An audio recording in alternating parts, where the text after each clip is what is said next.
Good morning, everyone, and welcome to the Witch City Open here in Nashua, New Hampshire.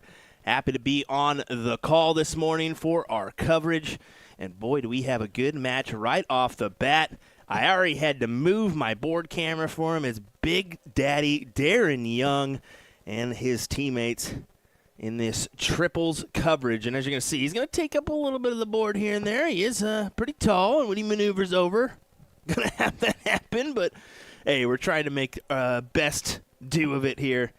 Welcome, everyone. William Stewart here of USA Darts. Happy to be on the call for today's action. We're just getting underway here in this matchup, this mixed triples 601 coverage.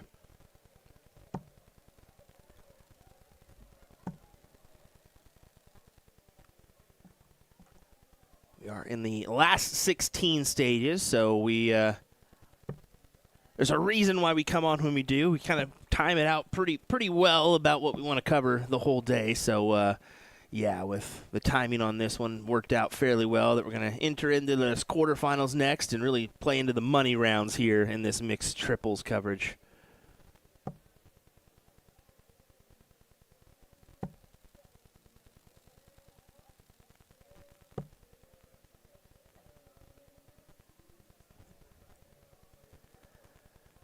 Good to see Darren Young back in the mix. I know that he was at WADA not too long ago, but haven't really seen much of him since, at least from the streaming front. So he doesn't get around as much as he used to anymore. Kind of still plays, but put the game to the side for a little bit, I guess you could say.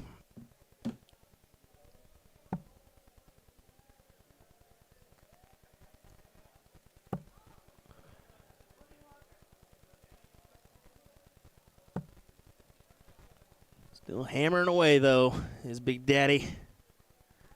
Playing against the team of Remick, Papalardo, and Burns. I do know Levi and Jen Papalardo pretty well. Admittedly, don't know a ton about Mr. Burns, but obviously got to be a decent team to get to this point here. This being Dave Walsh. We'll say he gave us yeah, he definitely thought we were live, but he was giving a performance earlier, and I was trying to, wasn't quick enough to record, but boy, did I want to. Put that at a later date for you all to enjoy. Hope you liked the little walkthrough we were able to give of this hall and event. Definitely a good one here in Nashua, New Hampshire. You can tell a little bit tighter, but venues and space up here can be that way.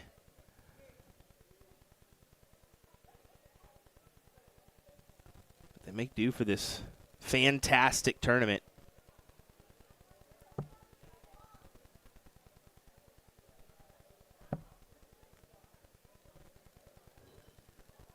There you go, 1848. Maybe 66, if I'm not mistaken. That should leave double four. Am I right there? No, yes. I was right in my assumption. Will can still count. Barely. Far better than that Sean Green fella, though, right? Now, we hope you're enjoying our coverage this weekend. We do have the Witch City Open as well as our Bull Shooter stream going on. So, glad that we are able to facilitate the action this weekend for everybody to enjoy. So, let us know where you're tuning in from. You know, there's a lot going on this weekend, so happy to have you guys in our chats and viewing these fantastic dart tournaments. That should be a pretty good marker for Darren. Plays it right on top of that for the double two. Now a little bit difficult with the, with his head in the way. We'll just say that. No, the flight for sure being a factor there. Wasn't able to capitalize, so now Mr. Burns, get your look at 32. For 1-0 on the scoreboard. Did he barely get it in there? He did. I thought it was the corner of that double 8, but instead he did capitalize on the double 16. Back to Big Daddy. We'll diddle it up. That is a 25. I'm so glad that wasn't off because I had to move the board and I didn't check my switches beforehand. I knew exactly what was going to happen. I started the stream knowing we were getting in this last 16 stages, and I saw Darren Young out there, and I just knew it was going to happen, where he was going to be like the first couple matches that we got up there, and everything gets switched around when Big Daddy gets up there because you got to make a change or two in this setup we have. But initially, he was fully blocking the double, the triple 15, triple 10. That whole quarter was gone. So a quick adjustment, and we were able to get coverage of this one.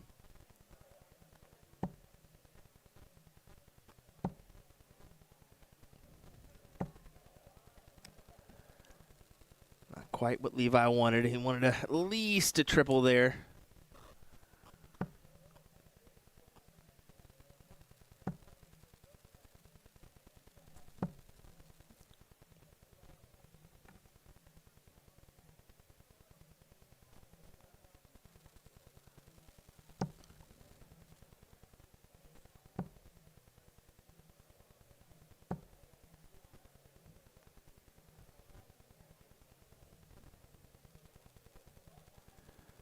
Miss Robin Curry. I always love seeing Robin and Callie at events. Such nice people. Don't let them know. Don't tell them I told you that, folks.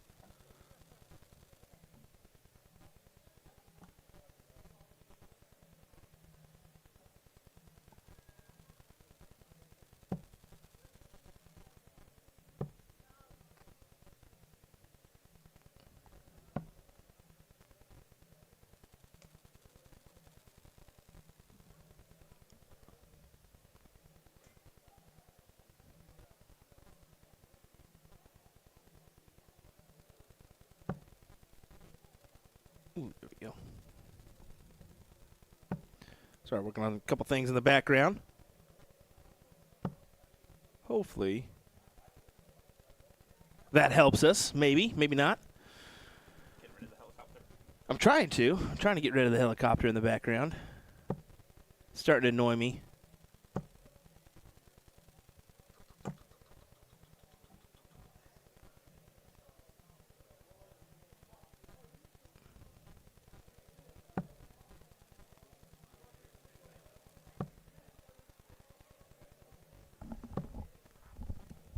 There we go.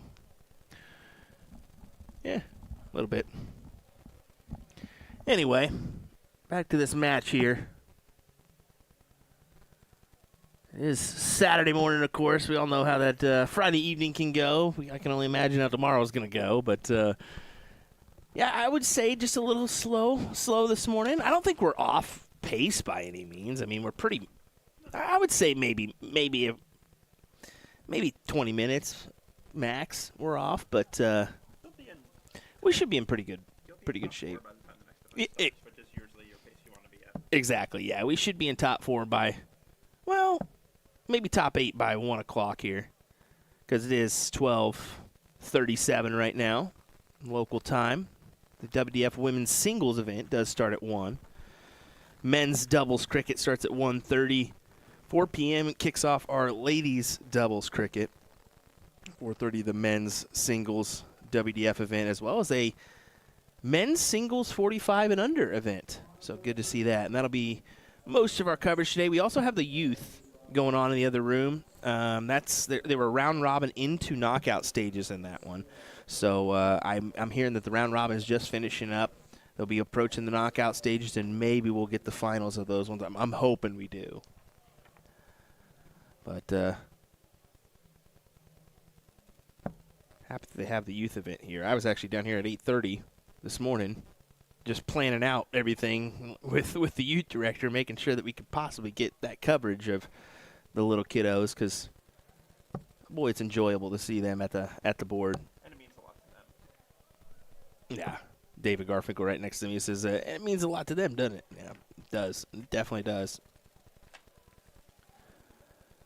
A little bit later on for our WDF events, Ryan Mooneyham will be joining me.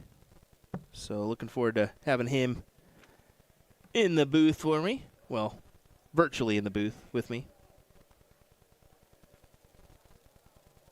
All right, this 102. 50 or... Okay, stayed there. That, I mean, whatever. You fancy. 22 for the win, and they get it. David Walsh, Darren Young, and Robin Curry are out of this event after Papalardo, Remick, and Burns get the win here in this matchup. Some fantastic couple shots there. I mean, 64.39 is no slouch.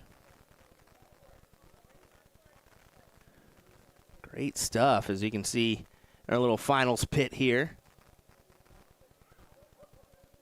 Jen saying, wow, what happened? Well, Jen, you won. That's what happened. You won. Great stuff. All righty, folks. Well, we're going to go ahead and kick it right into some quick ad break, and then we'll continue with our coverage of this one. Don't forget, we do have that Bull Shooter regional coverage going on our YouTube page as well. So we got those 2 streams for you in this Which City Open as well as that one. So don't go anywhere, folks, though. I know you're going to probably branch on over just for a quick second, but remember we're here for this one because things are about to get spicy here in just a moment, I guarantee you. All righty, hang tight. We'll be right back.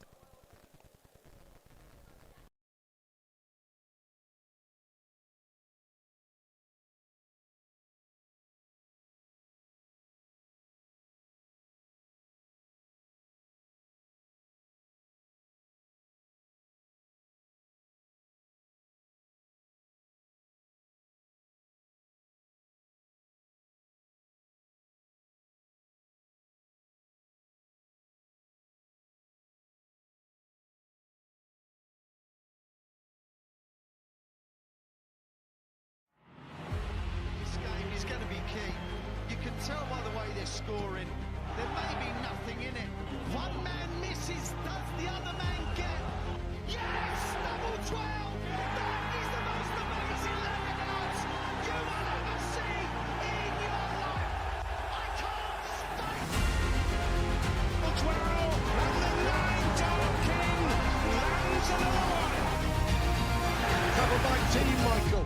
Double 12, back going! Luke Humphries, the ascension is complete. Incredible stuff.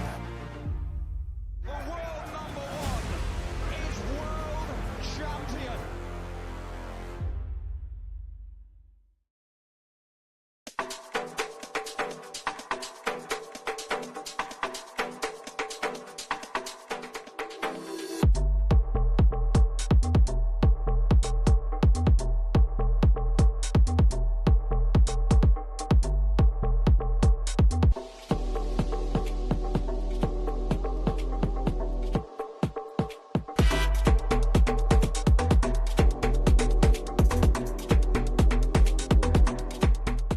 Introducing the classic standard Blade 6, the dual core version, same as the lineup from the Blade 5. However, Winmore's come out with an entirely new model called the triple core. So the triple core is essentially the dual core dartboard with an added 3rd layer of carbon fiber sisal in the back, creating literally the ultimate setup for durability.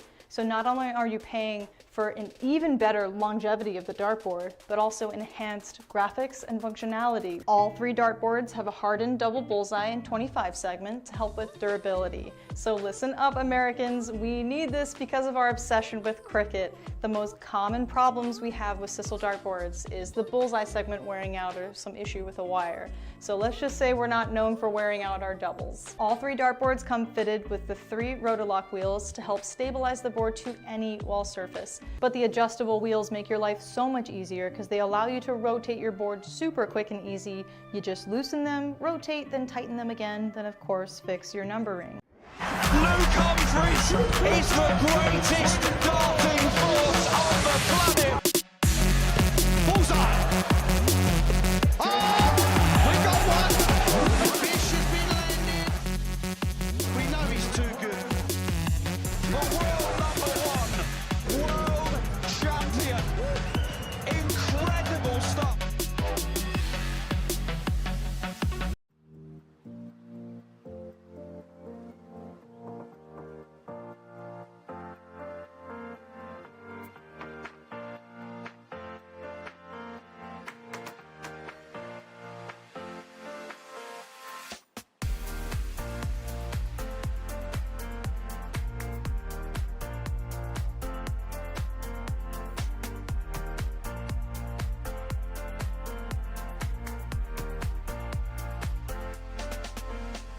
Let me tell you about A to Z Darts. We're a specialty dart store with over 10,000 different products. We create in-depth videos and blogs to help improve your game and showcase our products. We give helpful advice on how to practice darts, the fundamentals of form and mechanics, and how to make better decisions when purchasing your darting equipment. Whether you're brand new or a seasoned player, we try to provide fun and informative content. I'm Jen, the creative director for A to Z Darts. I've been playing for over 10 years and I've traveled the world competing in and promoting the sport. This is Will. He runs our live streaming company, USA Darts, and travels the globe as well to broadcast major darting events and interview PDC players alike. You'll find over 2,000 different sets of darts on our website. Guessing right now you're pretty interested in our resources? Learn about form, throwing mechanics, practice routines, scoring and grouping, checkout methods, cricket strategy, and much more. Visit a-zdarts.com to take advantage of our blog or follow us on social media at AZDarts today.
Welcome back, everyone. Here we go with another matchup. This one's staying with the mixed triples here as we get the same team back up again. Levi Remick, Jen Papalardo, and Mr. Burns taking on Gifford White Jr. and Carnegie? Kerrigan? There we go. Kerrigan? I don't know. You know, I just butcher last names like it's my job, and that's pretty much what I do for a living. So, sorry. You have to remember it's the Northeast. They like to ignore letters, so it could easily be Kerrigan. I do remember Miss Gifford from last year. I believe her and her father teamed up in a match, if I'm not mistaken, and made a run on the mixed front. Then again, it's been a year. Oh, I'm so glad he's set up on the right-hand side because he's taller than Darren. Yeah, he's a big guy. I think Mike's purposely messing with me now by putting these taller people up on the stream, knowing that I was like, hey, bud. Wait. Thanks for making me move. Hey, what do you have against tall guys, huh? Nothing against tall guys. Tall guys are people, too. They deserve to be on stream. Standing next to 7'8" David Garfinkel here. Is it 7'8"? 6'7". So 6'7". But close. I meant 6'8". My bad. That's funny. Hashtag tall lives matter.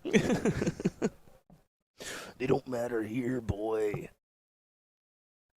No WF events, mistaken. ADO Team Nationals. Now we have the ADO Team Nationals. That was actually yesterday, and that was Mike Newbert and Bruce Robbins. Yeah, that came through on the men's front.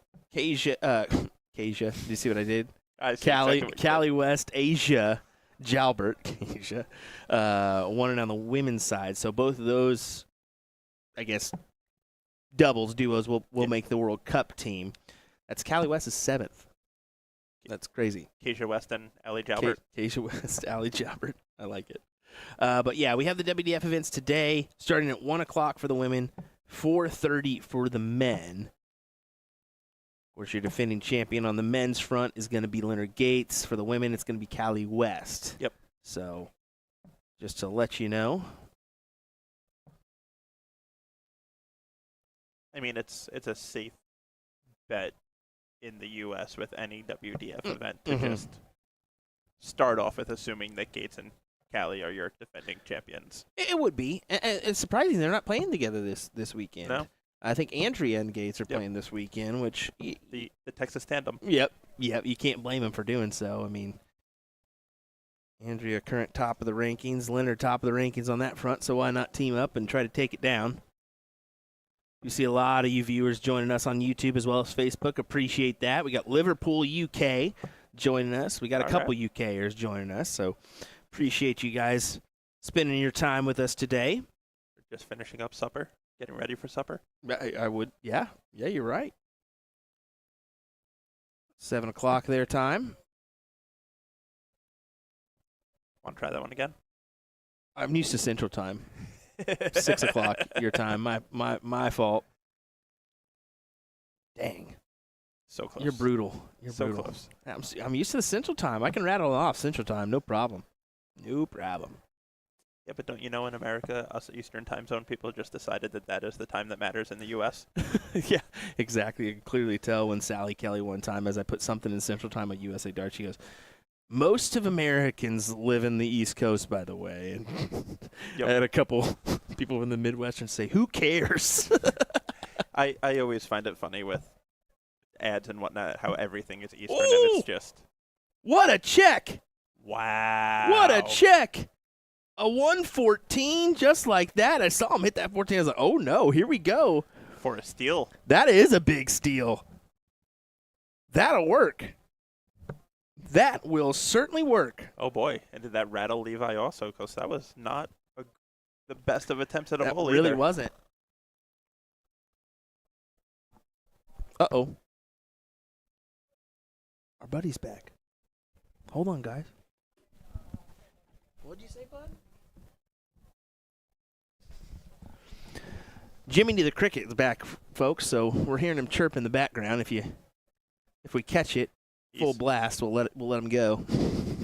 He is the new hire with USA Darts, the field reporter. He must be. He's been joining us since yesterday morning. Oh, baby, look at this from Levi Remick. Yeah, so about that whole Levi being rattled thing. Not at all.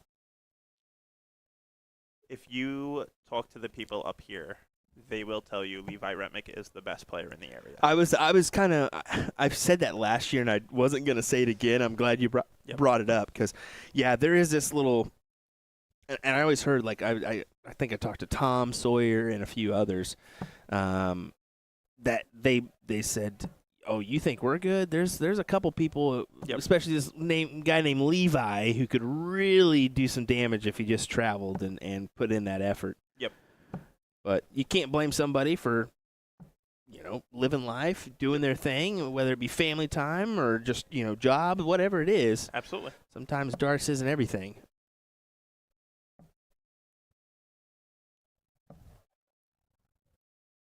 I've always kind of compared up until a couple years ago with people up here. Essentially, Levi Remick is our area's Ryan Vanderwyk. The guy that can compete on that national level, but just whether it be work or drive or just, he's just good where he's at. Yeah. And then finally, a couple years ago, we dragged Ryan out and got him to start playing. And 2 years on the CDC, 2 Continental Cups. Yeah. Levi Cranswell is a beast. Is someone on YouTube? Yes, he is, but totally different area, North Carolina, right? Florida. Oh, okay. I think it was it Laura? Yes. That was from Asheville, right? That's North Carolina, right? Yes. I thought they were from the same neck of the woods, so that was my thought process there. Yeah. Sorry. No, Levi's in Florida. Okay. Based. I only know because I spoke to Levi about stuff before the CDC to get some sort of information from him. I actually did. He was the one that I called out in that CDC broadcast. I said, watch out for Levi. I think it could potentially in the next couple years really grow into somebody that is going to be in the top rankings. I think we were pretty much on the same exact page because I pretty much said the same things the very next day. Yeah. As he starts to feel more comfortable in these environments and playing these players, his numbers are going to start going up. Yeah, he's already had some great battles between some significant legends on our side of, Americans, I should say. But yeah, there's a few players right now that it could be scary. Yeah. And it's needed because if you look, there's still a very high presence of that old guard. So that new blood coming in and taking over that shift needs to start occurring and getting some of those younger names to hop up there. Your Levi's, your Jake McMillans from Canada. Yeah. Joey Lanaws. And who else could potentially be coming up? We don't know. Correct. A few of these youth in the next room over that could be that next big thing. Well, a little bit of work to do from the front runners here, and Gifford White Jr. and we're just gonna skip over that last name, Kerrigan. Carignan, I think it is. Carignan. 2-8 leaves the double 20. Floats it just a little low, but they will be back, so no harm, no foul here. Tell you what, pretty solid little shooter, though. That's a long way down there. Long way down. That was like an extended drag of the hand. You feel like you're just throwing the dart straight to the ground. Yeah. Inside there, so got to go double 5, and you've got to attack here, you feel, because 84 for Gifford is completely possible. Very doable. And she collects, yes. Good shot, Jen. Of course, Jen of that Seacoast Dart Association. She is the tournament director, if I'm not mistaken, she for that is the event. tournament director for Seacoast, absolutely. Puts a lot of work into the organization of it. And boy, is that a lot of work. Her and her other half, Jay Wah. Yeah. And they made that transition this year. They're moving to a new facility in Manchester rather than in Andover where they typically are. So that can be a little bit different. And I know Jay already was stopping me. He said, hey, I've got some questions to run by, although I won't be up in Seacoast this year, unfortunately. Somebody else will be from USA Darts, but he was already had the plan of how they're going to set everything up and so on and so forth. So Yeah, it should be a good time, and I know the biggest thing was they wanted to move out of Massachusetts just because Massachusetts liquor laws with banquets tends to be oh, see, I didn't even think weird. about that. Yeah, and like that was the biggest complaint that they always had was, So that maybe is the $10 reason. beers and That may $12 be mixed drinks. So that may be the reason why we see most of it in New Hampshire rather Correct. than in the Massachusetts side. I've always wondered that. Okay, I know that venue is always a deal too. Hey, Justin, calm down. Okay, no, I'm just kidding. She says she's president of the Seacoast Dart Association as well. okay, So that can be quite a task. absolutely. President, tournament director, and much more. Yeah, because I mean, I know the Seacoast is also a very big league up here.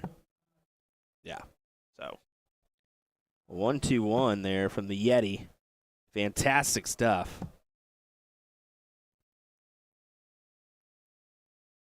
Burns kind of just keeping pace.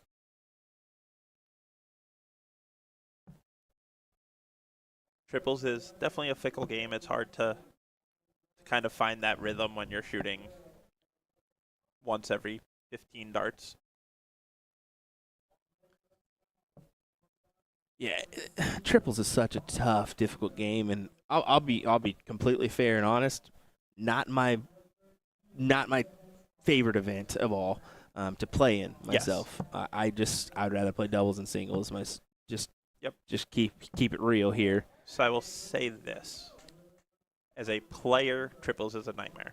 As a tournament director, mixed triples is better than mixed doubles because it keeps sort of the ratio Yes. better. Yes. Of usually that 2-to-1 men to women ratio, and you get not as much of a need for recycled players, and everyone can play, and now you're not splitting up a men's doubles team.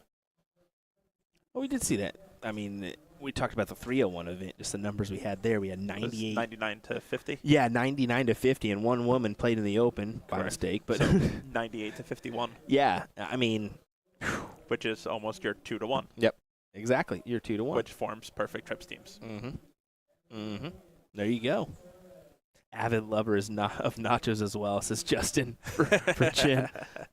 I love it. I'll have to check overall numbers, but they had 77 teams last year in this event.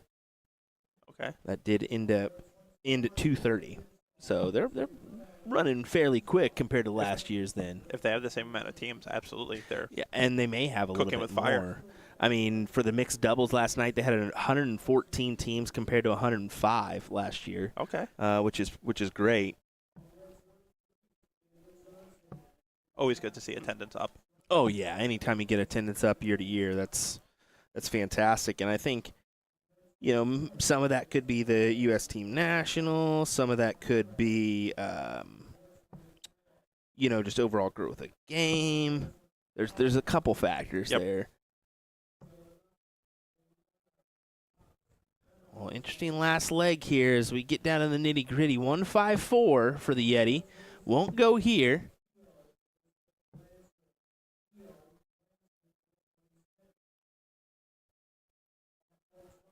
I believe my rough count is 80 teams. A couple teams higher than last year. Works. We can actually probably do this a little bit easier. It does display after the each event. but- 240 total players. So you divide that by 3 and you get 80. That's how the maths. Well, I must have messed up on my 301 counts because I'm seeing 108 and 54.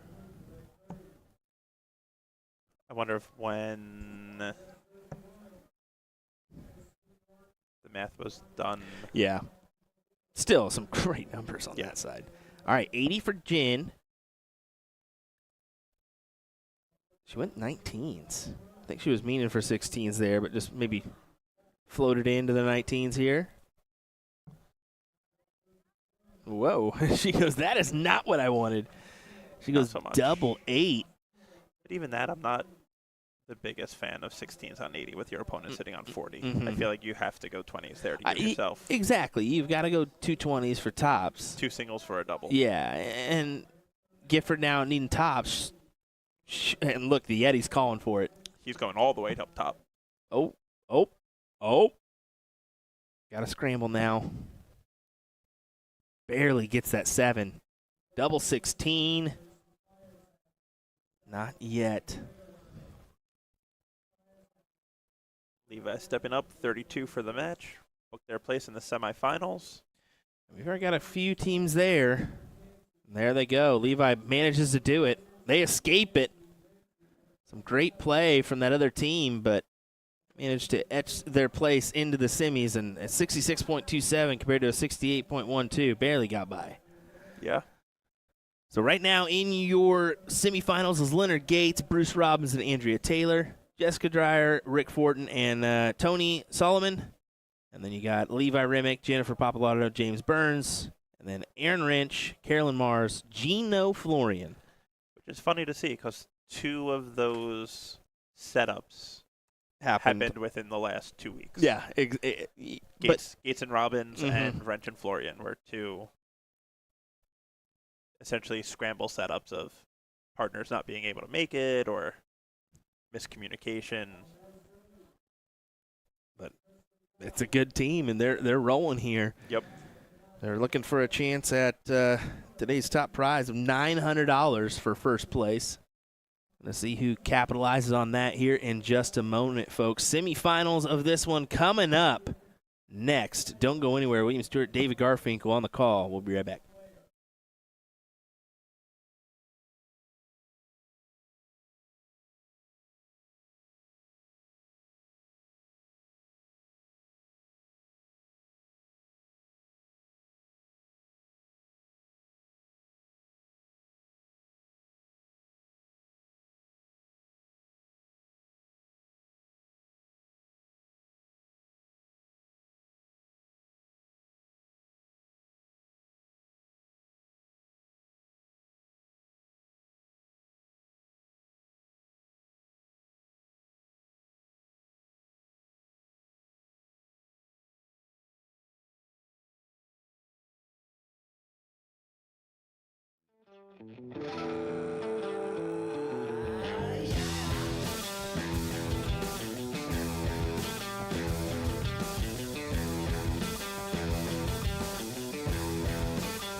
All right, sorry for the delay, everybody. We just wanted to make sure we were correct. They actually were swapping things out. They actually pulled the boys and girls knockout over, and that's great. I want to see the knockout stages, but that's going to take some time. I just know they will because they're kiddos. Come on, let's be real. So what I figured we'd do is try to get the semis and finals of the triples first, and then we're going to get whatever we have for the boys and girls. So we're guaranteed to at least get those matches. At least see the youth competitors a little bit. So that's a big deal.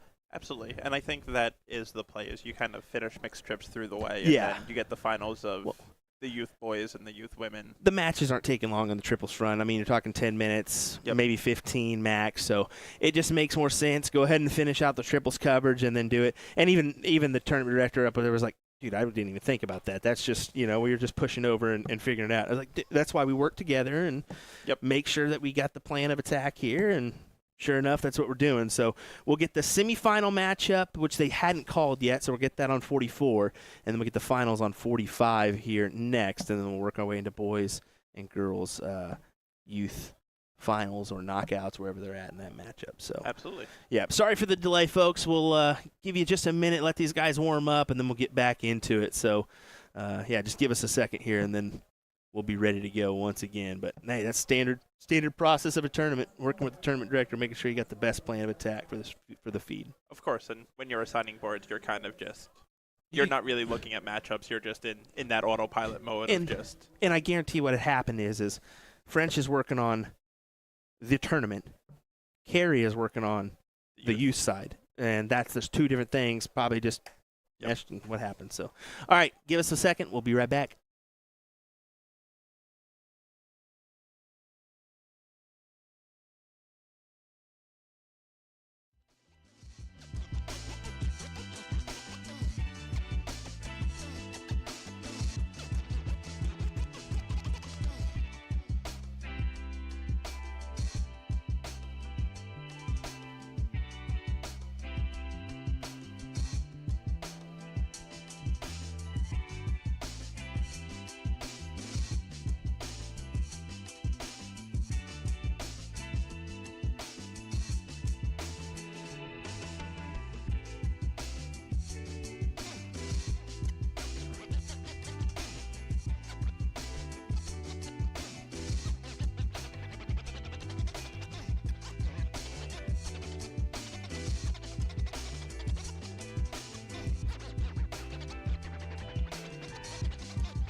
All right, welcome back, everyone. Sorry for the delay. It looks like we had to get a team over. There was a little confusion, I think, on what was actually coming to the streaming area.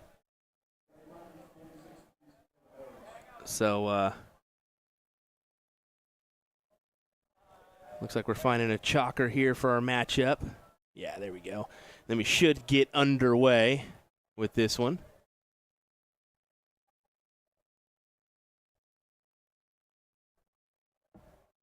We'll go ahead and head on over to our board here.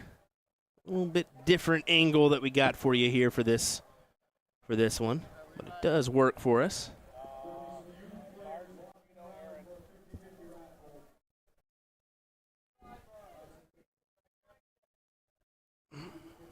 Alrighty.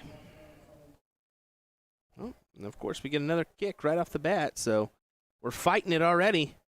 Gonna have to tell them, hey, watch your feet, as we will get underway. That's not the one I wanted. That's the one I wanted. There we go. As Levi Remick starts us off with a nice 81.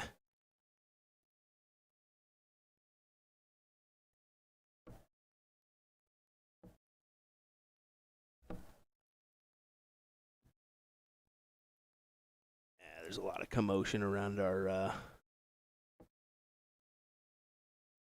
board right now, so I will probably go tell them to watch out, just to watch their feet and so on and so forth. Not too bad, but just a little wobbly. This is your semifinals here of our mixed triple 601 event. Levi Remick, Jen Papalardo, and it was James Burns? Mr. Burns. I'm just going to keep Mr. Burns. Mr. Burns. Aaron Wrench, Carolyn Mars, Gino Florian here for this one. The only two Burnses I know is Mike Burns and Paul Burns from New York. I know one different Burn, and that's Mr. Burns from, The Simpsons. Mr. Burns, of course. The one, the only. The original, the OG. And remember, the wobble here is not necessarily from people kicking the camera. It's the exactly. wobbly stanchion. There's a little bit of a stanchion there for sure, but I'm looking at a little kiddo that's definitely. That's right.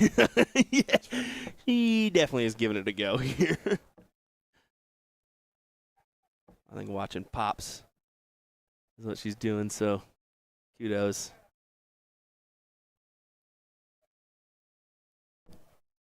But already into the finals, I do want to check that one, as that happened off feed, and that's going to be Gates, Robbins, and Andrea Taylor. Yep.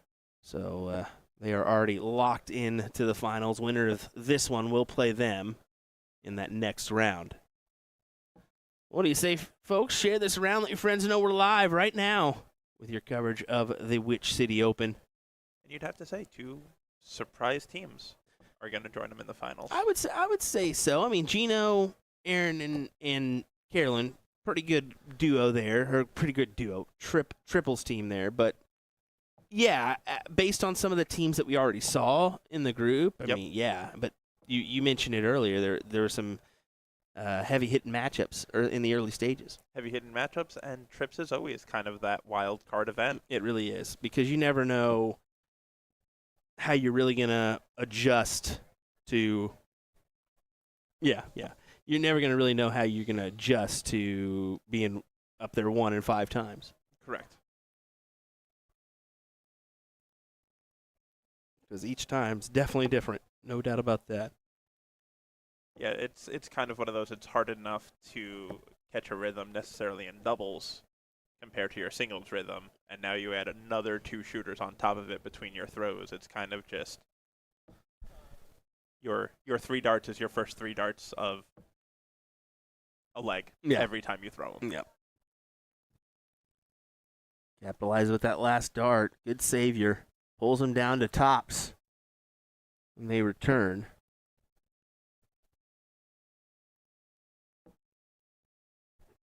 Kind of pressure can Burns put him under. Ooh, falls into that 5 at the last dart. Really wanted to keep it straight for a ton, but wrench for tops. Should capitalize, does. Yep, gets it right under that bottom wire. Good shot there for him. Right back to a diddle here.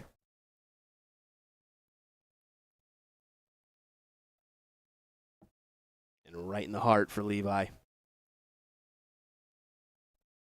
think Gino's going to leave that. I think he liked the trajectory where it was at in that bull. Yeah, he felt he could use it to kind of slide under, and unfortunately just kicked above. Mm-hmm.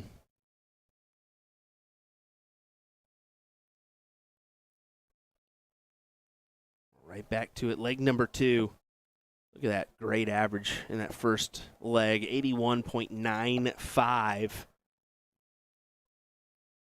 We'll just call it an 82. Yeah, should. It should. I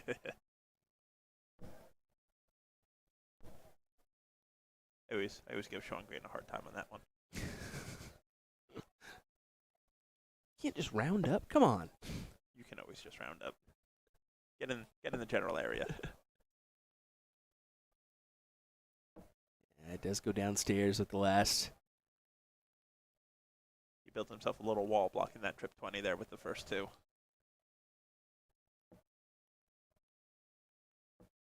And Wrench going right in. How about that? Great 1-2-1. He has that little bit of a problem that you saw it a lot yesterday also of walking that third dart. I think that's kind of what happened there also, was he was right on line and then kind of going to throw, you're walking it, you kick that left foot up, it kind of opens up your body and leads you to, for a righty, pull it right into that one.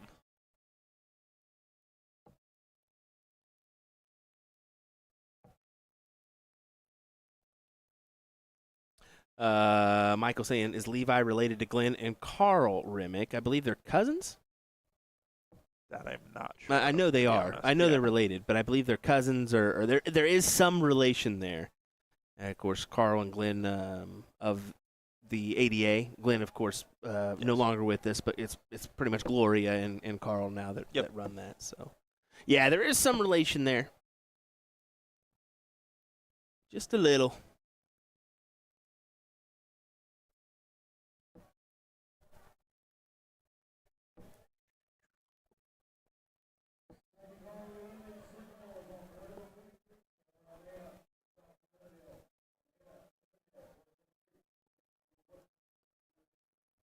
Wrench needing a three-digit score here to kind of at least pull him even in this leg.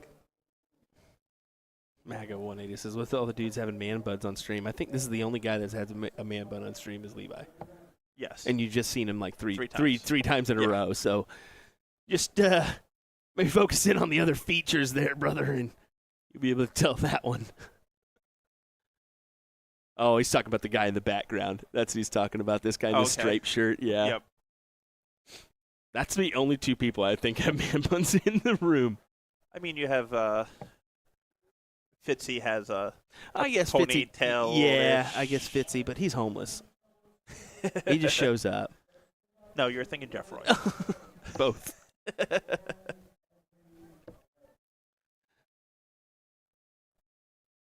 Oh, is Jeff back there too? Is Jeff back here too? If it's Jeff, him, and that, okay, then my apologies. We're mistaken. I don't see Jeff back there. I think he is. Watch. He? I think he is.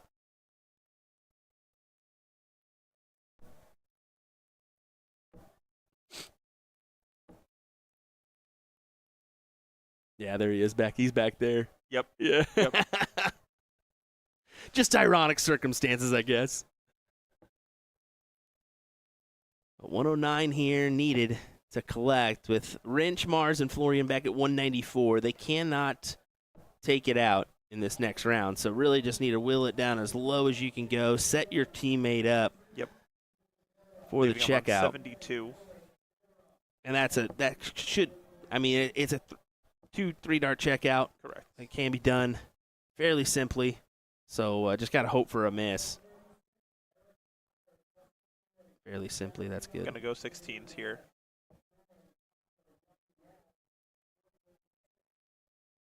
I believe that's a 7.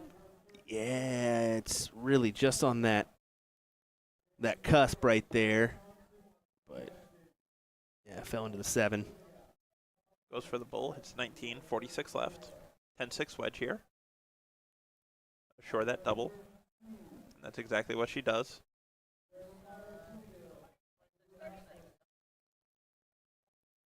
Anytime you could throw a block of 2 numbers together instead of just 1 number. Mm-hmm. That's up to the doable 36, though. I'm going to get 3.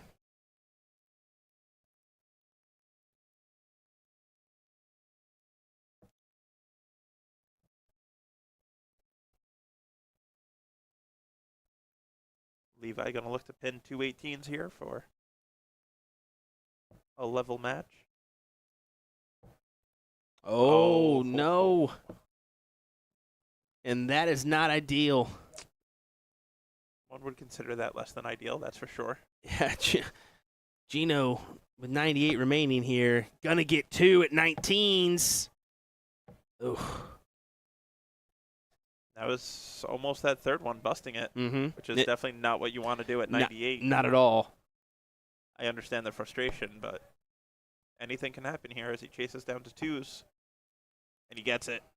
Yeah, good collection. Just manages to make this 1-1 and to do a last leg decider.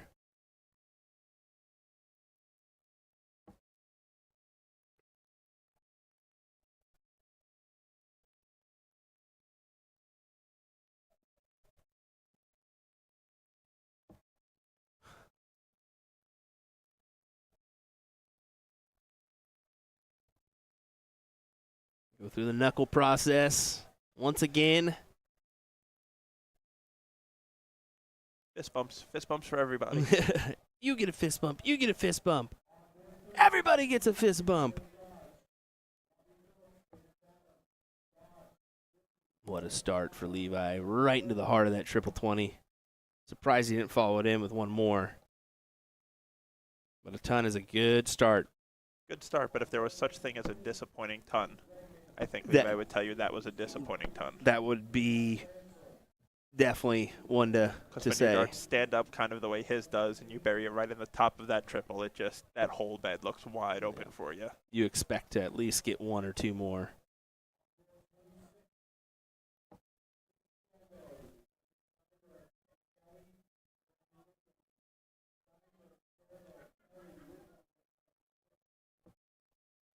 Holy cow.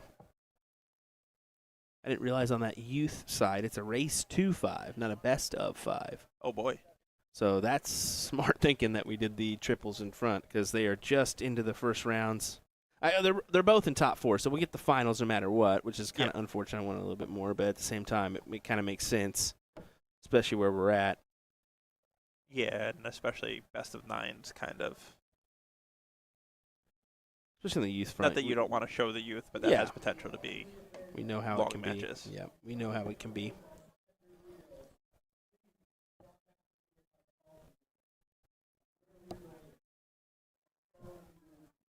Oh, Carolyn Mars, did she collect there? And I thought she may have gotten 2. It was an 83.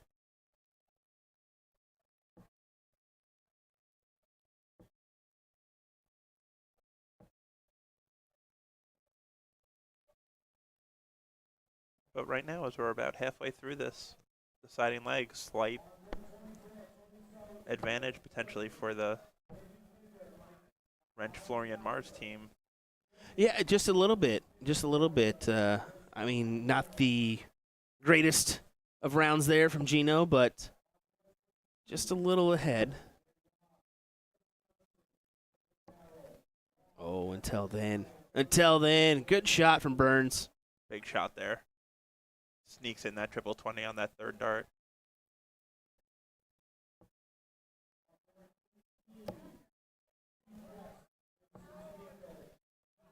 Yeah, that's a tough dart for Wrench when he's just below with the way his darts stand. You almost want to encourage the switch rather than trying to bully it through.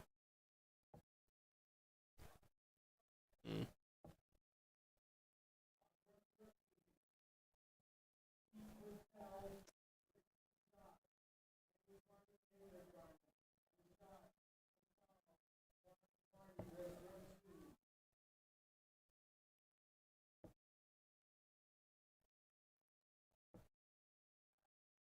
Well, Solid darts from it Carolyn. helps. It definitely helps. Eventually pulls him back even. So neck and neck here. Who's going to book a spot into the finals? Ooh, Levi, you didn't want that, did you? 45 leaves him on a bogey. You could do 233 and 6. You're going to. Like 20s, 18s here, or 219s for bull.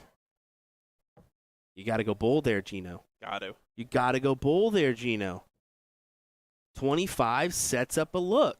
Yep. At the checkout. Yep.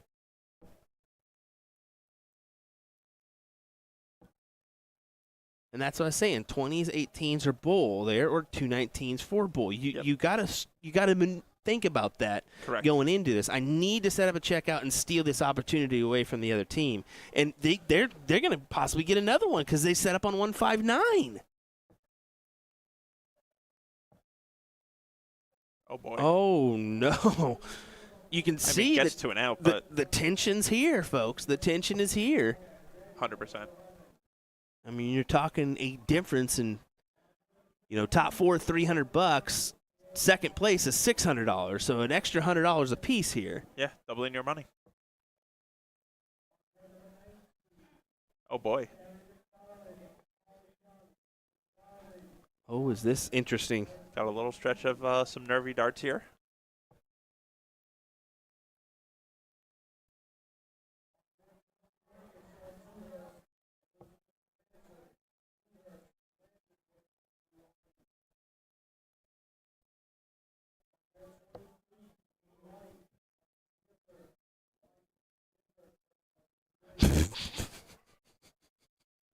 Mark McFadden says, Dino just turned 50. Give him a break. His dementia is kicking in.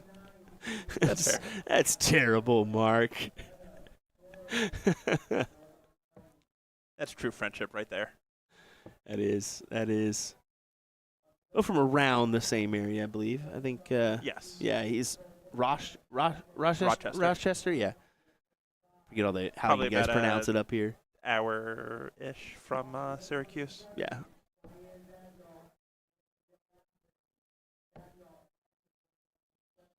Oh man, this is just the last handful of rounds has just been a bummer. Let's be real. Yeah. Who's gonna collect this leg? And there's a big start. 9 for tops, 17 for double 16. Looks like a 9. No. Oh my! Misses the fat number twice. That's nerves. It's gotta be. I mean, there's no other explanation for it. Jesus. Wheels all over the place. It's time just for a Red Bull. It's just a game of dorts. Dorts. And wrench missing 2 there at the double. See what Jen could do here. Yeah, 15 is the right play there. 15. Double 16. Set it up. Book that place in the finals.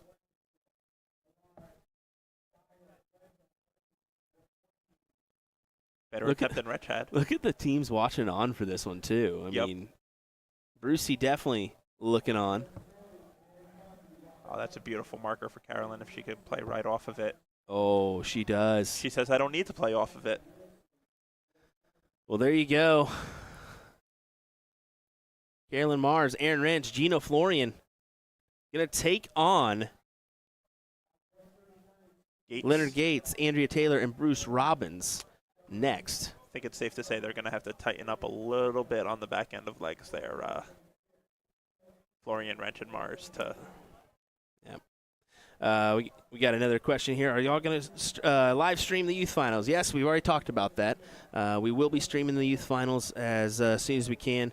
It made sense to go ahead and let them play out their first stages of the knockout for just certain time reasons, let's be honest, because this is a final coming up here next. They're in their first stages, and we'll get the finals of those youth players up next, and then we'll work our way into the WDF singles on the ladies' side as they are underway. Yep. I'm assuming top 32 is when we'll enter that stage, maybe top 16, depending on how long those youth competitors do take. And we already mentioned it's a race to 5 on that, so it is a little bit of an extended format on that. On that youth side. So if I had to guess, I'd say probably the 16 or top 8 for the women were going to come in. Yeah, that's exactly what I'm thinking. Figure an hour to an hour and 15 minutes for the 2 youth matches. And I have no idea exactly where they're at in the bracket right now, so I could be just wives telling you, but who knows? We'll figure it out. All right, folks, hang with us. We'll be right back in just a moment with more coverage of this Witch City Open here in Nashua, New Hampshire. Big shout out to the Witch City Dart Association for having us out for the coverage of this event. Let's just do a quick little glimpse of that amazing flyer from our graphic design team. What a theme. What a theme. Just a reminder of some of our next events, too. We'll be at the FA Darts Throwdown Finale in Start Event, Wisconsin, September 26th through the 29th. Don't want to miss out on that one. And then we head to Kansas City almost directly after that for the Tournament of Champions. How about this? $2.3 million in payouts. That is quite a little bit of money there. It's a little bit of money. Just a little bit.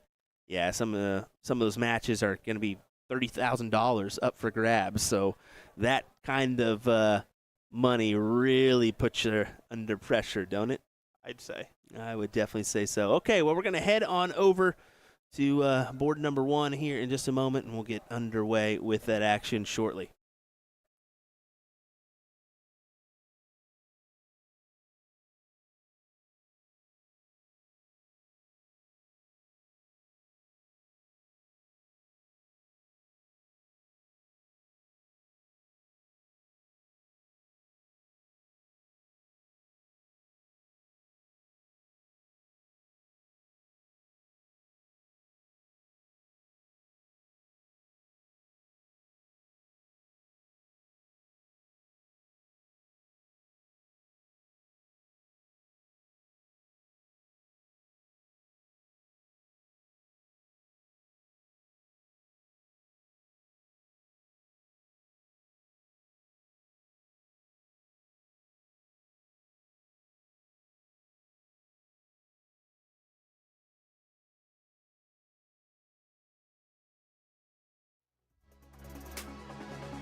Well, I definitely thought I handled that one already, but I guess not, as you see the camera pan on over.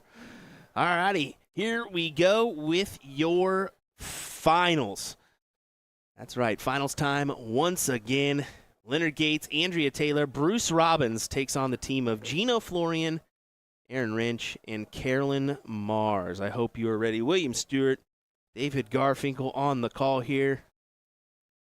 See, don't lie, Will. You intentionally left the camera like that for the action swipe-in shot for our viewers. That's totally it. That's Adding totally that cinematic drama to this hopefully amazing finals that we're about to witness.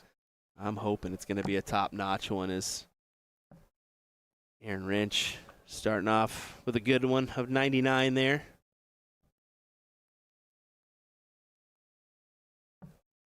We're getting a little bit of play on the old board cam there, but there is a lot of folks watching on for this one, as you can kind of see in the background there. Yep. A good amount of faces. Until you figure out how to levitate that camera in midair, Will. Chop, chop. Yeah, we do have some ceiling options, but this one it wasn't happening on the ceiling here. Oh, Heyo. I think that wasn't people kicking the camera. Andrea just throws her dart with so much force it moves everything on that you. the wind tunnel around it kind of just created that atmospheric pressure. Oh, out in front is Wrench, Mars, and Florian by a good little margin right here. Does save face with a ton. Kind of keeps him in the mix, but I didn't think he was going to be able to squeeze that third dart over I there. really didn't think so either. I thought that was going to be a really tough one to do, and of course Leonard capitalizing, gathers it. Yep.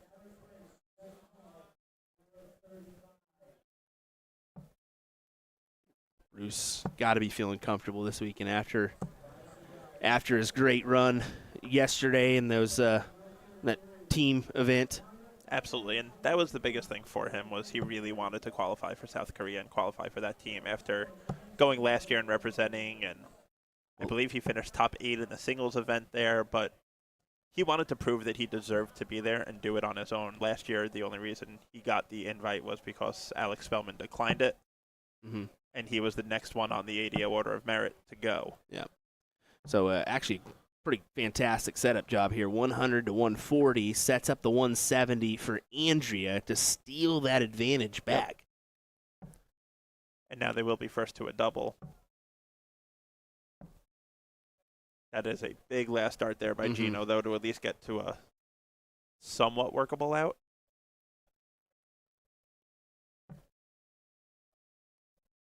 Right in the heart for Leonard.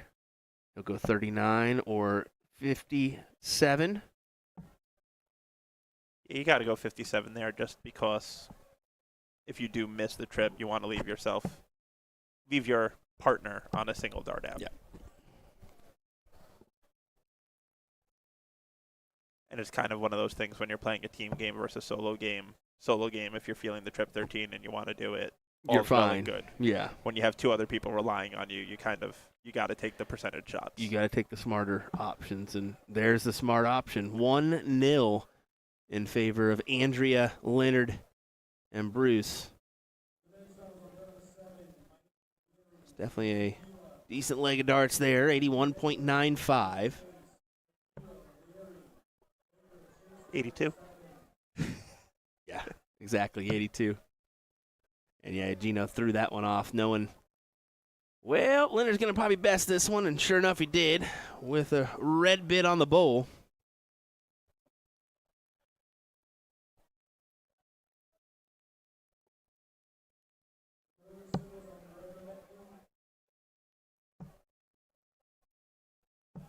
Yeah, what a start. 140 to lead off. Yeah, and once Leonard starts to groove, it's going to be tough to chase them down. Because you know you're going to get solid darts out of Brucey. You're going to get solid darts out of Andrea. And Gates is just warming up for this WDF tonight. So. Absolutely.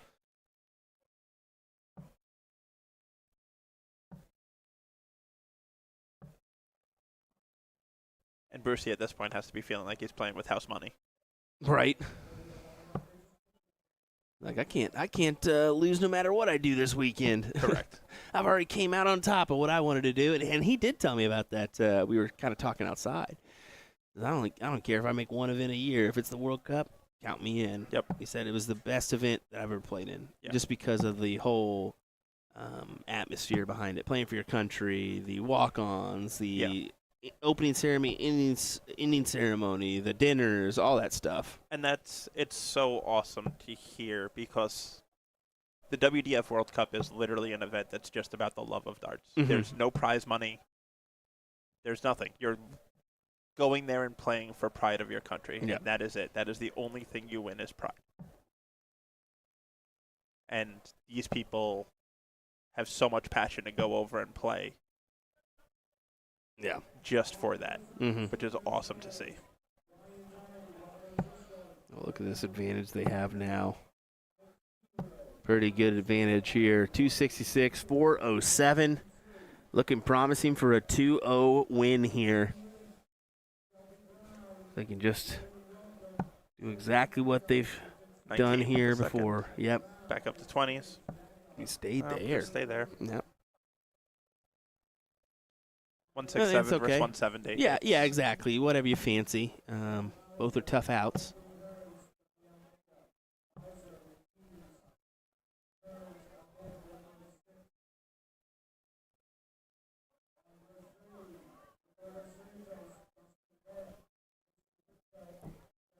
Aaron Wrench, another one of those New England guys sporting the PWI logo. Bob is another one, very, very passionate about the game and Mm-hmm. promoting it and supports a lot of people up here in New England. That's good. To That's really good. Try to help them get around, help them play. He's the one that just bought the Port City Open. Oh, really? I didn't know about that. Okay. Correct. Ah. So he has a lot of big plans there with Port City. Announced equal payouts for men and women. Yeah, so where's our call on that one, Port City? We'll wait for it for next year. Don't worry. There you go. Yeah. Baby steps. Why wouldn't you want the number one live streaming company out there right Absolutely. now doing it, you know? Well, he's looking out for you for next year because you do Syracuse, correct? Shoot for the Moon is that same weekend. So I'm sure that's Yeah. why. And then Port City is the weekend right after Syracuse. Yeah. Oh, yeah, that too. I think so. Yeah, that's a pretty Yeah, good I know run. it's Syracuse into Port City. So if it's also Shoot the Moon, good it's run. Shoot the Moon and Syracuse right into Port City. Look at this from Robbins to win the match. 88. 54-88. And there it is. Sneaks it in there. And your triples champions are Leonard Gates, Bruce Robbins, and Andrea Taylor. Another successful win on the weekend for Brucey. And a good start Absolutely. here for Leonard because he didn't fare well in the 0-1 yesterday. He did not. Mixed doubles was okay. I think on his front he would say that. Yeah. But, yeah, to get a big win here is nice. So we're going to go grab some Absolutely. pictures. We'll be back in a moment with some coverage of our youth finals. So don't go anywhere, folks. We'll be right back.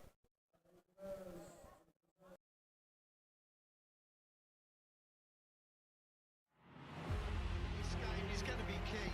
You can tell by the way they're scoring. There may be nothing in it. One man misses, does the other man get? Yes! Double 12! That is the most amazing leg of darts you will ever see in your life. I can't stop.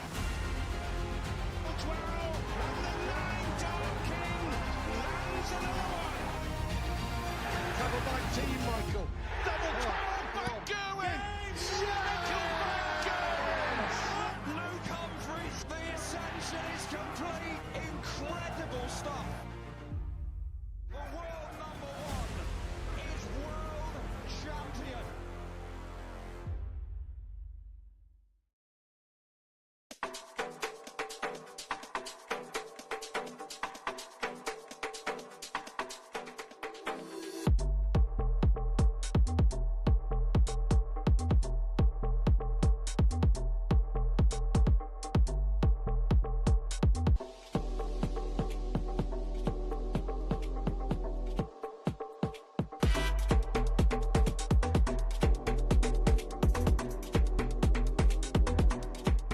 we're introducing the classic standard Blade 6, the dual core version, same as the lineup from the Blade 5. However, Winmore's come out with an entirely new model called the triple core. So the triple core is essentially the dual core dartboard with an added third layer of carbon fiber sisal in the back, creating literally the ultimate setup for durability. So not only are you paying for an even better longevity of the dartboard, but also enhanced graphics and functionality. All three dartboards have a hardened double bullseye and 25 segment to help with durability. So listen up, Americans, we need this because of our obsession with cricket. The most common problems we have with sisal dartboards is the bullseye segment wearing out or some issue with a wire.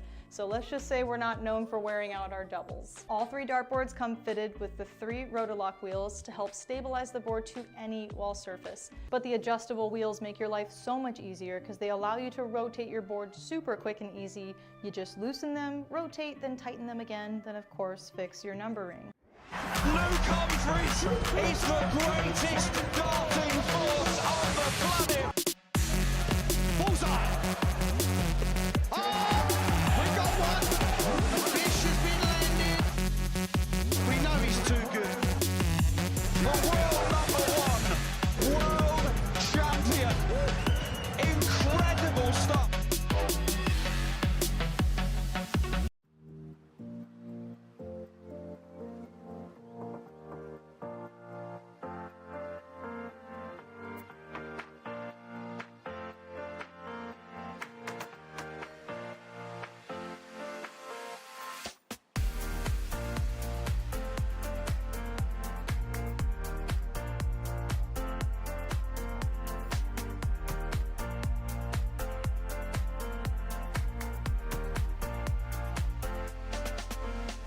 Let me tell you about A to Z Darts. We're a specialty dart store with over 10,000 different products. We create in-depth videos and blogs to help improve your game and showcase our products. We give helpful advice on how to practice darts, the fundamentals of form and mechanics, and how to make better decisions when purchasing your darting equipment. Whether you're brand new or a seasoned player, we try to provide fun and informative content. I'm Jen, the creative director for A to Z Darts. I've been playing for over 10 years, and I've traveled the world competing in and promoting the sport. This is Will. He runs our live streaming company, USA Darts, and travels the globe as well to broadcast major darting events and interview PDC players alike. You'll find over 2,000 different sets of darts on our website. Guessing right now you're pretty interested in our resources? Learn about form, throwing mechanics, practice routines, scoring and grouping, checkout methods, cricket strategy, and much more. Visit a-zdarts.com to take advantage of our blog or follow us on social media at AZDarts today.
Right, everybody, here we go with finals of our youth event here.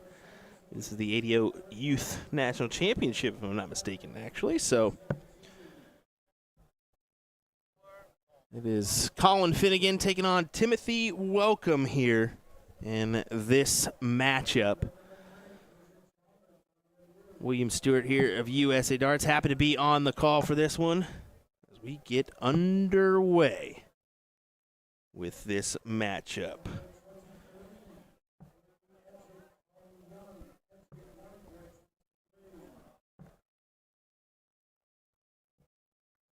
There we go. Make sure our scoreboard is correct. I did have to move out of the traditional Which City format on the Dart Connect and move over to our youth tab. So sorry for that.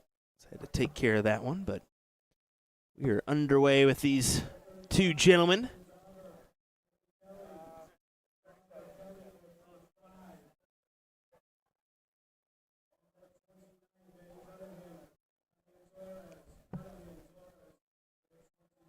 It does say first to 5, and I do want to make you aware it is not first to 5. It's actually first to 4 leg battle, so a best of 7 rather than the race to 5 or best of 9, however you want to say it. So just to make you aware of that one early in this one.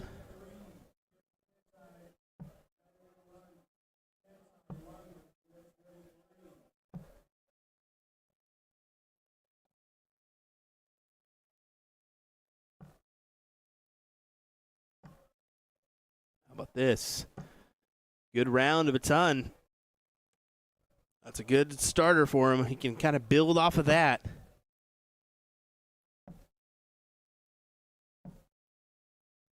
These boys are really talented. I've seen Colin a few times. Admittedly, I haven't seen Timothy much, at least that I recall or remember. Could be deceived by that, but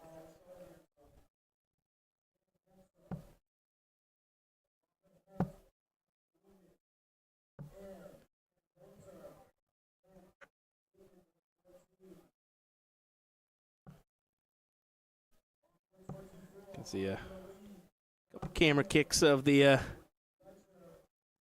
board cam, and I think that's just because we do have a lot of, like I said, we got a lot of support for the youth. We got a lot of support for that final, so it's no doubt that we kind of get a bumper too, and just space in general, let's be honest.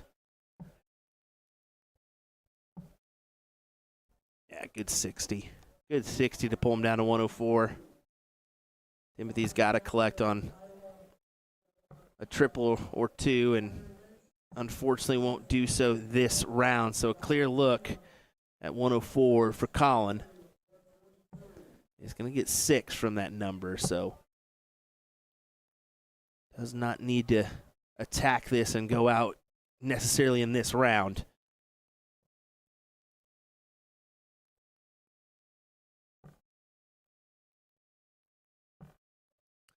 Do not know the age for these gentlemen.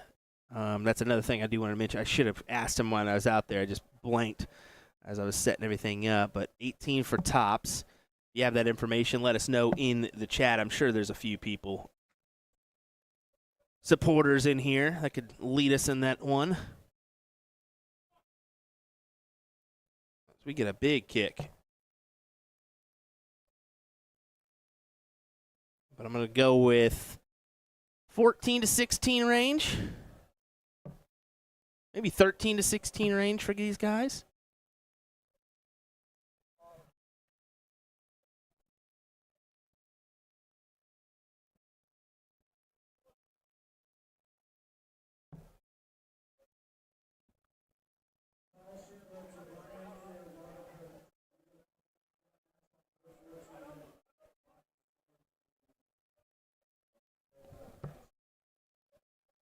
Colin does take out that first leg for a 1-0 advantage.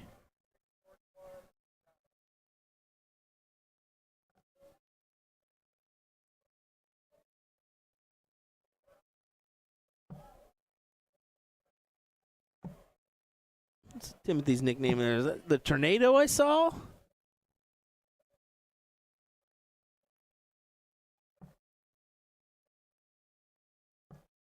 Let's check that one here, if we can.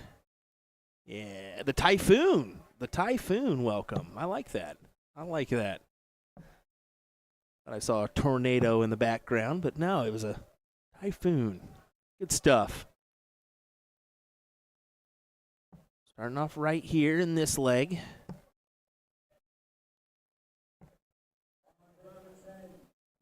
See, just a little sporadic on that last end, but really overall, good-looking throw there from Timothy. Colin, you can see he's got the little bit of a chicken wing elbow going on where it's a little bit extended out and not necessarily tucked in, but last few years I've seen Colin on the scoreboard. He's fairly talented for his age. It's just piecing those matches together for a good average is the key there. Avoiding those troublesome matches where we all know you can have some stinkers here and there.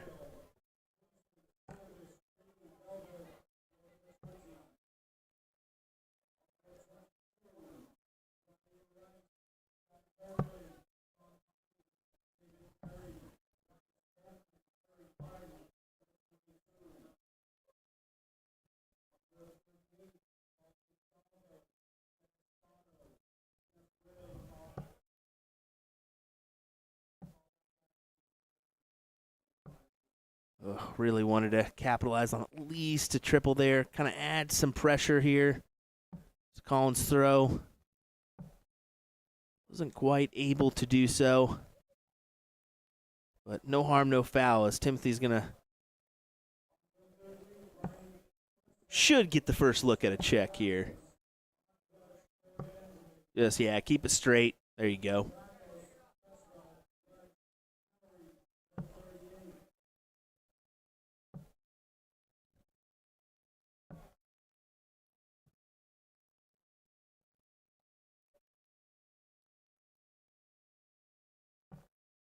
There's right in the heart of that triple 20. You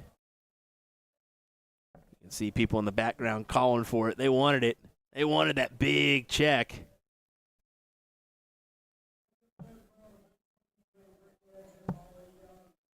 And you can see there, Colin really didn't attack those 18s there. Should have went trip 20, trip 18, and I think he's now realizing it. I would have left him a shot there at the bull. You just always got to attack thinking you never know. You could possibly hit it. But 2 16s, 4 tops, isn't able to get the second 16. So he's looking to set himself up if he gets a return job here. And we'll find out if he gets that look because Finnegan currently sitting at 64.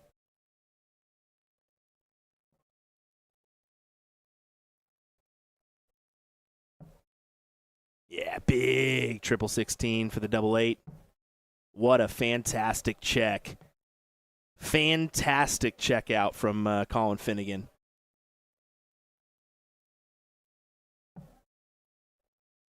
Giving him the 2-0 advantage in this first to 4 leg battle. Just a reminder of that one, not first to 5 as it says there on our scoreboard.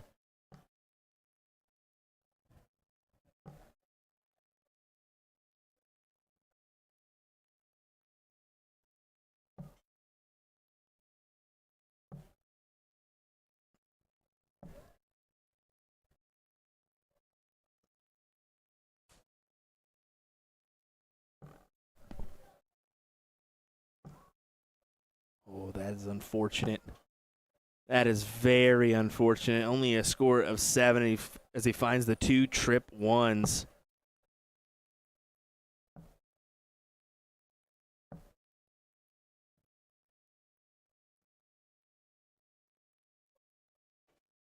Colin doesn't really fully take advantage of it, I don't feel. And then you kind of back it up with that stinker as well. It's unfortunate, but they're youth competitors. They're going to have those stumbles here and there in between legs. There's no doubt about that. They're developing their skills as dart players. They're going to, they've got to tackle the steps, right? So next will be in this battle, the 60 then the 65, 70, then the 85. That was a big jump, 70 to 85, but then the 80 average, you know. You got to take your processes in stride. Way to recover there for the last for a score of 77. Once again, thanks for joining us, folks. This is your ADO Youth National Championship here, your finals. Share this around to your friends. Let them know we're live. We still have the ladies, the girls that are going to come up here next, I guess I should say, rather than the ladies. But we do have the women's WDF singles going to follow shortly after that. So we've queued in a few good ones here.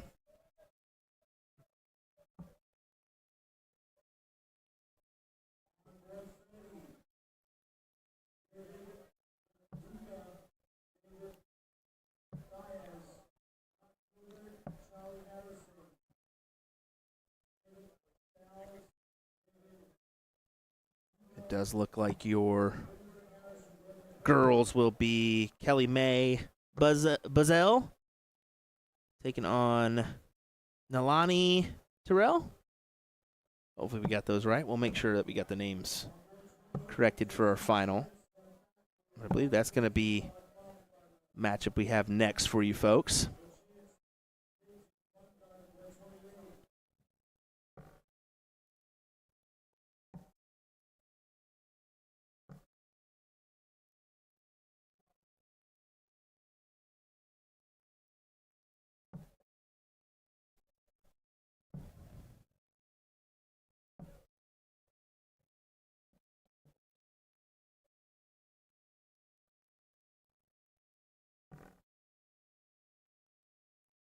Really needed to fill it up here as Colin sets up the 78.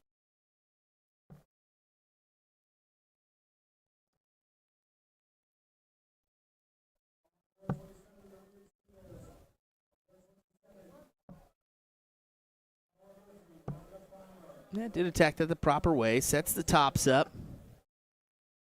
Good collection there. Was hoping for that trip 17 to leave 24.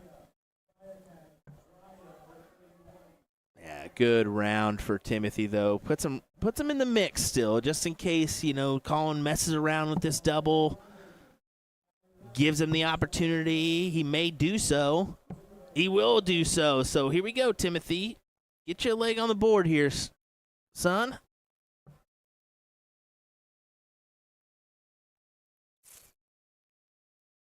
$76 remaining, so triple 20. Or you could go double-double here.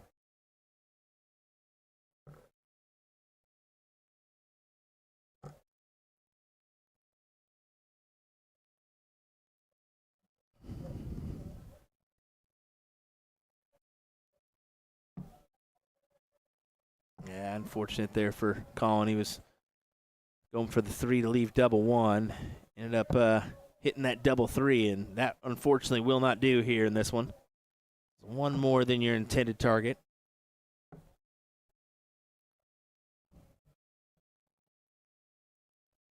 And Timothy unfortunately doesn't find that 32 either, so.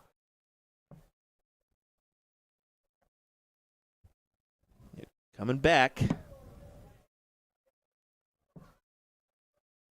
Can capitalize here into the double 7. You can see the little crowd we got here. I mean, there's definitely some support for these youth competitors. And I love every bit of that. There should be some support for these guys. Oh, boy. Those first two looked amazing. Surprised he didn't gather at least one. Colin does adjust, avoids that 3 now, so it goes 1, double 2. I think that's a smart decision, and I think it just paid off for him. I believe that is leg number 3, so Colin Finnegan puts him 1 leg away from a win here in this one.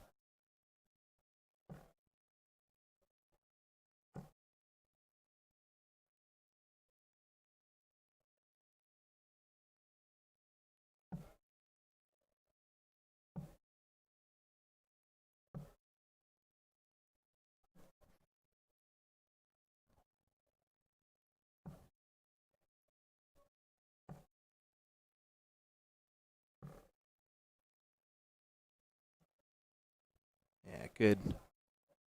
Solid answer from Tim there.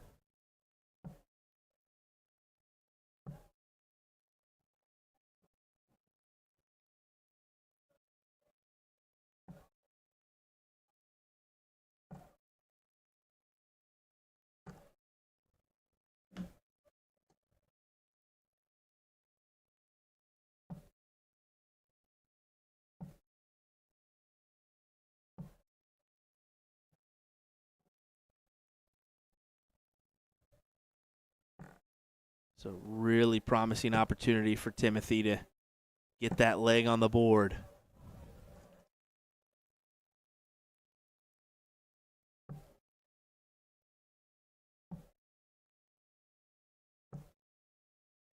Yeah, very promising now, especially with that mistake from Collins. So, Joe, it's 1st to 4. I said that a little bit earlier. I'm guessing you just tuning in. 1st to 4 legs, even though it says 1st to 5, it is 1st to 4 legs. It's a mistake on Dart Connect when they set up the event. So, yeah, only 1 leg needed from Colin to put this one away. But if you're Timothy, you got to win 4 on the spin here, and that is an awfully difficult task. It can be done, but it is awfully difficult. Especially, in 1 or 2 of those legs, if not all of them. Colin's most likely going to be hanging right there with you the entire way. You're not going to get many looks like you are now, so take full advantage. Take full advantage. Capitalize on a triple here. Oh, I thought that one was in. It's a 45 instead, but it is a checkout look at 142. So you just got to decide how you want to go about it here, Tim.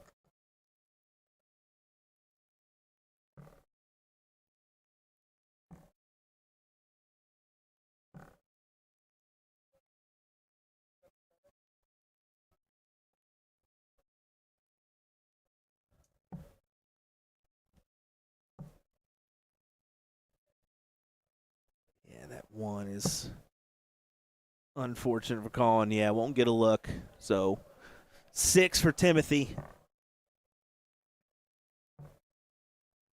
He went for 10 for tops. Now he's got 44 remaining. So just look to set up the 32, and that's what he does.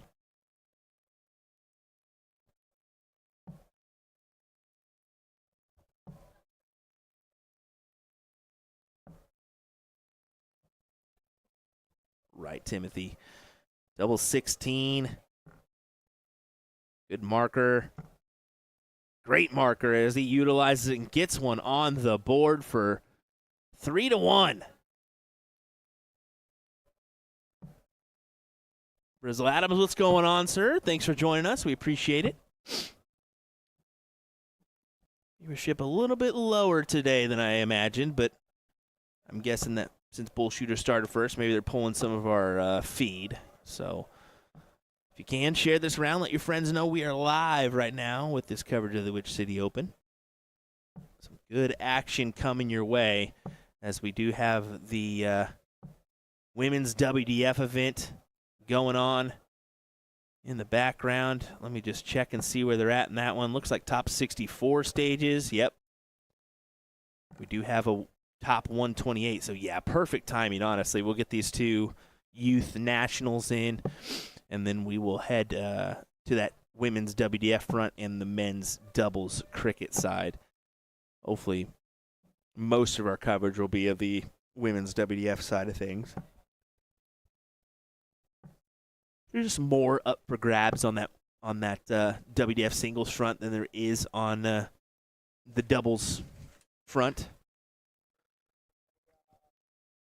There's only $600 up for first on the women's WDF, but $800 on the men's doubles. But, yeah, the potential things that could happen to the ladies that do make a run on that side is substantial from the international value. So, especially with this being a WDF silver event. Well, Colin putting himself in prime position here. On a checkout with Timothy back at 262.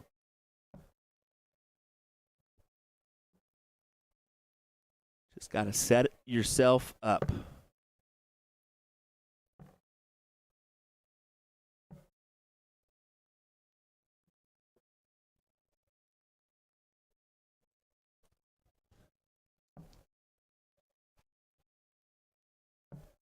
Oh, boy, he leaves 32.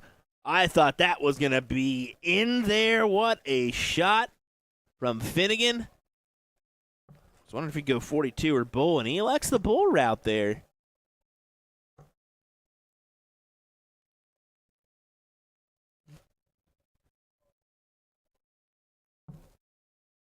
Inside, over to double four. Can't quite put it away. Still Timothy's on the outside looking in, but needs a scoot around here. Oh, there's a good kick. Apologies, everyone. See if we can get something out there, because this has been a little bit ridiculous. But there you go. Colin Finnegan takes the W here in this one. Congrats to him, your boys, ADO Youth National Champion. As Gary's actually going to go ahead and take our photo for us. I'm going to go out to the floor and make sure everybody knows, look out for my cameras, guys.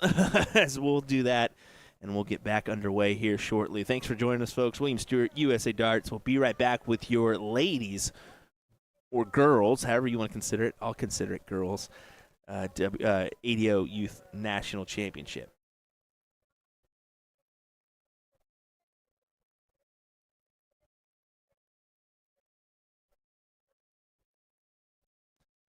Just getting a trip to the World Masters and a voucher as well, is what Carrie just said there. So good for them.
All right, everybody. Sorry for the little delay here, as I wanted to make sure that we were squared away, and I had to grab me a water as well because I needed to get that energy drink going.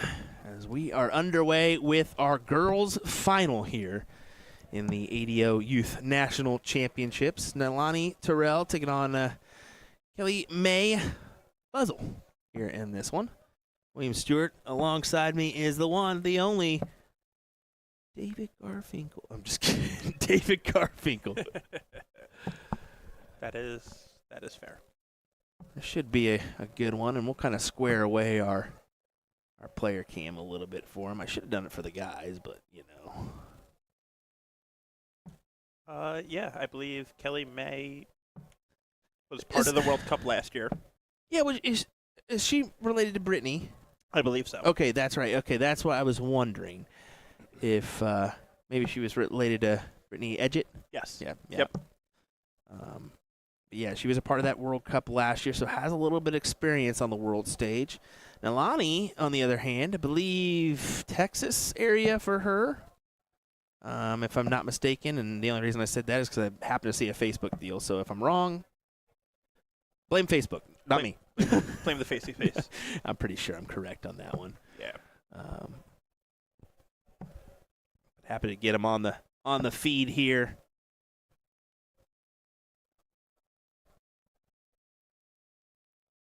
Looking good and sounding great. Say hi to Jimmy for my dad. I haven't heard the cricket lately, so he must be asleep. But he's definitely still around. I can guarantee you that. Oh, absolutely.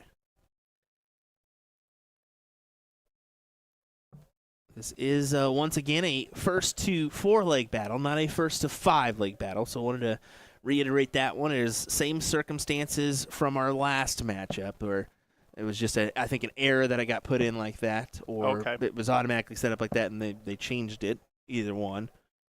But, yeah, first to 4-leg battle. So yeah, it might be an on-the-fly it could have been just because of how late it's running. And well, it could have been that, but also the you may have had a good amount of players involved in Correct. that, and that's kind of the double whammy. Yeah, running a little bit late, a lot of players, and they still have a good amount of stuff to do today. I actually think they're behind on some stuff. that's kind of what I was gonna get at. Is I know they run a lot of youth events here. Oh and yeah, kind they're of way they fill the day for the youth. because it says WDF Singles 501, and then it's entered in as the ADO National Championships. Okay. So that's kind of weird that's the case. Mm-hmm. 11 a.m. was supposed to be 101 singles, 12 p.m. 301, 501 as well, and then that's 12 and under, and then 13 plus, and then 1:30 pizza party, 6 p.m. LOD, pajama darts, and then Survivor at 7:30. So yeah, a little behind. I wonder if they had the pizza delivered and everybody got a little bite to eat, but no, it's a full-fledged day of events. You can Absolutely. You can tell your kiddo, go over there, play, have fun, and not worry about it. You know they're not gonna. You kind of as a dart player with a kid, you got a built-in babysitter for the day. It's pretty much. Now you're of course gonna go over and make sure they're okay and how they're doing and what have you, but it allows you to go have fun, allows them to have fun, and so on and so forth. But for these two ladies, this is all but fun right now. This is all competitive nature, and Alani really wants that W, and so does Kelly May. You can see it. I mean, she's eyes on the floor, is determined to get this one done. She sets up 76 here. Working her way through the out, which I do like. She was actually going 36 for tops there, I think. That's what it seems like. I think going the traditional 20s route. Yeah, which puts you in that kind of sticky wicket. Mm-hmm. That single 12 leaves you 64. Now you can't set yourself up on a single dart out for your next trip.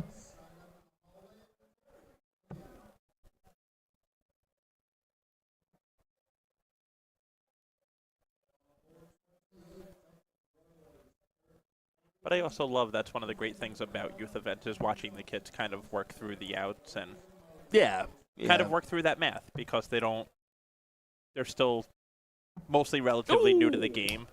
What a good And 55. She pins the tops.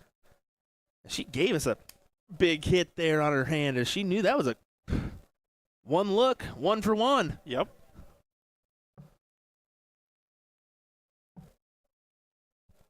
But yeah, it's kind of like what I tell people is with darts, it's not necessarily math. It's more pattern recognition and memorization.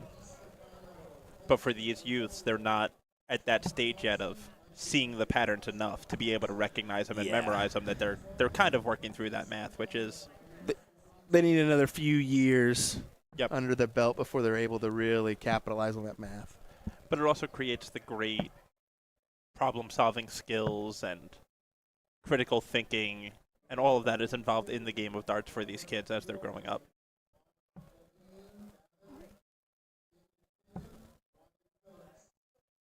Just double checking our feed here, making sure we're good. Yeah, there we go.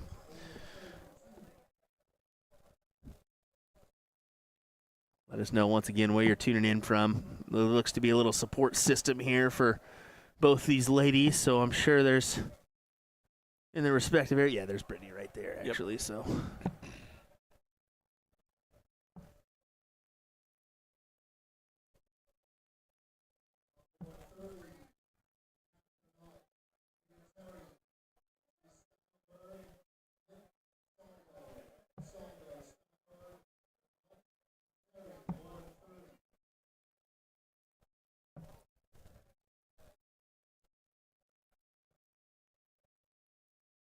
right back to Kelly May.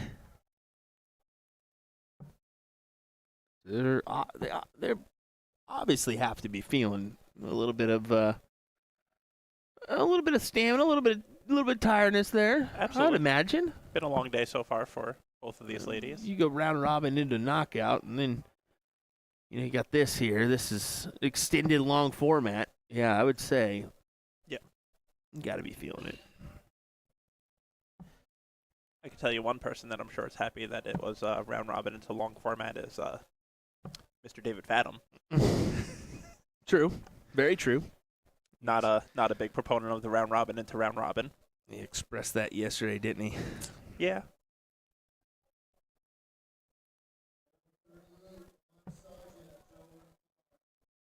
I'm not a fan of round robins in general usually because I was- I suck. I was just gonna ask you where you kind of stood. I'm the same. I'm not a big round robin guy just because I feel like a lot of people like to call round robin long format, and it's not. It's not. Round robin is just a lot of short format. Yeah, and it's a very tough mentality thing to go through because one win, one big loss can really stir your thoughts. It can, but also from the other aspect, you can lose and not be out. Yep.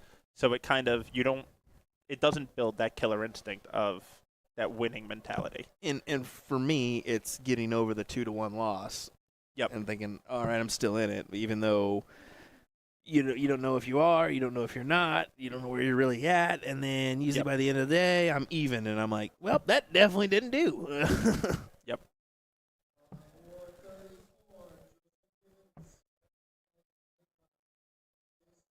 Yeah, like that's one of those things. Like I know yesterday we talked about the DP series a little bit, and that's one of those things across the country that you see a big divide with. Yeah. Is a lot of the DPs do round robin because that's what their players want because they want to play more legs, Mm-hmm.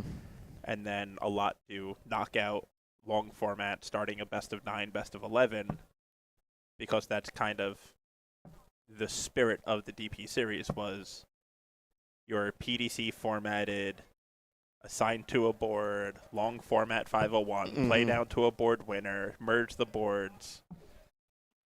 Yeah. And go. Yeah. Yeah, there's a little bit of a discrepancy on that front from that. Yep. Yeah.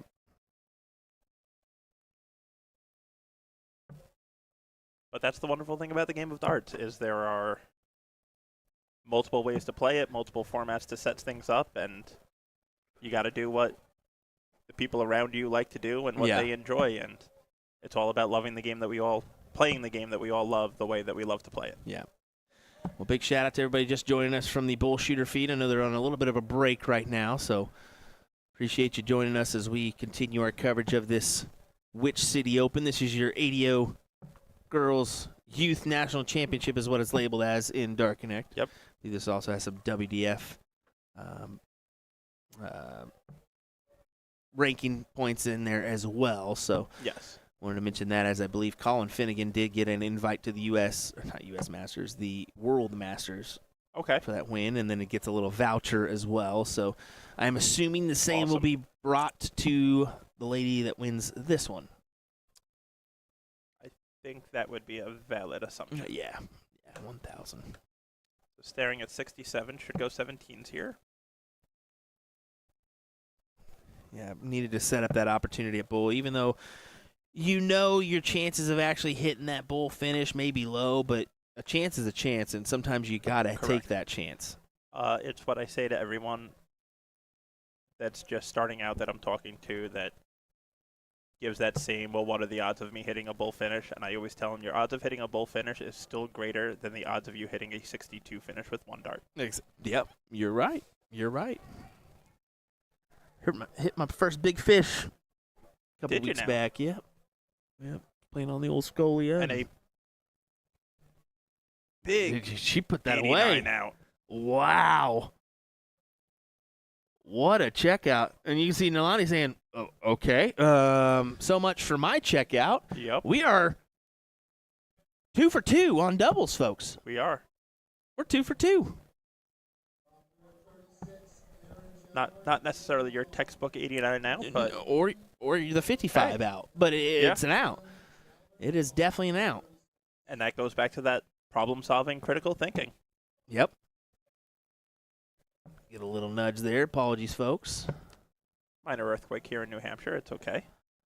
Everyone's safe and sound. I hear that's a new thing coming up. The earthquakes here in New Hampshire. Just a lot of aftershocks.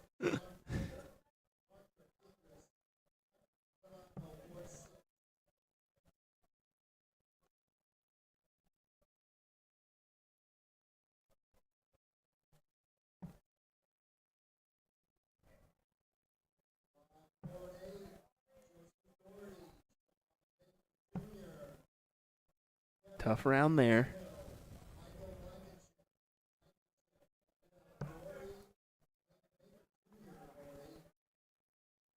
See some support from family back there. She takes a drink of water to get set for this next round. Absolutely. And this is where, as this match goes on, it's going to be interesting to see where the focus of these girls are. Mm-hmm. And if they stay in this game and keep putting that same focus and effort into every dart that they throw, or kind of just start going through the motions, so to speak. And that's the key, too. I mean, you're at the age where I don't know the age of these ladies, and I should have asked, but I'm going to go with anywhere from 12 to 15. That's about where I was going to say. 12 to 15 range. And at this time in your dart career, you can deal with the distractions here and there. I mean, I get distracted when I'm Absolutely. playing. So, yeah, they're going to have a little distraction here or there, maybe a lapse turn, maybe a lapse few turns. But you could tell they were both a little bit amped to be in the final. They were ready to kind of play. So, just by being out there, setting up the board, they were rolling. Oh, absolutely. Yeah. Ready to rock here.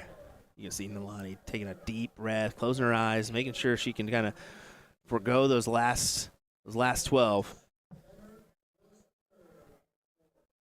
That's what is actually really impressive to see doing, is that kind of calming the nerves and kind of resetting yourself rather than trying to just bully through it and just go up there and go through the motions and just whatever happens, happens. Exactly. You got to have the right mind to say, okay, let's take a step back here. Let's think about it, or whatever I may need to do. I believe that was a talk from Brother there. I think that was Okay. who that was. Well, it seemed to work. It definitely seemed to. I mean, look at that 85 there.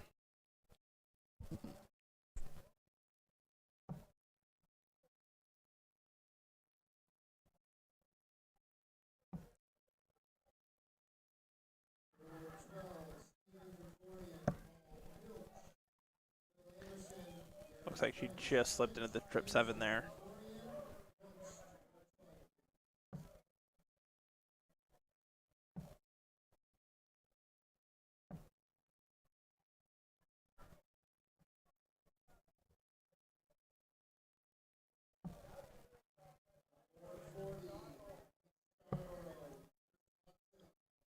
Just keeping an eye on some of our other matchups.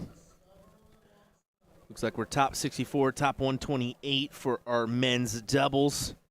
Top 32, top 64 stages for our women's WDF singles events. So pretty much right in line with where we were thinking.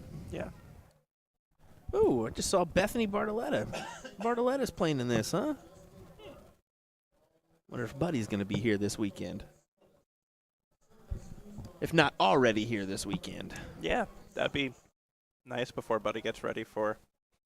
Yeah, you got some work to World do Masters here soon. and- Yep. World Masters. You got the Lakeside Lakeside. World Championships, and Yeah, it's unfortunate where Lakeside falls on the calendar this year because DPNY actually just named a new event after Buddy.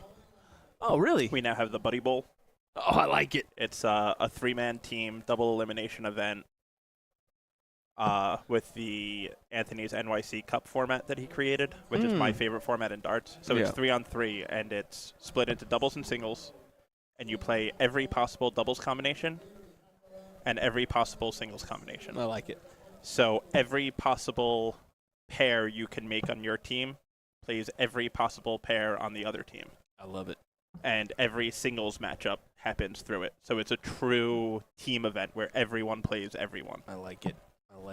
It's kind of along the same lines of the WDF World Cup, although you don't play everybody, but you really get a good shuffle of Correct. of trying to get that overall team score. And I've played an event like that before where, man, it gets tricky when you go doubles to singles to, the team event overall. Correct. Yeah. So when we decided to make this a reality, because that's actually so the NYC Cup is more of a league format that he does over the month of August. So due to COVID years, we couldn't really be in bars. So we developed the 1-year tournament. And then the second we were able to go back to the league, we did. But a lot of people preferred the 1 day versus the 4-week. Yeah. So when we decided to put it into fruition, we decided to try to figure out who to name the event after. There's our first miss at a double. But she does set up tops if she gets to return. Kelly May looking at Mom saying, Ma, what do you think here?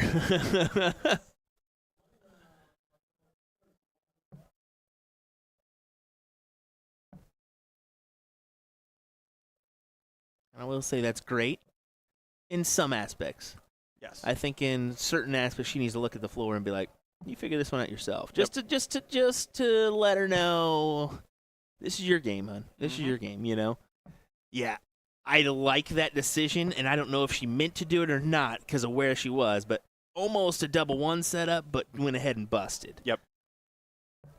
And I think I bust because what's the value of double one or double two rather than double top and getting a Correct. full look at everything again? So. 100%.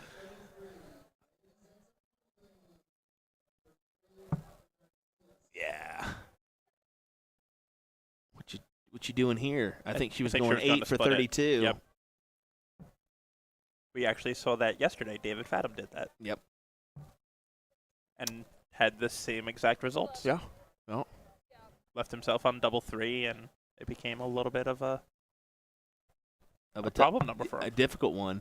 And this kind of opens the door for Kelly May. She's got to go 7 for tops if she wants to attack it that route. At this point, you go the 7-19 wedge, try to just guarantee yourself a dart at a double. I was in the same thought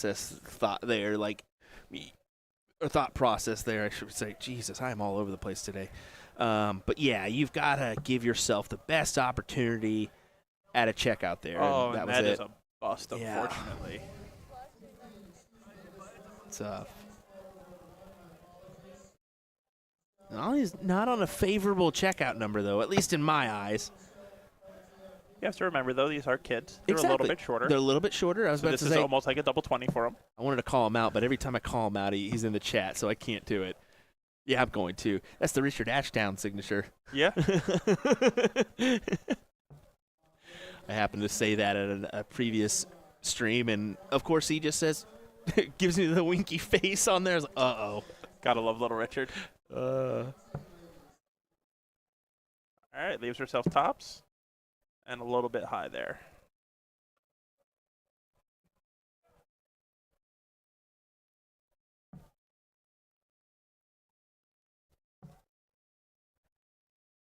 And you can see now we're getting into the double trouble range. And I knew it was I was surprised that we went 2 legs there, right off the bat, pop, pop. You especially in this Situation. the age group, the pressure added to the situation. You normally don't see that right off the bat. Yeah. But we're settling in here to this match. It's also one of those weird things where up until I think last year, on the women's side, you had Asia playing in all of these, and Which is just a different league. Yeah, she was so dominant for On the boys' side, you had PJ Stewart. Yeah. And now And Kaden Anderson. Now we're waiting on those that next generation. that next group of individuals to come up through the ranks, and I'm hoping we get that fairly soon, as we had a good group with Joey, PJ, Kaden, that group. Gavin. We're seeing it on the Canadian side right now, I think. Yes. But we're seeing a couple individuals that could really 100%. stand out. And in the quote-unquote youth side, the PDC definition of youth with the to 23, you have Doug DiMichele. Yeah. You got to. You still have Gavin there. It's Dominic DiMichele. No, Doug. No, it's Dominic. It's Douglas. Yeah, I'm making fun of Anthony. I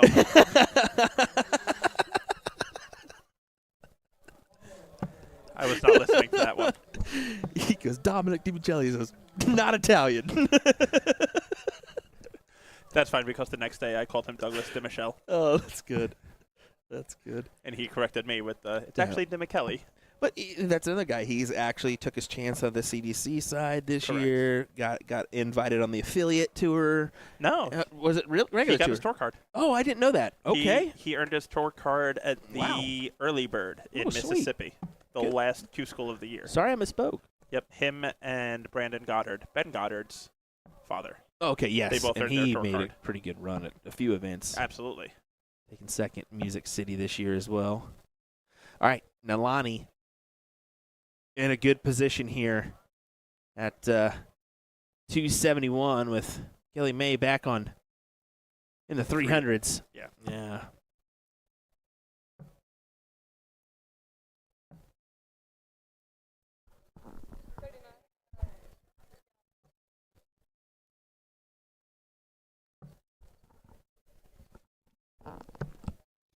I always tend to use that benchmark of, obviously, 10 turns to the board would be a 50 average. Mm-hmm. So at this level, in 15 darts, if you could get yourself below 250, you're averaging better than a 50, which is That's a good, very solid average for a youth. It's honestly a very good way to think about it. And you don't know if, because can we take ourselves back to then? Do you even think of averages as a kid? Do you just think of the win or the loss and go about your business? I didn't pick up a dart until I was 20. Oh yeah, a lot of these ladies are already miles ahead of everybody else.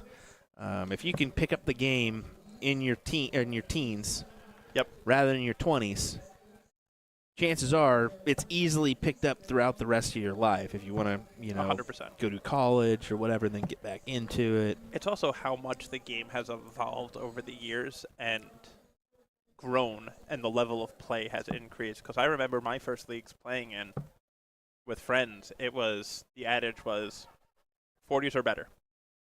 Yeah. As long as you hit a 40 or better, you're in good shape to win the leg. Yeah. That's crazy. That's crazy. That's not a thing anymore. No, it's not. It's not. Definitely not. Now it's like, oh, you went a turn without a triple, you're in trouble. Yeah. Well, good shots from Nalani as she sets up the 66 look, and Kelly's going to be on the outside looking in. Kelly May, I should say. But as we saw in the last leg, you're never out of it. You got to kind of get your head in there and, think that you always have a chance.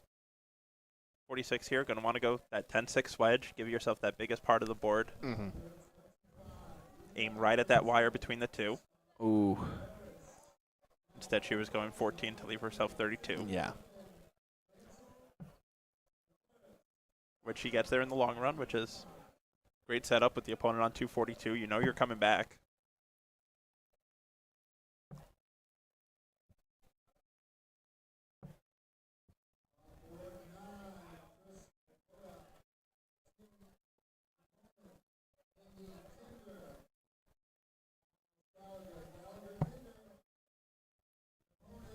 inside there. Oh, an unfortunate bust, but no harm, no foul. We'll come back. Correct. You could almost argue that a Fat 16 there was better than a Fat 8. Mm-hmm. Yeah, just less opportunities, essentially. If she had ended up on that. Yeah. And judging by the fact that she tried to set up that double 16, I assume that's her favorable out. Yeah. As she pins it for a start. Even choosing that over the tops route earlier. So, yeah, tied up 2-2. In this. Yeah, that's right. With tops, she tried to go. Yeah, she went 8 for double 16. And just caught the double 8. Yeah. Gerwin pricing it, as we call it. I was going to say fathoming it. Two.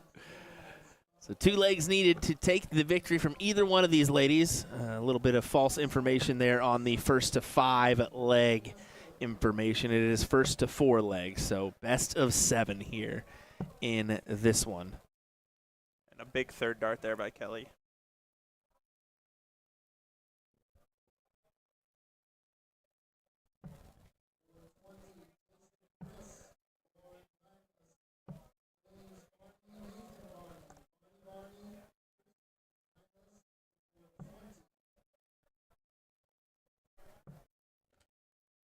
Did not get information on who won the youth stuff last year, so I apologize on that one.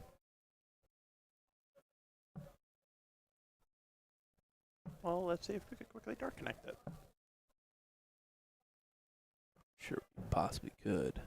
Yeah, you were right on your 80 teams for mixed triples, by the way, too. Right on the dot. The maths. So 77 last year, 80 this year on mixed trips. ADO Youth Masters Nationals Finals. It was in July last year, though. And that's what I'm thinking. It's a little bit weird that but maybe there's a bidding process or what have you for that. But it was PJ Stewart and Alexis It was in Adgill. June or July? Is it June? July 7th. That Charlotte? That's Charlotte. So that's why. So yes, it is right. So the ADO Youth National Championships was attached to that event last year because I actually ended up in Charlotte to play for that U.S. team event. Yes. So, yeah. And then in September, Dark Connect has coming up ADO Youth U.S. Team Nationals 2024 tomorrow. Huh. And this says youth adult. So I wonder if they're just doing both nationals this weekend. I mean, maybe I have an old flyer, but that kind of weird to me. So I'll double check with Carrie and tournament crew and just be like, so am I wrong here or what? Apologies, folks. I mean, yeah, because I believe the youth nationals used to flip between Cleveland and Charlotte. yeah, and that's why my assumption. And last year it was Charlotte. Yes. And for some reason they didn't do it at Cleveland this year. I'm pretty sure there was a bidding process that happened for a couple events this year, and I think this was possibly one of them. And we do know, I mean, if you haven't been around the scene for a little while, the ADO has been kind of in a little rotation or a little switch this past year. So some new things have been implemented that maybe hasn't been done in the past. Yep. So that could be one of those items. And change is not necessarily bad. No. Yeah, definitely. I mean, it'll take a little bit of time to get used to on all fronts, but yeah, I mean, certain things will work out great, and it'll be a useful change, and then some things you learn, maybe it was a good thing, maybe it's a bad thing. We'll find out. Yeah. But also, I have to, with that being said, if they are doing both of the youth nationals here this weekend, I actually kind of like that idea. Yeah, and that concept, because it's to ask a youth to travel is always so tough because the prize money's not really there to help cover the expenses of the travel and this and that. So if you can combine it all to one weekend, and now it's 1 weekend worth of expenses for these parents to take on. Yeah. Well, not only that, you got a lot more too. As I'll get into that here in just a moment after we see potential checkout here. Unfortunately, won't get a look now, but 17 left. you never know what sports outside of darts they do too. That's 100%. the big thing, because darts is not the number one for most of these guys. They're doing, or gals, they're doing basketball, they're doing baseball, football, softball, whatever it may be. Soccer. So exactly, soccer Or football for the people watching Yeah. overseas. So that's another thing you need to kind of count into that, as well as school activities. And that's also one of those biggest arguments that always comes up when talking about, our youth versus the youth over in Europe. And there's a lot more competition for the youth over for here. youth. Yeah, I mean, you're looking overseas. A lot of people play soccer. That's their number it. one. Yeah. And then darts is number 2. Rugby is substantial there, but there's not as many as here. Well, coming down to this nitty-gritty point, who's going to take the advantage away? Looking for a single one here. Gets it for Gets the double 5. eight.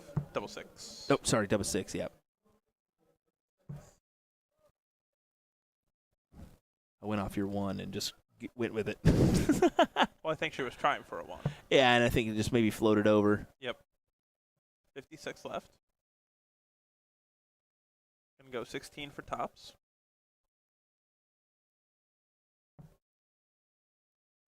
Get the 16. Just low on the tops.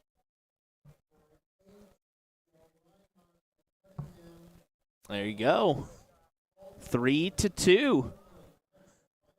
As we've got a match here, ladies and gentlemen. What a doozy. Kudos to these two wonderful ladies, and kudos to you folks at home for joining us for our coverage. Let's give these ladies a big shout out. We can. I see already a good amount of those, but you can always do a little bit better and get them. Keep them coming. They deserve it. So I'm gonna say by the DFW represent, she is from Dallas Fort Worth. Yep. Although I hate Dallas, I'm just kidding, Christopher. I know he'll like that one. About 5 hours away from me is Dallas. Ironically, though, I never get down there to play much. Usually, the farthest I go is Lawton. And it's funny that it's still always bugged. Like, I don't know. I never, in my mind, geographically, I can never picture Kansas and Texas being like that close to each other. Yeah, like, right. Essentially, your distance is my distance to coming to Boston. It Yeah. took me almost 5 hours to get to Boston. Yeah. When I drove on Thursday. Yeah, it's crazy. I mean, for me, centrally located, I'm in Wichita, Kansas, so I can do 10 hours to Wisconsin. That's Milwaukee, Wisconsin. Yeah. Chicago, same way. Nashville, 10 hours. Houston, 10 hours. So that's the benefit of where I'm at. Yeah. I'm not in California like some people assume. That would be very, very difficult on me for travel. Oh yeah. So I am very happy to be centrally located in the Midwest. So really not too far from Philly. I looked up Philly last night, 18 hours. It's not too bad. That's a flight. That's definitely a flight, but it's not too bad. I kind of like the 5-hour drive is where I try to set my 10 to 12 for me. Yeah. About 12 hours, and then I'm like, eh. my only exception is driving up to White Mountain every year. That's about a Yeah, that's quite 8 the to 9 trek. hour drive. That's quite the but trek, and there's a good amount of people up here that do that. it's because there's nowhere to fly. Yeah. Like even if you fly, it's still a 3-hour drive. So I'm like, if I Mhm. need to rent a car and drive 3 hours, I might as well just drive 8. You're taking a biplane up there too. Like Mhm. it's nothing up there. You're got- always getting a snowstorm. You even have Wi-Fi. If they do, it's hamsters running a wheel to start it up. Yeah, last year they gave me a bicycle. Said start pedaling. That's why the internet crashed after 15 minutes. That's about as long as I was able to make it. All right, look at this. Some troublesome back and forth here from both competitors. Just like in that previous leg. But like we said, stamina becomes a factor. And in middle match, it's easy to kind of – it doesn't necessarily look like you lose your concentration, but you just kind of get a little bit more sporadic. Correct. And the grouping doesn't necessarily go your way in certain aspects. The mid-match lull, Yep. as you would call it, because that hyper focus tends to drop a little bit. You tend to just go through the motions of the match, and then you start hitting end game, and you get that focus right back at you.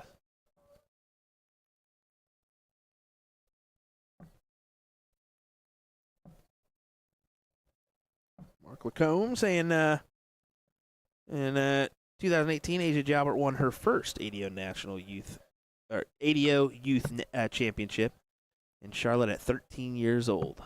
Yep. Whew. 2008, 13 years old. Get out of here. That is seems like yesterday, and she I was know. 13. I mean, I'm going to say P.J. Stewart wasn't that far behind either. No, I think no. he was 12 or 13 when he won his first national. Yeah. Kudos to him, too, for putting the game aside, saying, I'm going to make this flight thing work for me. Absolutely. I know he just passed one of his tests the other day on his birthday. That's big stuff. Good for him. He's on the track for greatness. Yep. Love PJ to death. Love him like a little brother. I can tell you if I ever step foot on a plane and he's the pilot, I'm walking off. I'm walking. You're dang right. All right, so definitely advantage to Nalani here. 83 needed.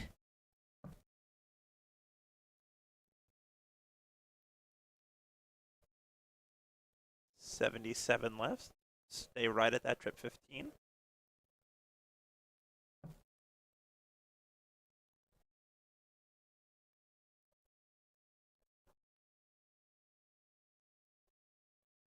$54 scored. Yeah, so can't go. Just looking to set up, and she sets up the double 10. If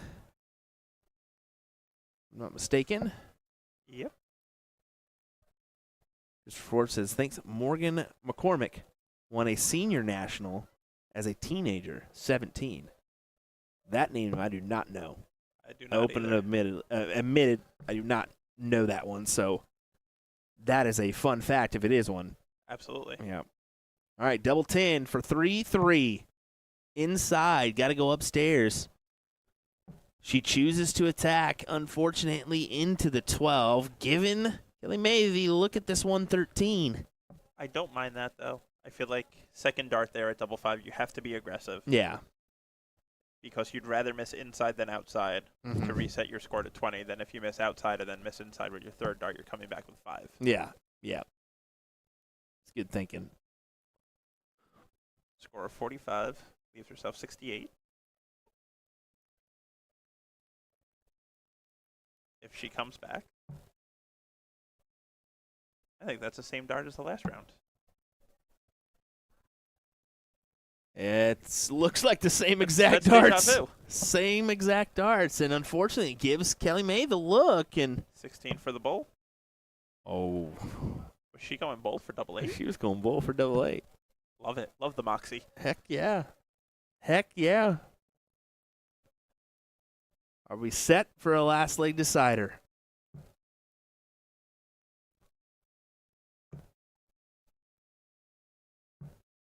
Oh, You know what? Those darts might not have gone in, but even the last 2 rounds, They were every good. dart she's thrown at double 10 has been a fantastic dart. it's been right there.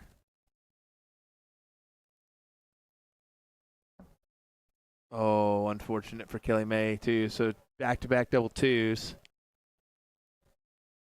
She was wanting 17, then 15 there to set herself up. Yep.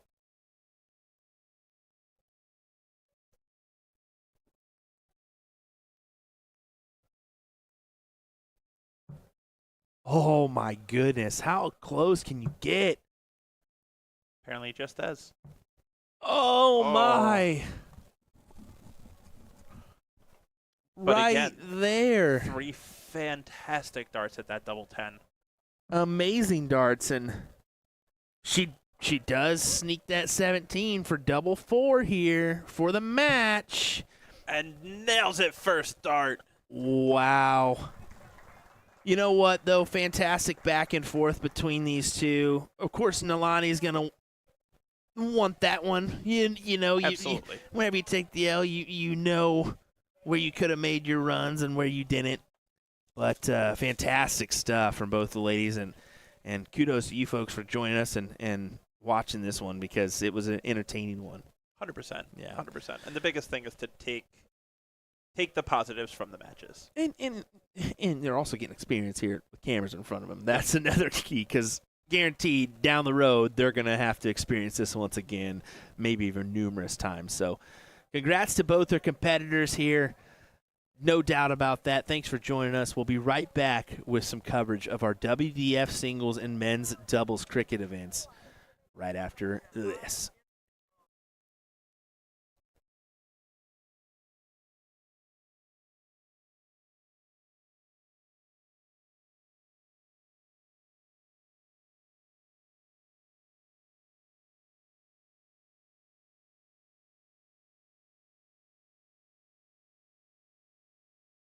This game is going to be key.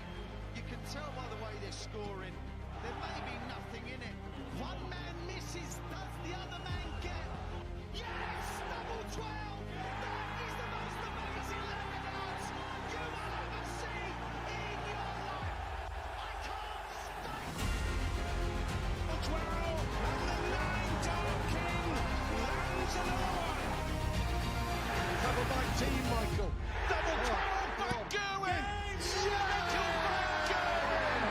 Luke Humphries, the ascension is complete. Incredible stuff. The world number one is world champion.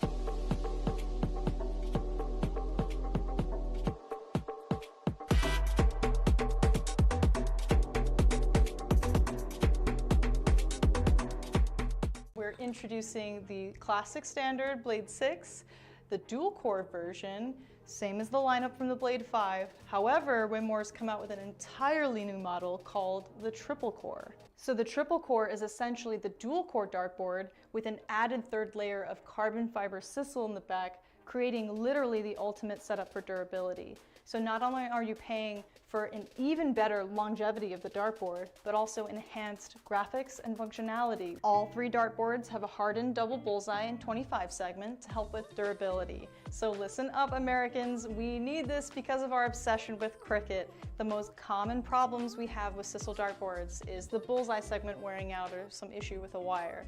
So let's just say we're not known for wearing out our doubles. All 3 dartboards come fitted with the 3 Rotolock wheels to help stabilize the board to any wall surface. But the adjustable wheels make your life so much easier because they allow you to rotate your board super quick and easy. You just loosen them, rotate, then tighten them again, then of course fix your numbering.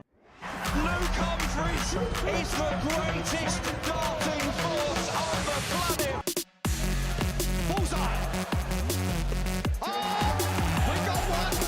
The fish has been landed. We know he's too good.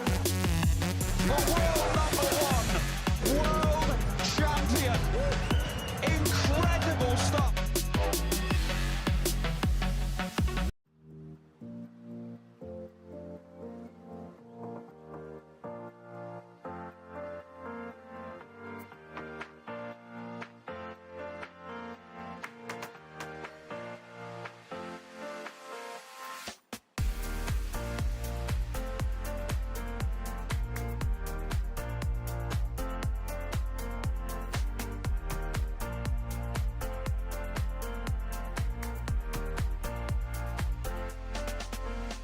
Let me tell you about A to Z Darts. We're a specialty dart store with over 10,000 different products. We create in-depth videos and blogs to help improve your game and showcase our products. We give helpful advice on how to practice darts, the fundamentals of form and mechanics, and how to make better decisions when purchasing your darting equipment. Whether you're brand new or a seasoned player, we try to provide fun and informative content. I'm Jen, the creative director for A to Z Darts. I've been playing for over 10 years, and I've traveled the world competing in and promoting the sport. This is Will. He runs our live streaming company, USA Darts, and travels the globe as well to broadcast major darting events and interview PDC players alike. You'll find over 2,000 different sets of darts on our website. Guessing right now you're pretty interested in our resources? Learn about form, throwing mechanics, practice routines, scoring and grouping, checkout methods, cricket strategy, and much more. Visit a-zdarts.com to take advantage of our blog or follow us on social media at AZDarts today.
to you, Michael.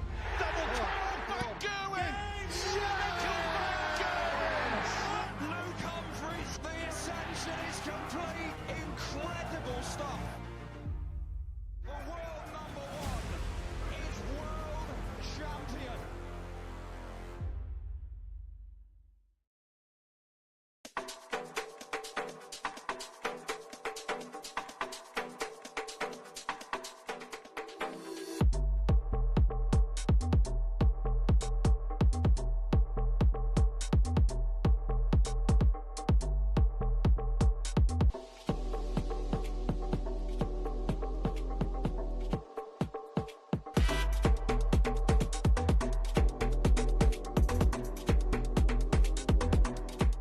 We're introducing the classic standard Blade 6, the dual core version, same as the lineup from the Blade 5. However, Winmore's come out with an entirely new model called the triple core. So the triple core is essentially the dual core dartboard with an added third layer of carbon fiber sisal in the back, creating literally the ultimate setup for durability. So not only are you paying for an even better longevity of the dartboard, but also enhanced graphics and functionality. All three dartboards have a hardened double bullseye and 25 segment to help with durability. So listen up, Americans, we need this because of our obsession with cricket. The most common problems we have with sisal dartboards is the bullseye segment wearing out or some issue with a wire. So let's just say we're not known for wearing out our doubles. All three dartboards come fitted with the 3 Rotolock wheels to help stabilize the board to any wall surface. But the adjustable wheels make your life so much easier because they allow you to rotate your board super quick and easy. You just loosen them, rotate, then tighten them again, then of course fix your numbering.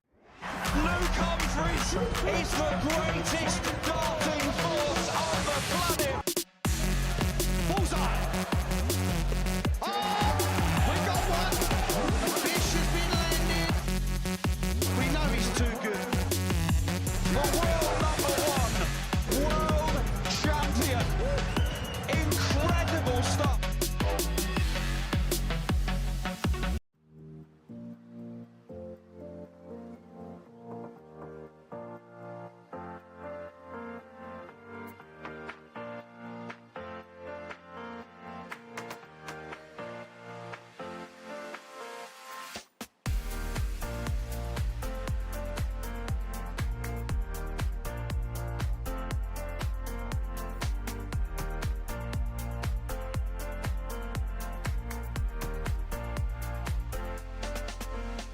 Let me tell you about A to Z Darts. We're a specialty dart store with over 10,000 different products. We create in-depth videos and blogs to help improve your game and showcase our products. We give helpful advice on how to practice darts, the fundamentals of form and mechanics, and how to make better decisions when purchasing your darting equipment. Whether you're brand new or a seasoned player, we try to provide fun and informative content. I'm Jen, the creative director for A to Z Darts. I've been playing for over 10 years, and I've traveled the world competing in and promoting the sport. This is Will. He runs our live streaming company, USA Darts, and travels the globe as well to broadcast major darting events and interview PDC players alike. You'll find over 2,000 different sets of darts on our website. Guessing right now you're pretty interested in our resources? Learn about form, throwing mechanics, practice routines, scoring and grouping, checkout methods, cricket strategy, and much more. Visit a-zdarts.com to take advantage of our blog or follow us on social media at AZDarts today.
All right, folks, welcome back. Here we go with another fantastic matchup. We're getting some mixed doubles action here.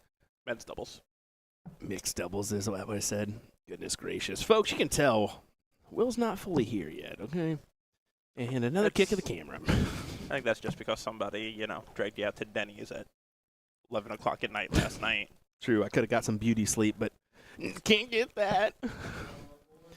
Well, here we go. This is Ethan DeVera, Matt Thompson, taking on Darren Young and David Walsh here in this one. Make sure we got our correct scoreboard up, as we did move to some cricket, folks, as you can see there. See, just when Jiminy goes to sleep, we're playing his game. Yeah, right? Come on, Jimmy. What the heck, man? You're supposed to wake up for this. If you're confused, Jiminy is the cricket that has now made his presence in the commentary booth on USA Darts. We may hire him for some more events down the road. We're going to find out later. The field reporter, setting him out into the field. Got an interview between Jiminy and Alex Spellman coming up next.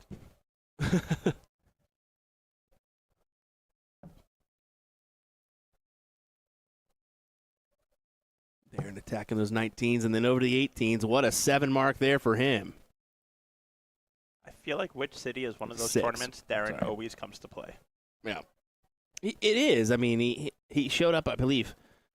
I think it was 2 Did he years come ago. last He year won or 2 singles years? cricket. Okay, yeah, that's right. Yeah, 2 years ago he did win singles cricket. That was right. I knew it was at least in the last 2 years, but yeah, with Leonard playing Kevin last year, that would explain it. So, was that WADA? I heard. Yep. So. And he played really well at WADA also. Mm-hmm. Well, folks, share this around. We are still alive and kicking here in Which City? Or at Nashua, I should say, at the Which City Open. Oh, Ethan DeVera. There you go. That seemed like one of those like Madden or NCAA moments Mm-hmm. when you start to do something good and the screen just starts to shake. To say, well, there goes that clip that we were about to do. Darren going to poke at the 16s here, it looks. Just misses. He's in good form here. I mean, look at this matchup. 4-6, 4-8. Some really respectable averages.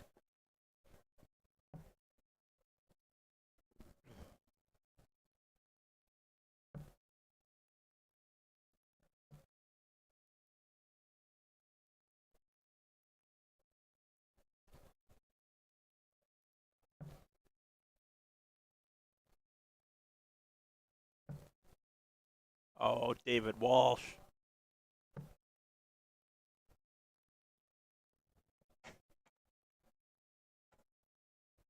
Big 5 mark there, shutting down the 16s, closing the 15s.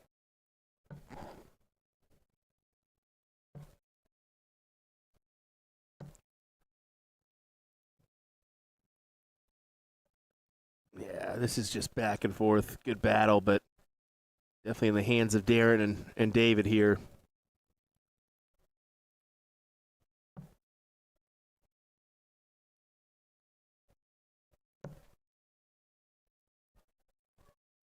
Looks like he's going back up to 20s. Nope. Is that third one in? Only 2.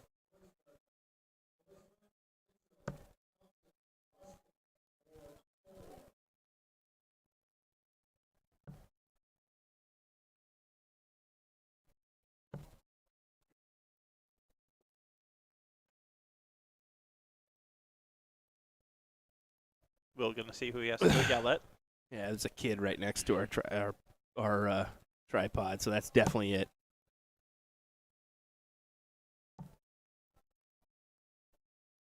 He's leaning on the table too, like shaking it. So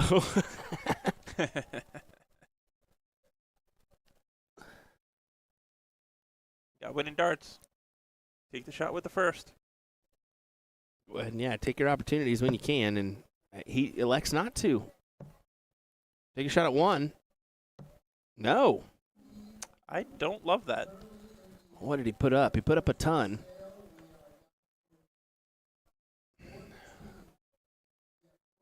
understand it. Yeah. I just don't love it. Well, it still forces Darren. He can't take it out. I mean, I guess he could, but he's not going to get the lead. No, but at this point, you put up 80. Take it out. But he chooses not to. Did he stay in with that last one or slide over? I think he slid over into the 5s.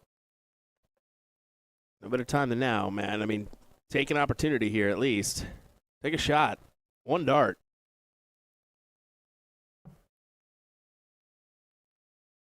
Yep, and that's perfect. And then you bail back down to the bulls. Yep. And I think that's the strategy that you have to play there, because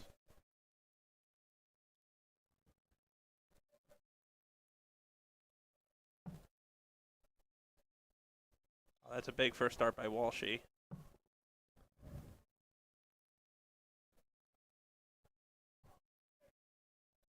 See, I wouldn't even hate him going bulls here and shutting it down. Right. Don't mind that at all. And that's what he does. Yep. Goes ahead and takes it out. 41-point lead. So 3 of any number, if they don't close, is all Darren needs.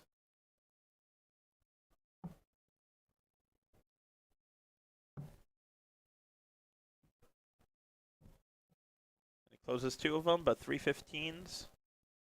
We'll see the first leg go to Walsh Young.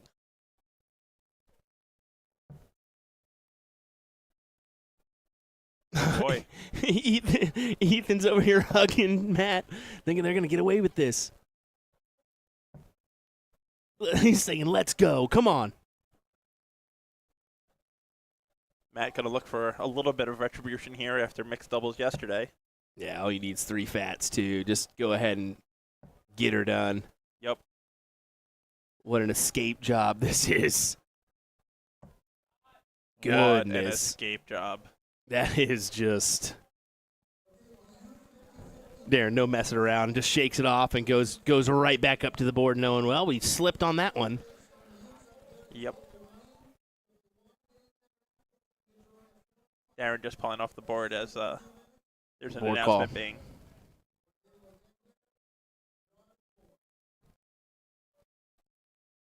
And just make sure you're fully set up and ready to take that shot. So that's what he was doing there, is just go ahead and take it a second.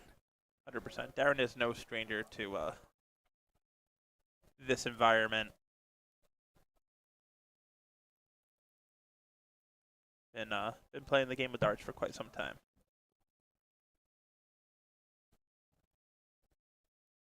Was the quote-unquote first guy to retire, Raymond Van Barneveld. That he was.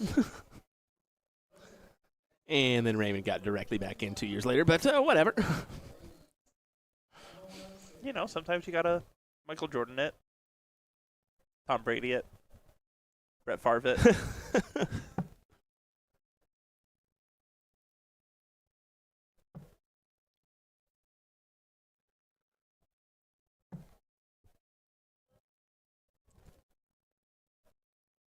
Opens with 3, bare minimum.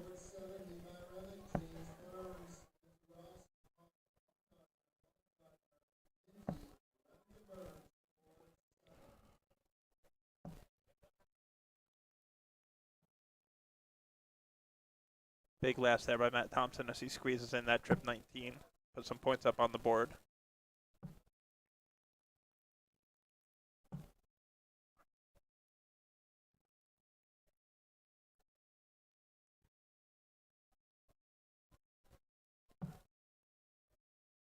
We're all over the U.S. with this matchup. Yeah, we really are. And You got Maryland, you got Texas, is he Quincy. from Philly? Or not Philly, but Pennsylvania? Yeah, Pennsylvania. That works.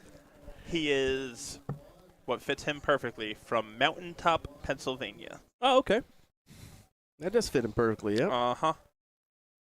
I like that. If you were to make up a town name for Darren Young to be from, it'd be Mountaintop, Pennsylvania. That's a pretty good.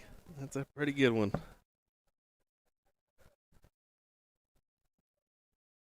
course, Ethan originally from the Philippines. Now in the Dallas-Fort Worth area, I Yeah. believe. It's a good area to be in. I mean, there's a lot of good shots in that Dallas area. Yep. Maybe they just don't get around as much as the others, but Yeah, Danny Young, who we've seen pop up. I mean, DPFL. Danny Young, Sebastian Gandara. Yep. I mean, look at your old school players too. I mean, Roundtree.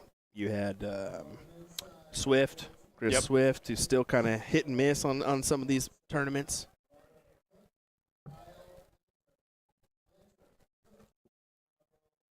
John Foreman. Yes. He can get around too, and really, I'm surprised he's not at the last few events. Yeah. I think he's been going to the DP Dallases, though. Yeah. DP Texas stuff. Yeah.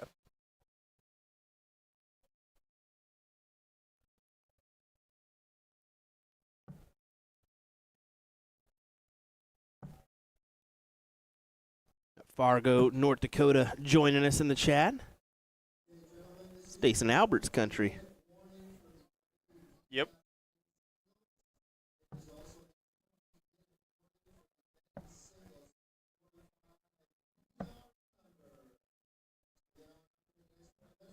Making Ethan and Thompson in control of this leg. that to do. And a little bit of control here. They're making final calls for the WDF and 45 and under event for the men's side. So just But Darren Young says not so fast.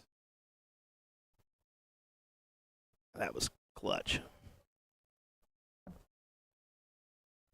Ladies double should be starting any time too. Wow. We're moving along. Full buck of action coming your way. It's already 4 p.m.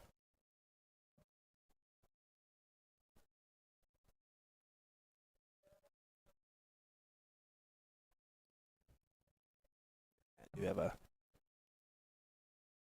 couple top 32 matches going on right now. Tammy Dauber up 3-1 over Robin Curry in the top 16. Okay. So I wanted to mention that one as we should be working into some women's singles matchups here. Imagine here pretty quickly as we're in the top 32 of the men's side on the doubles.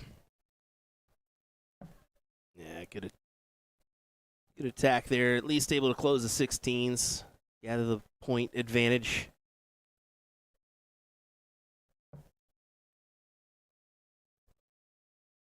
Darren needs 6 to tie things up. Actually, to take the lead. Oh, beauty. 7 takes an even bigger lead. Beauty from Big Daddy.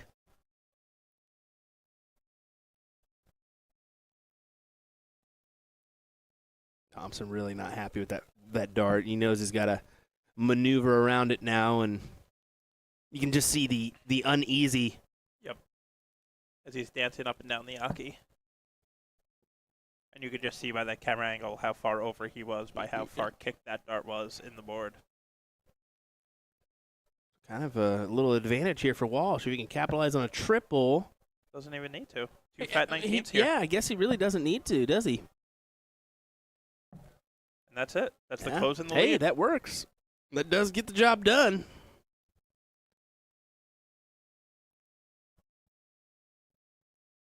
Pulls away for Ethan here.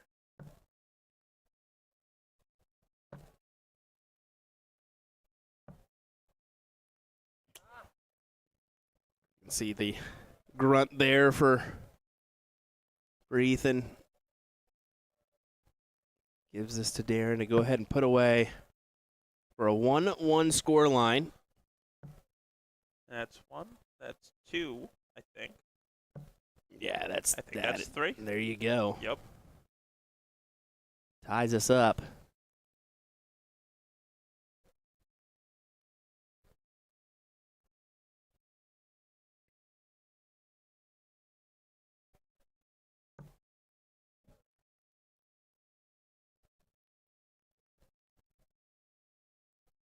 Big diddle. They'll go ahead and pull him.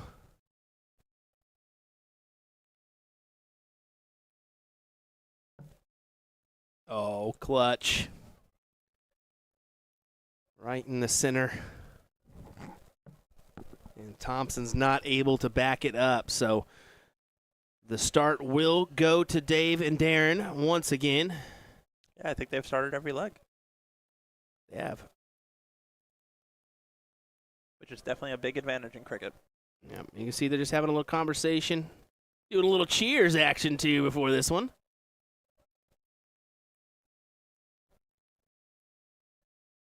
The quote-unquote old-timers.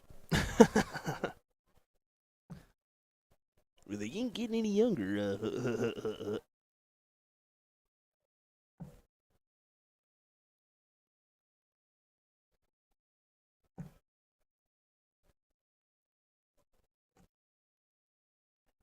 I don't know if you saw, Fathom posted a picture of him, Darren, and Steven DeStefano, but tagged it the 3 old-timers and tagged Larry Butler.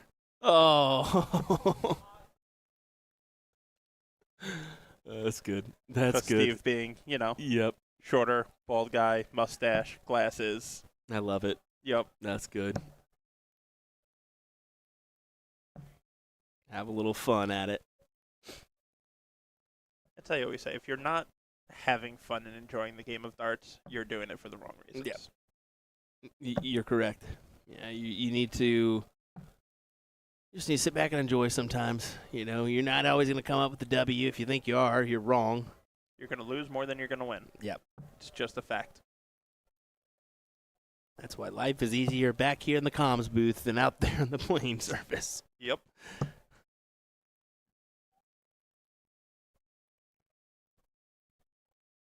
Hey, I knew I could never win a CDC event. So instead, I started a company, sponsored Darren Young, and I have 3 CDC trophies on my mantle. Hey. It's the George Steinbrenner approach. There you go.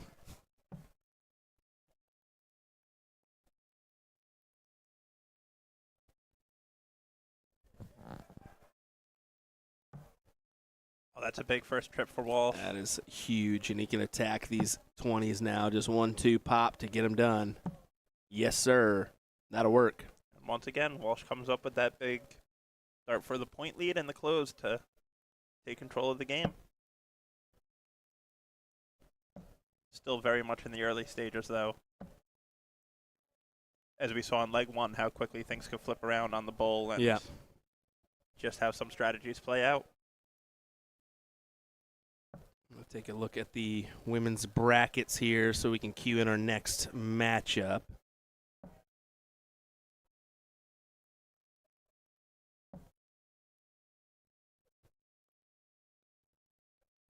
Oh. Trish Gretzik taking on Callie West. That should be a good match. Yeah. Potential Asia Jalbert Paula Murphy matchup as we are waiting on a top 32 Okay. there. Tracy Fire Oh, tag yeah, waiting on Carolyn Mars or Holly Young. I'm going to circle that one and circle Asia and Paula and Yep. see if we can get them both. Andrea Taylor still going as well. Yeah, Robin or Tammy could potentially meet in some seeded. Because that's going to be a fun watch to Yeah. a fun race to watch for the rest of the year is between The top Andrea echelon Taylor ladies. and Tracy Firetag are essentially in a 2-person battle for the 4th World Cup spot. Oh, yeah, there you go. And there's a lot of seeded. I mean, pretty much most of your competitors are seeded positions next. So, yeah, it looks like That's why the seeds are seeds. Kathy Paulino just etched her place into a matchup with Paula Okay. Murphy. So, not bad. Which means that she just knocked out Asia? No, Asia's waiting in the top 8. Oh, So it'll be Paula or Kathy taking on Asia. Gotcha. So we'll cue in that Gotcha. match, and we'll cue in the Tracy Carolyn match if we can get there by the time this one is over. So I want to strictly more focus on the WDF side, but we'll see if we can do that one.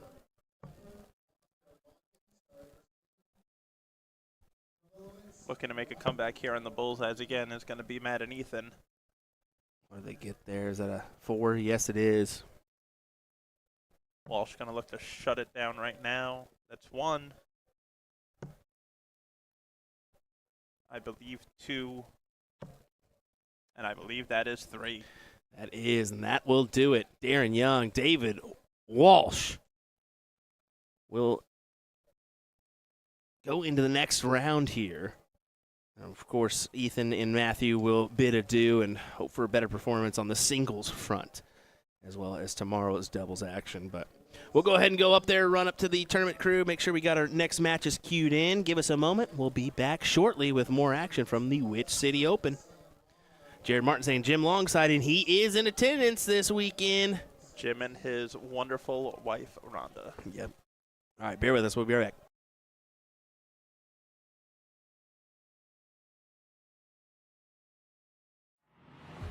This game is going to be key. You can tell by the way they're scoring. There may be nothing in it. One man misses, does the other man get? Yes! Double 12! That is the most amazing Lagos you will ever see in your life! I can't stop! Double 12, and the 9 Dark King lands on the line! Covered by Team Michael. Double 12, back going! Luke Humphries, the ascension is complete. Incredible stuff. The world number 1 is world champion.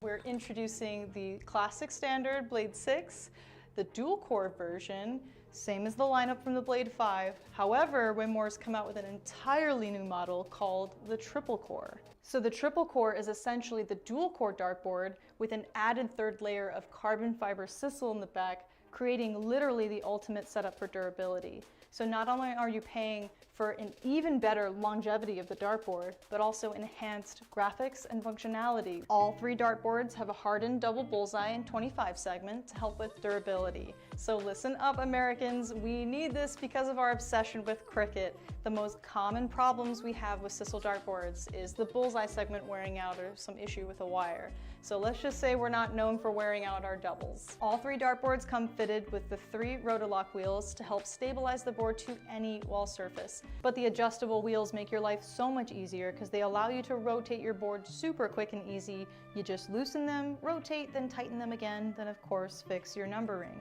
Luke Humphries is the greatest darting force on the planet. Bullseye. Oh, we got one. A fish has been landed.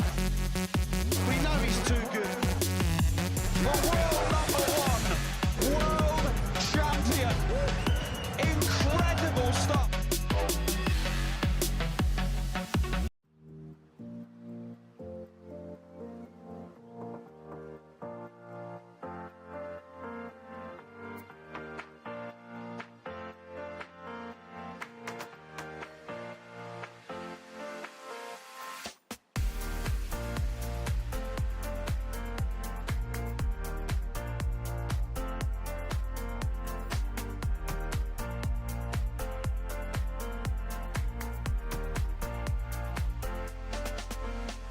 Let me tell you about A to Z Darts. We're a specialty dart store with over 10,000 different products. We create in-depth videos and blogs to help improve your game and showcase our products. We give helpful advice on how to practice darts, the fundamentals of form and mechanics, and how to make better decisions when purchasing your darting equipment. Whether you're brand new or a seasoned player, we try to provide fun and informative content. I'm Jen, the creative director for A to Z Darts. I've been playing for over 10 years and I've traveled the world competing in and promoting the sport. This is Will. He runs our live streaming company, USA Darts, and and travels the globe as well to broadcast major darting events and interview PDC players alike. You'll find over 2,000 different sets of darts on our website. Guessing right now you're pretty interested in our resources? Learn about form, throwing mechanics, practice routines, scoring and grouping, checkout methods, cricket strategy, and much more. Visit a-zdarts.com to take advantage of our blog or follow us on social media at AZDarts today.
All right, welcome back, everyone. Here we go with another matchup. This is going to be mixed. I keep doing that. Men's doubles in action as we've got Steve and Mark taking on Alex and Colm here in this matchup. We also have a ladies WDF matchup that's called to the board next to this one. That's going to be Paula Murphy and Kathy Paulino. So we should be able to switch right from this one over to that one. This is, of course, the best 2 out of 3. It would help if I did that one for you folks. Sorry. This is the best 2 out of 3. The other matchup is going to be an extended format. So we will go ahead and keep the action rolling here with our coverage of men's doubles. Absolutely. Yeah, William Stewart, David Garfinkel, per usual here. I actually need to set up the call with Ryan. I keep forgetting to do that. It's about time for him to get on here, so I need to send him a link. Probably a good idea. Yeah, I told him 4 o'clock, so definitely a little past time, Will. Whoopsies. Sorry, Ryan. It happens. I'm sure he'll forgive you. No, definitely not. He scolds me on a constant basis, if you didn't know. Just kidding.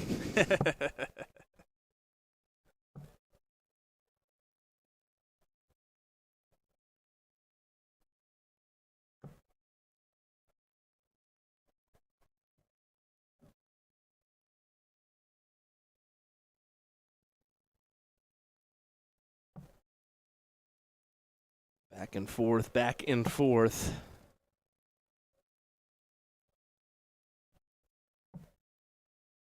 Spellman and Colm down by a good margin right now. It's Steve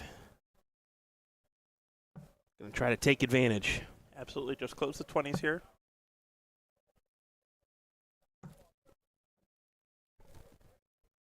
Sealy. Biggest thing you need to get done. Just make sure you close it and give yourself the advantage.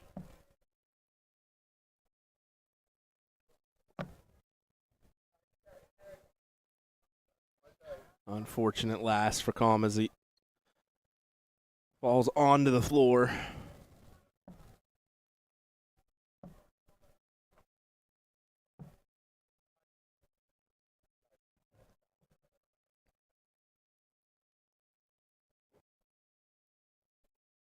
Gotta attack these 17s and really attack them well. Yeah, that's just, I don't even think 4 is going to be enough. No, And 1 is definitely not enough. that simply will not do.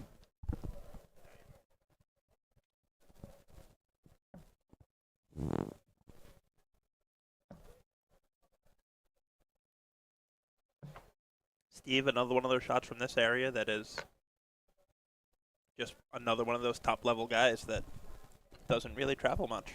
Yeah, I always butcher his last name, so if you couldn't tell, I'm avoiding it. Yes.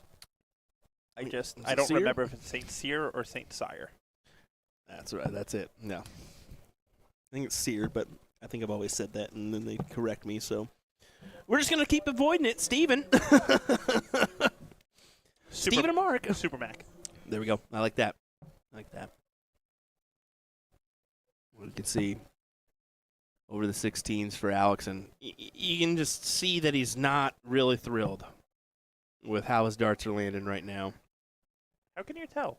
I feel like Alex is Just- always so stone-faced when Oh, he throws. yeah, just totally stone-faced.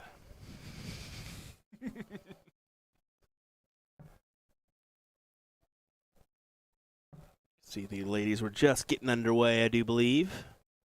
On board 44.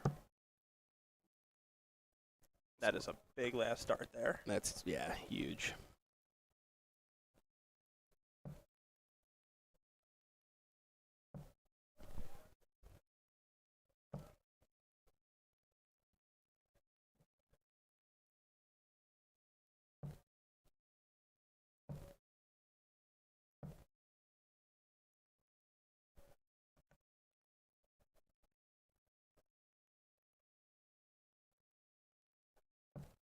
Yeah, just really unfortunate leg here for both Alex and Colin. Yep. For only a 2-6 being thrown right now between the both of them. Yeah, and I don't think it's kind of one dragging down the average. I think both of them are kind Yeah. of It's definitely both 3 are mark, 2 mark, 3 yeah. mark, 2 mark.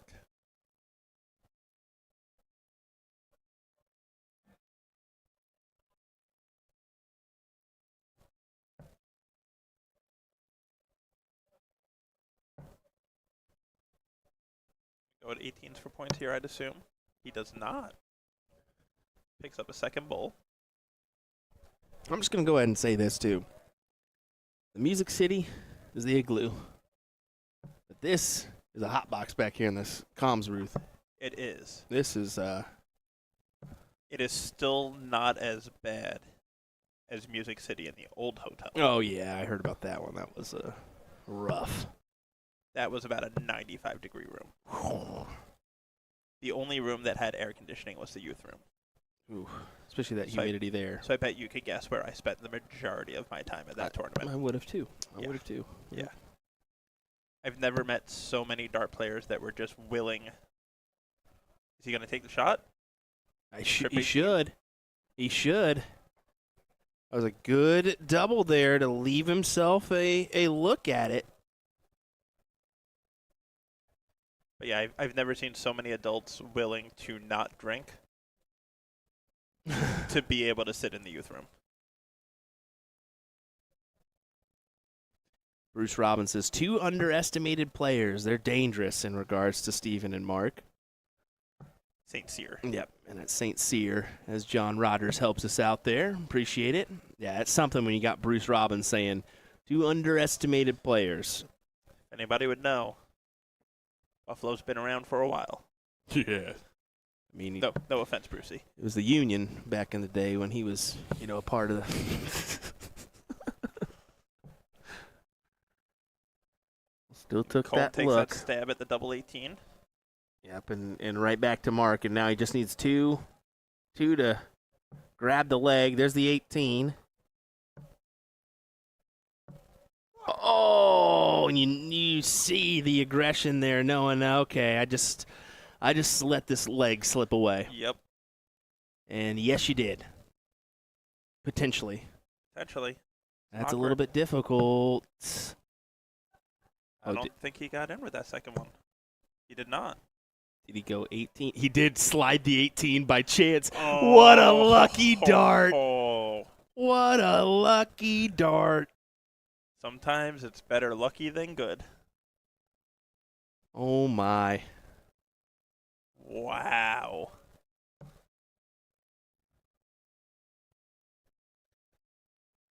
I'll say it. That was dirty. That was dirty.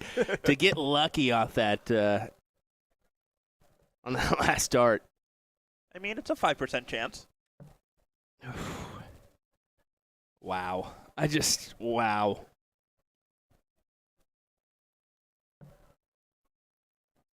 That's really the last thing Steven and Mark want is luck on their side. Yes. But you know what? You also have to look at it. It's not all luck, considering Steve and Mark were at about a 4-8 going down the board all the way to 15s, and they finished at a 2-9.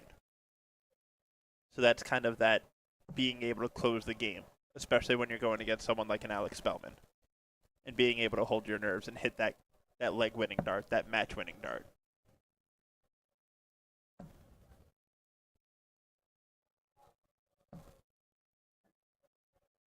As it looks like a monster. Oh, nope, only a 5 answer from Steve on the 19s to Spellman 7 20s.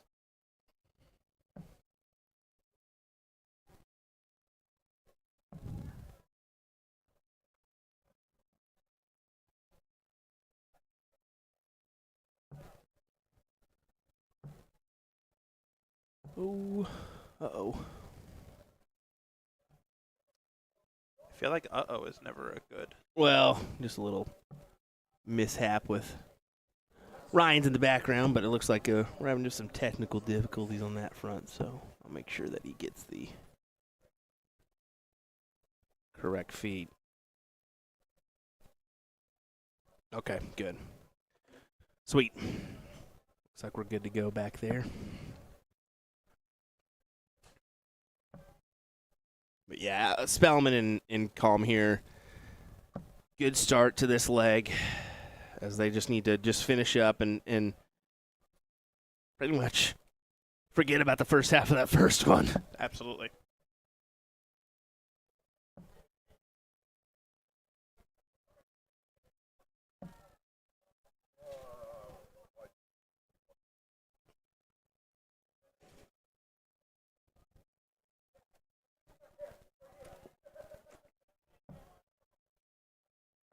Yeah, you can see trying for these 15s or 17s here.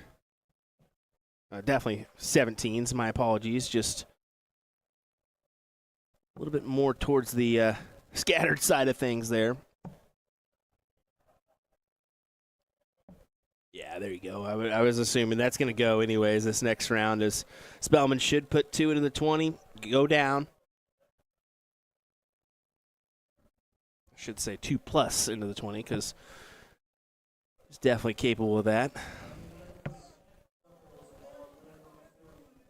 Keeping it interesting. I don't think that's I'd say quite. so. I think that's 5. Yep. I was going to say, I don't think that's quite a 7.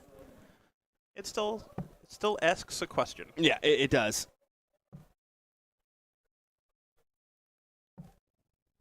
Once again, folks, thanks for joining us today for our coverage of the Witch City Open.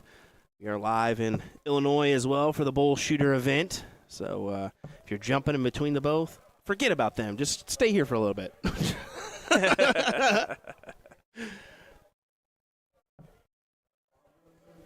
Things are coming down to a critical point here in our coverage, especially on the women's side of things. After this leg, we will be hopping into Paula Murphy, Kathy Paulino. That match is happening right next door.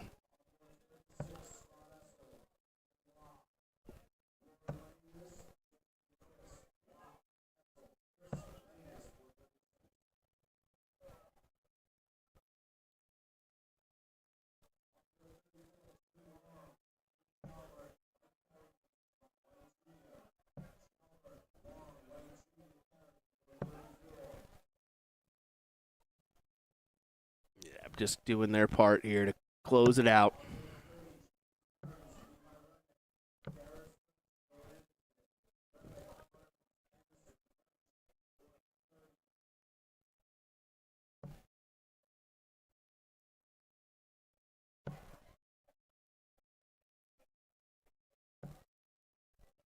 And there you go. Alex Spellman gets the job done as him and Colm will advance into the next round. Little bit of a better last leg there by the two of them. I would say so. So we're going to head on over to our matchup with Paula Murphy and Kathy Paulino. I'll work on getting Ryan into the mix here, too. So big shout out to David Garfinkel for joining us. Appreciate it, man. Absolutely. Pleasure to be here. You've been great, even last night and coming in today, spending most of your time back here. So big shout out to you.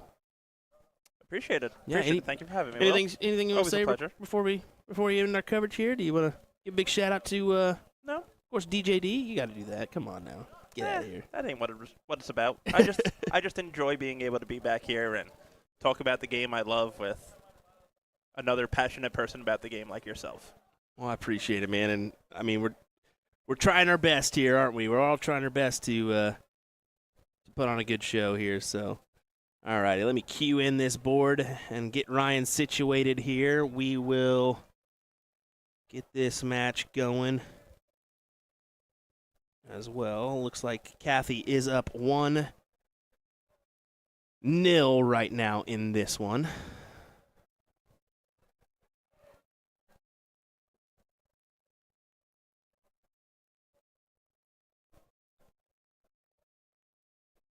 As, of course, once you get a few bumps, nothing's going to work like it's supposed to. There we go.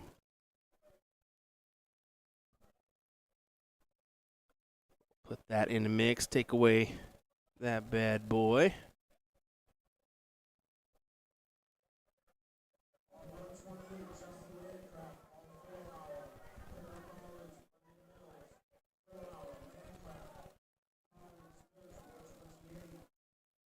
As we'll see if we got Ryan Mooneyham in the mix or not. Let me go ahead and bump on this solo input. Ryan, do you got me, sir?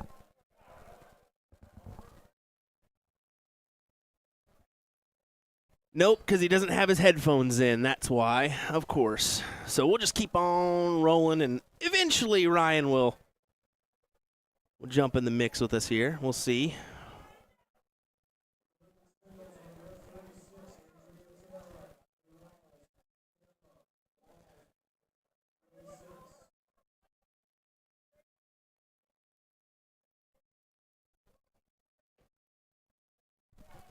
So apparently he is.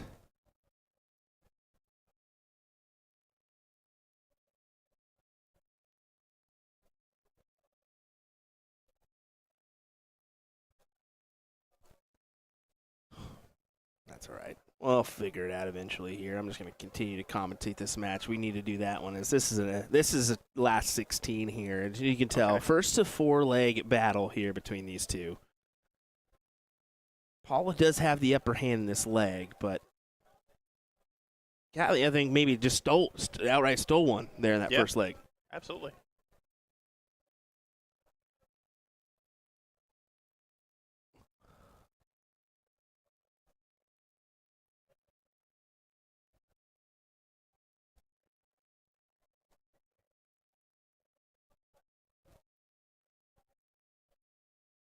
Paula here, 16 just to set up the tops.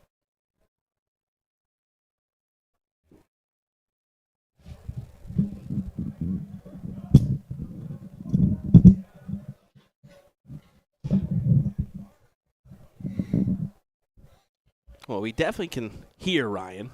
You got us, Ryan? Still no. Nope. That's all right. I'll take him off of the system here.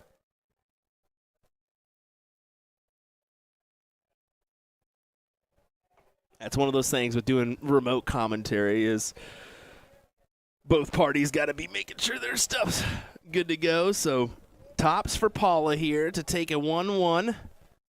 Or to make this 1-1. Yeah, that's This would difficult. be an impressive third dart. If she can fit it through, it really would be. It looks like it just hung on top again. Yeah.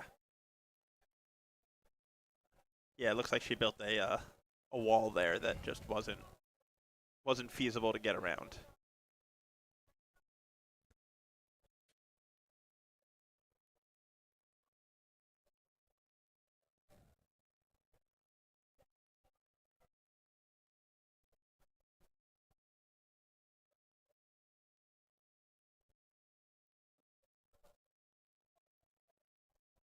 Double 10 for a 2-0 lead.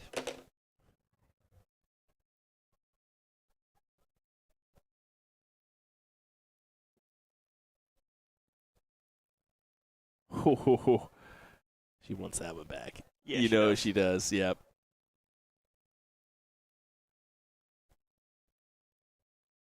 And Paula says, nope.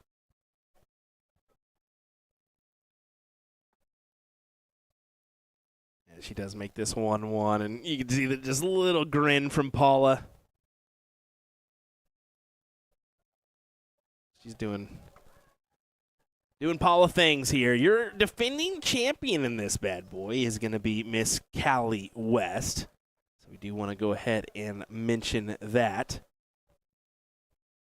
Let me check and see how that match with Trish is going, if it's not already over. Tammy Dauber did come out on top of Robin Curry. It looks like Trish did come out on top of Callie West. So Yep. Your defending champion is out with a 4-1 loss. We'll say. And Asia was awaiting the winner of this one. Yeah.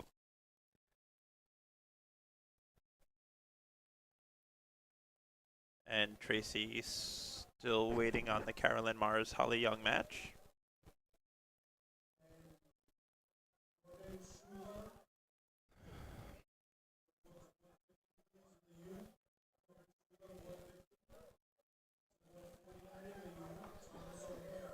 Paula doesn't look to be hitting that gear that we saw yesterday in the 301. Boy, she was really in one yesterday.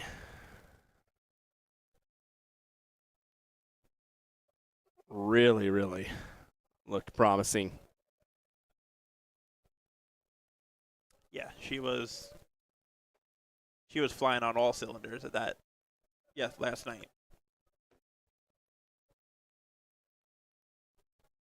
And Holly Young actually beat Carolyn Mars. She did. Yep. So it's going to be Holly Young and Tracy Firetag. Wow. Okay.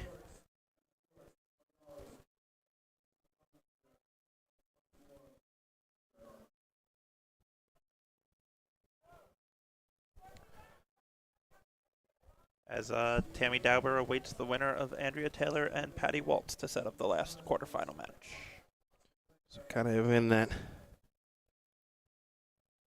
tight-knit range of who's going to extend on into this format or not. Just looking at some information from last year. It's 71 players in last year's event, 5 p.m. to 10:30 is when that got underway. So, yeah, they did shift that to before, and then the men's to later. Which I believe is the smarter move if you're coming off of trips in the morning to play women's singles, men's doubles. Because, essentially a trips team will be comprised of one female and one men's doubles team. Yeah. So by running the single females and the men's doubles right after trips, if a team is still going in trips, you're only losing one female and one men's doubles team. Mm-hmm. Versus the potential of losing 2 men's singles and a female doubles team if you run it reverse and you run men's singles and women's doubles right out of it. Yeah. Gal before saying, which city, PDC, Modus, Italian Federation, lots of action today for this fine Saturday. Well, I don't know why you're watching Italian Federation, but okay. Just kidding. Hey, teach their own. Also got bull shooter going on in Illinois, so a little soft tip coverage there. I watch Mets baseball, so I'm not really one to talk. True that. True that. Mets baseball. They did pull out a big one yesterday. They pulled out a massive one yesterday, and I believe they're winning today. Well, Paula definitely out in front here in this leg. You can see sitting at 89 after 15. Ooh, I don't know why I didn't catch that one earlier. Sorry. It would help to have a little thud here and there, wouldn't it? Thud. There we go. Yeah, classic. 32. Ooh.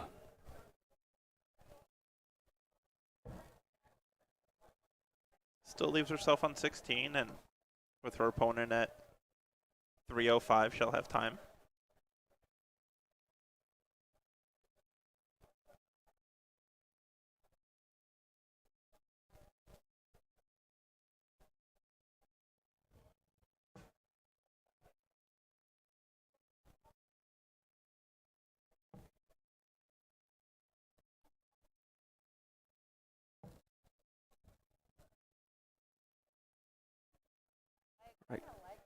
Double 8.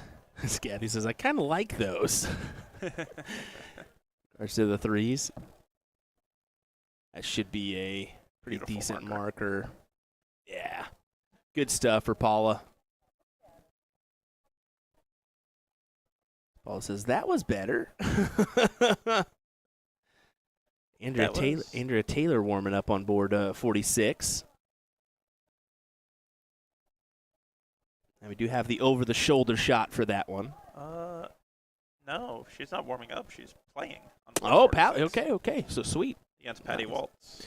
So we could potentially go to the over-the-shoulder shot if we need to for that one. But let me go ahead and check. See if Ryan's hearing me just fine in the background. He'll give me a thumbs up if so. Romp, romp, romp, romp, romp, romp, romp, romp. Still no thumbs up. Okay. That's a negative. Making me look like an idiot, right? I'm not going to lie. Looking at him on the screen right now, he kind of looks like the secretary from Monsters, Inc. Mike Wazowski. Yep. I'm always watching. Oh, gosh. Might be a good thing he can't hear us. Or he actually is, and he's like, you son of a guns.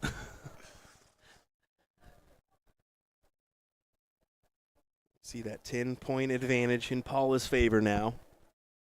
Knew that first leg was just getting back into form. When I walked over to her, she was looking at the bracket and kind of, so you could tell she may have been sitting there for a minute, waiting on her matches. And I think that can happen if you pull up some performances like she has consecutively.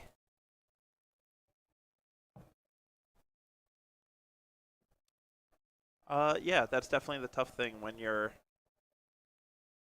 throwing 60s and winning 3-0, 4-0, and the other matches in your section are going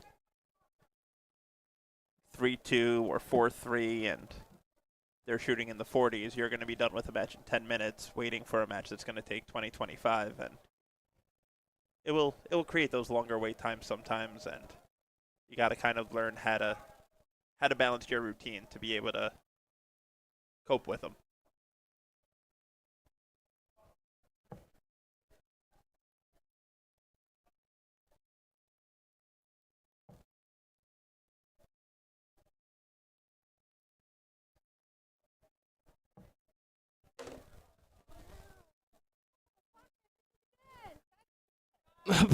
Okay, Kathy. But how do you really feel, Kathy?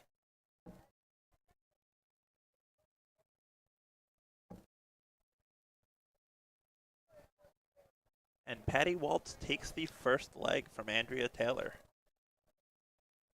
after a little bit of double trouble.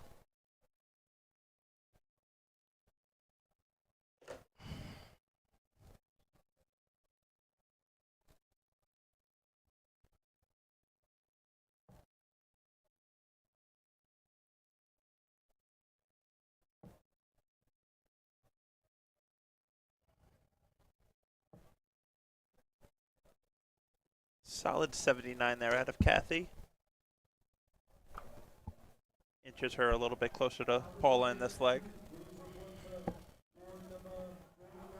And Paula gets ready to put a bunch of space between them again. Yeah, that was a big round there of 144.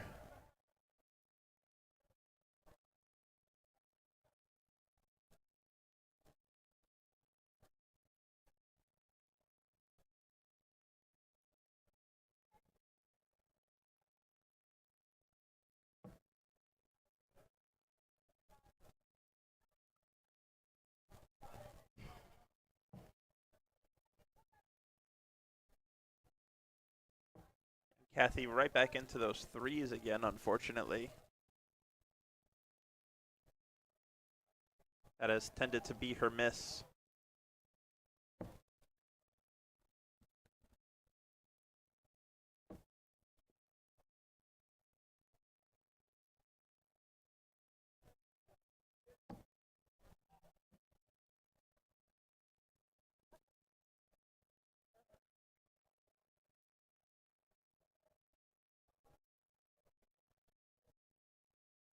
Paula laughing off an 11 there as she slips into the trip one with her last start.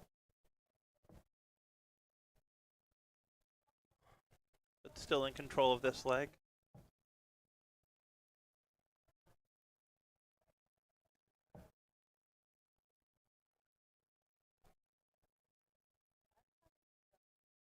As at least Kathy's saying, I'm having so much fun right now. and that's what it's all about, folks. Even staring down the barrel of 2 out of your 3 darts going into the single 3. Still having a fun time doing it. Sarcasm or not.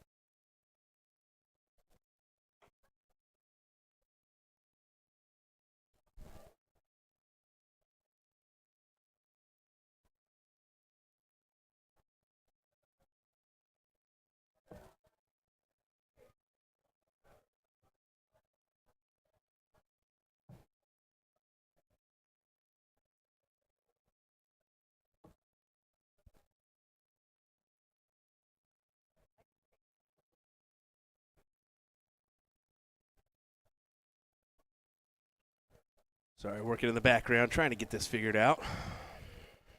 Another 18 for the bull for Paula. Leaves the bullseye for a 3-1 lead here in your last 16 of the WDF women's singles. And just clicks the wire on the outside. Leaves an outside look at this 117 for Kathy. Wonder if she's going to start 20s or 19s here as a 19 shooter. 20s is definitely the proper way to go, but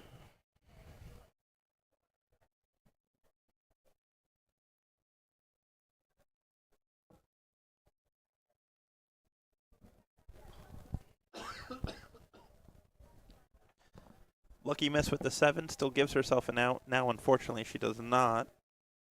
Yeah, and this should set up Paula for the takeout here. 9 for double 8 for a 3-1 position in this matchup.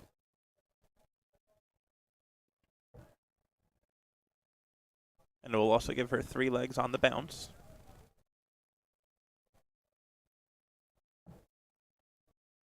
That's 16 points too much, Paula.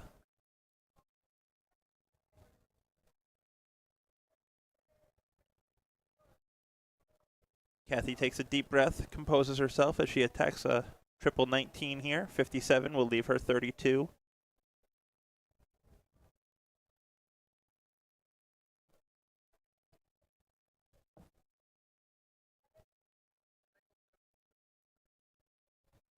.82 left.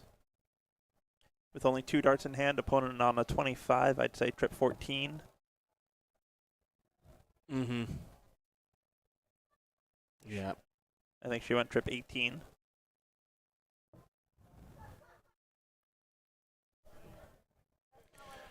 .23 scored.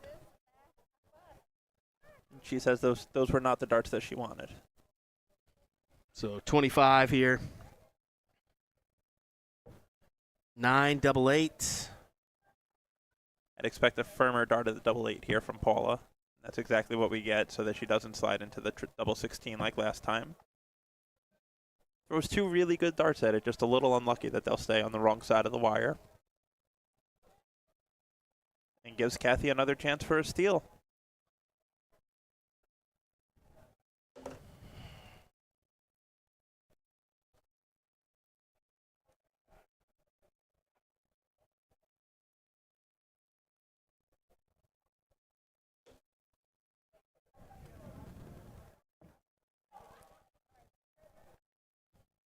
It is a big first dart, 48. That could potentially get her over this hump here. Leaves 18. Double 9.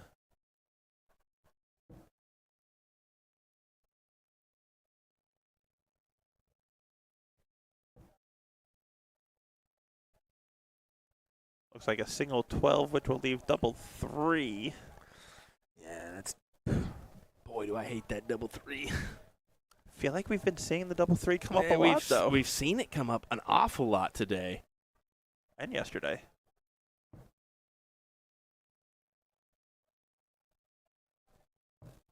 Sneaks in the double 4. Puts Little it right in that corner. Little sneaker.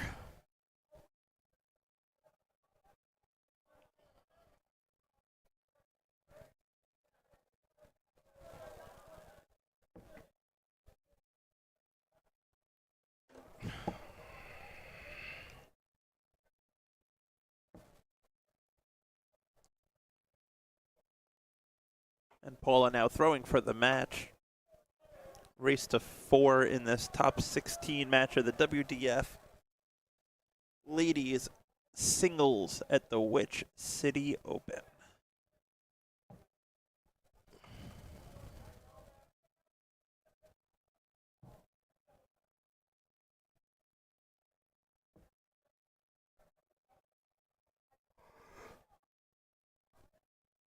So, Paula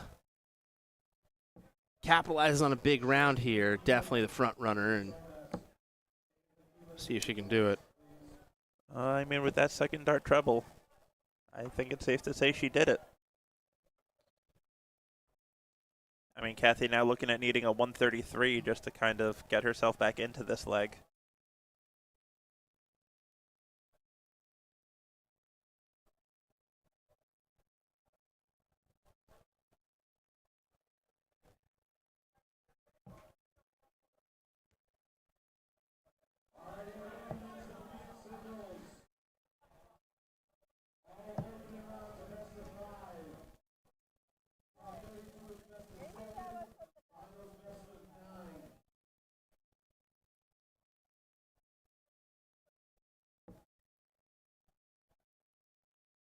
Yeah, Paula now sitting pretty. Yep. Real pretty for this win.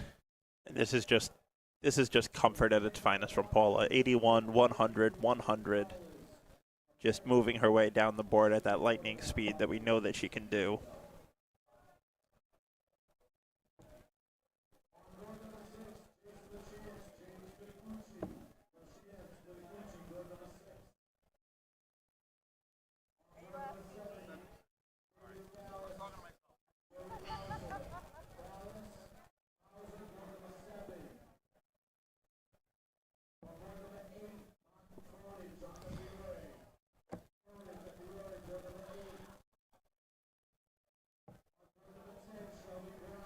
You can see maneuvering after that second dart, just kind of Yeah, which I flighting mean, out. I understand. Oh, I didn't realize the second one flighted into a 1. Now that makes even more sense. Yeah, exactly. It flighted into one and just kind of made it difficult. Yeah, I thought it flighted but stayed in the 20s, in which case I would have stayed 20s even if you only have the single bed open, because a 160 leave is better than a 161 leave.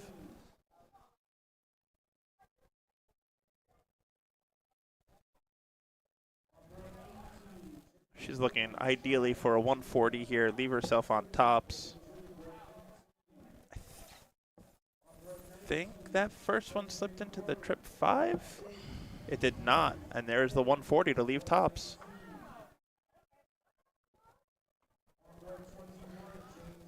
Big shot for the 140. I mean, I know I personally, if you told me after 15 darts I would leave tops, I would take that 100 out of 100 times. Yep.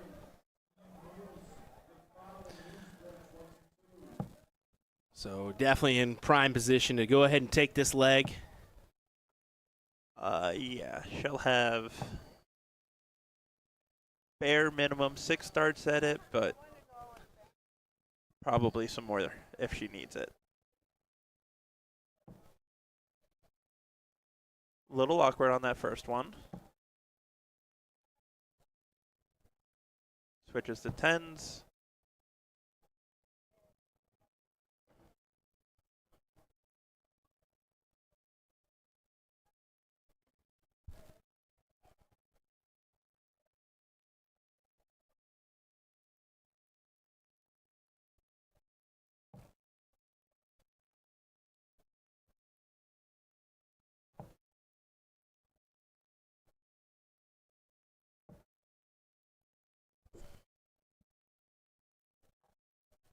All right, Paula, no better time than now.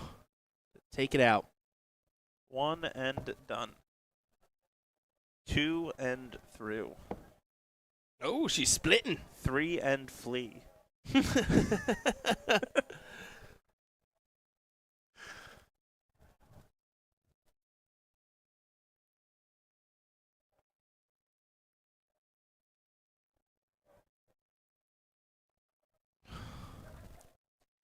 And that's one of those weird mental things when you're up in a leg by so much. Yeah. To get that focus on the double and actually attack it can almost be a struggle.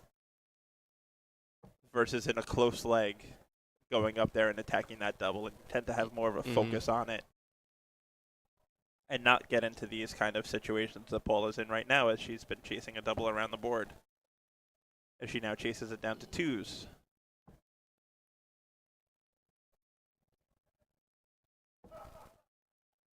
Oh, boy.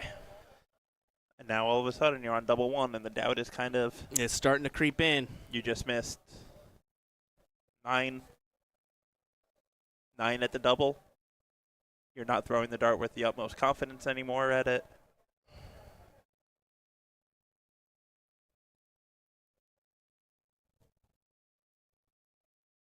Kathy going to look to put on pressure here as she's sitting on 147.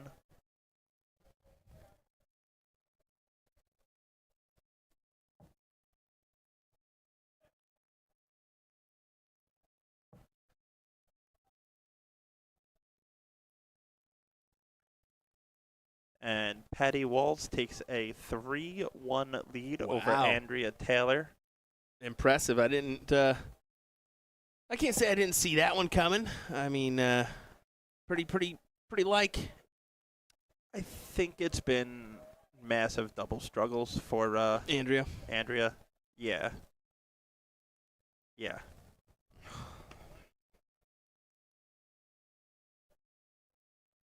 Well, at least in the first leg, it was a lot of misstarts at the out.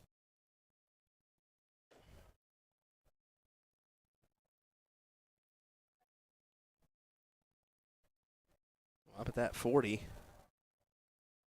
So still really has to collect here on 78.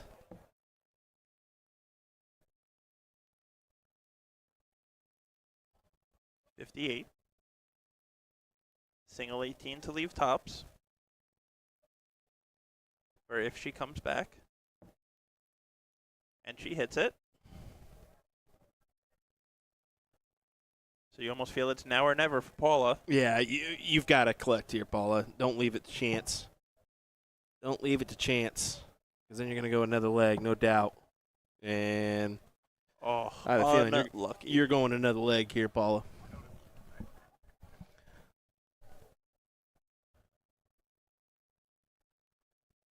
Top of the board seems to be tough for Paula with the way her darts lie. Where if she's on that wire just above it, it's almost is more of a hurter than a helper.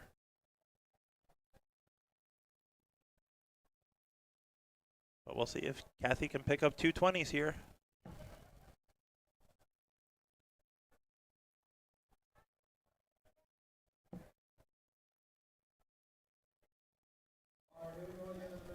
She cannot, unfortunately. And then trips the 7, going for a single to leave 32. Instead, leaves herself 14. Ooh. Paula just keeps, unfortunately, busting here and keeps giving Kathy the look, and eventually it's going to go.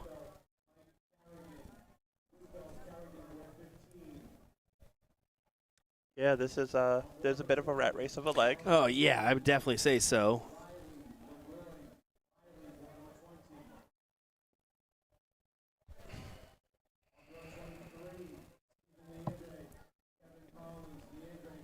Oh, and she slips next door now into the double 19 instead of the 7.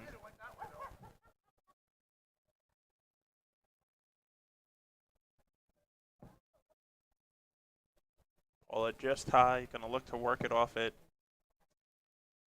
Probably has that right side of that double 1 a little bit open to sneak it into.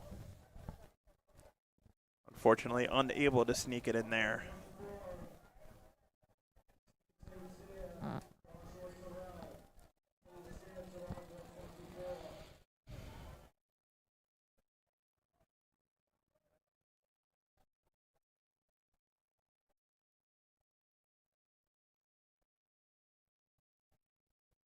Kathy really taking her time setting up here.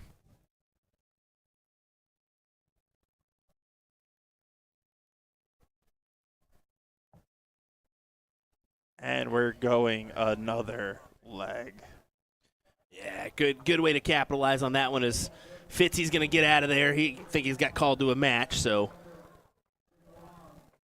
And now Paula's going to ask for another chalker. Nah, that ain't going to happen in the middle of a match, I don't think.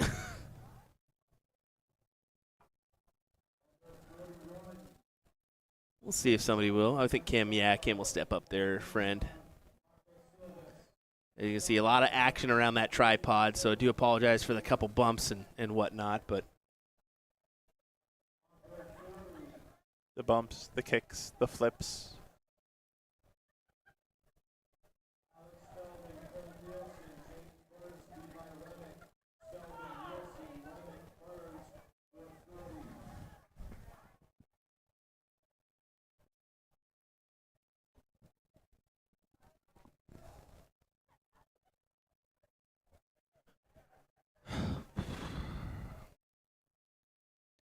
This, no offense to these ladies, but this is why we run behind a little bit.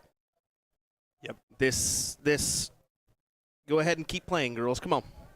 You know, we got lots going on for today. We do have the ladies doubles as well as a little. Yeah, we do have a draw tonight. Yep. But I mean, it's okay. You have a little conversation or whatnot, but you want to keep things moving. You want to keep things rolling.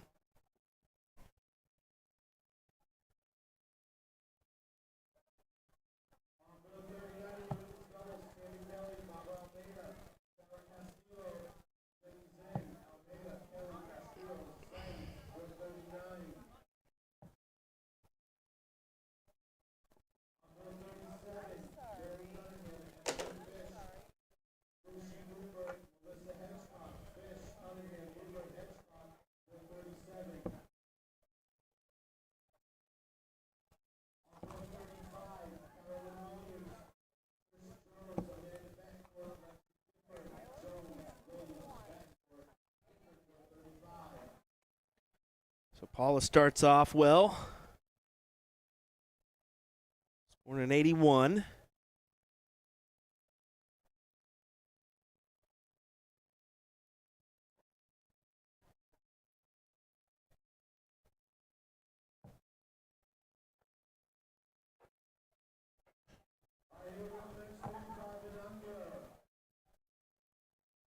We are getting some 45 and under calls too. I love it. I love it. We got the men's WF events that are getting ready to get pretty much fully underway. I wonder what kind of participation they got for the 45 and under. That's what I wonder as well. And I wonder how many entries it took away from men's singles.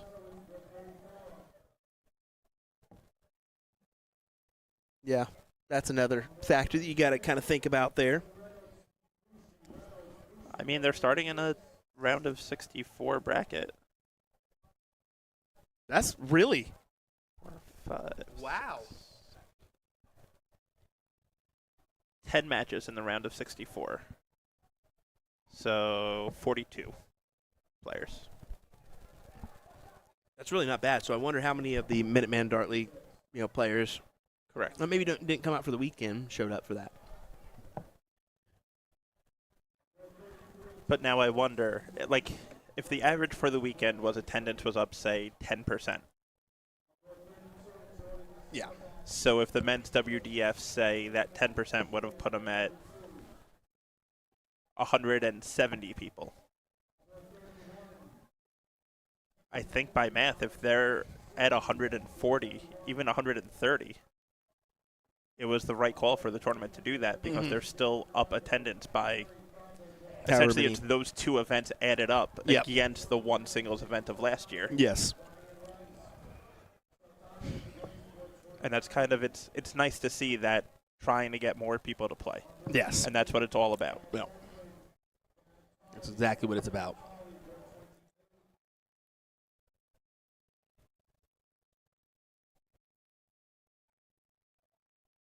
Back now you can see Chris Watson of Arizona taking the steel tip board there.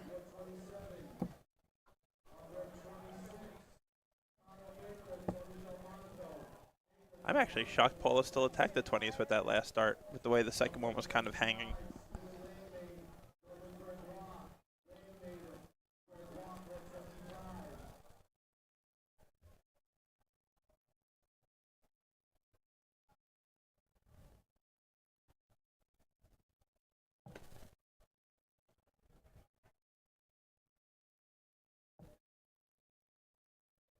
Kathy's still going with those 19s to try to score. Now falling into the 7s instead of the 3s, which, I mean, it's a +4 miss, so.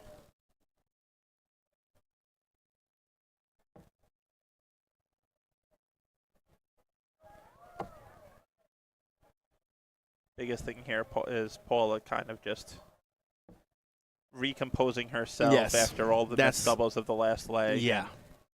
To see if she could just take a clean out when she gets to it in this leg and kind of put the demons of leg 5 to bed.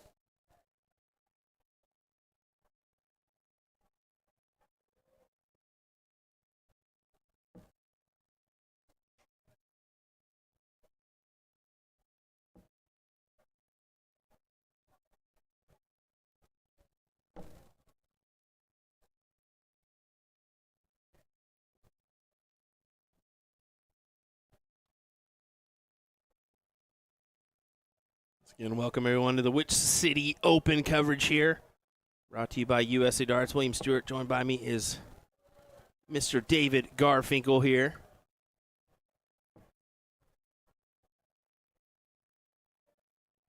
Pleasure to be here. Keeping an eye on things in the background, yeah. Top 8s for the men's.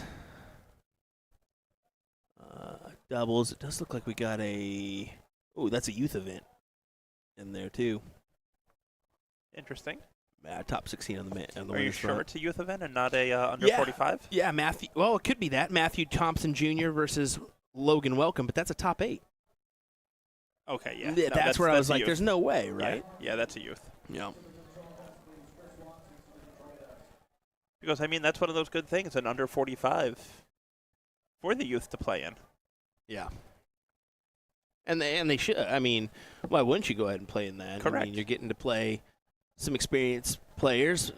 Technically, I mean, some older, a little bit older, playing in the big room instead. Mm-hmm.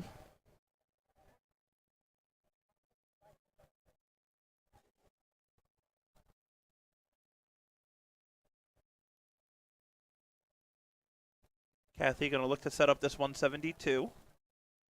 I'm sure she's still going to start on 19s. Going to want at least one trip here.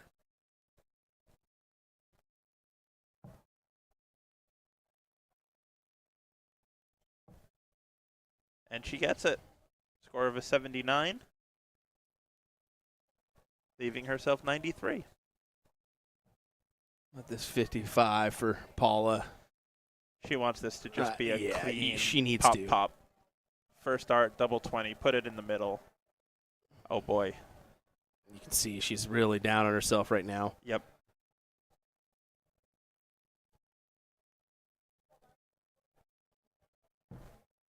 Ooh.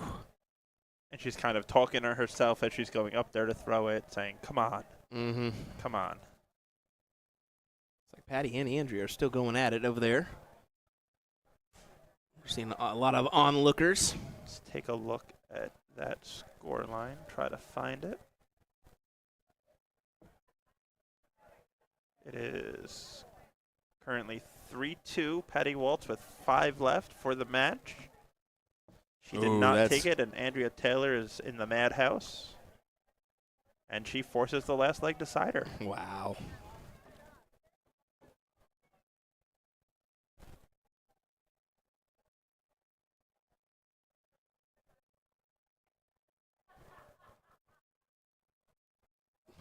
And Kathy's gone. Kathy's back. See, definitely mechanical thrower here. Went for a little bit of a walk with 68 left. Easy. Even Paula's kind of distraught about it, and Paula's think kind of so. takes her time. Yep.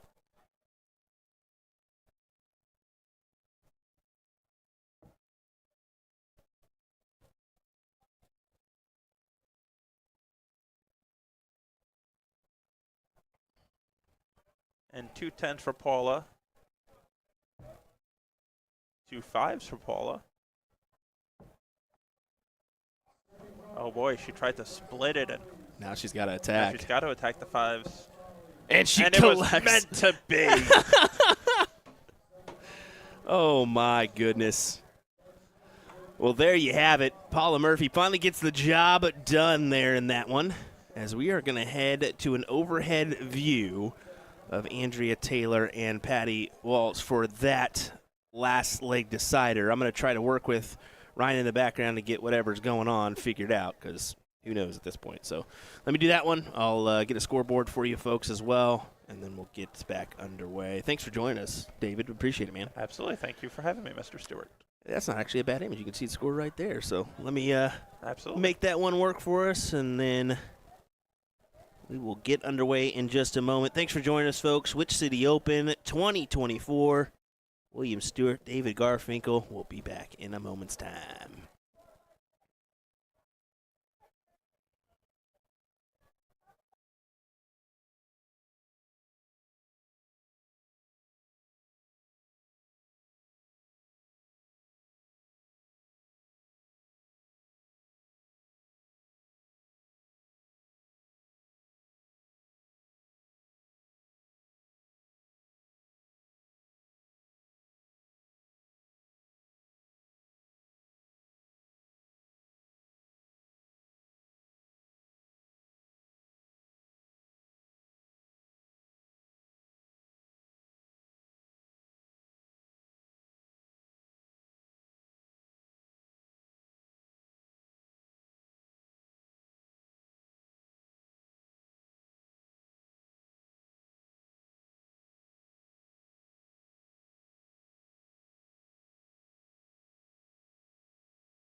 Alrighty, sorry everybody for the delay here.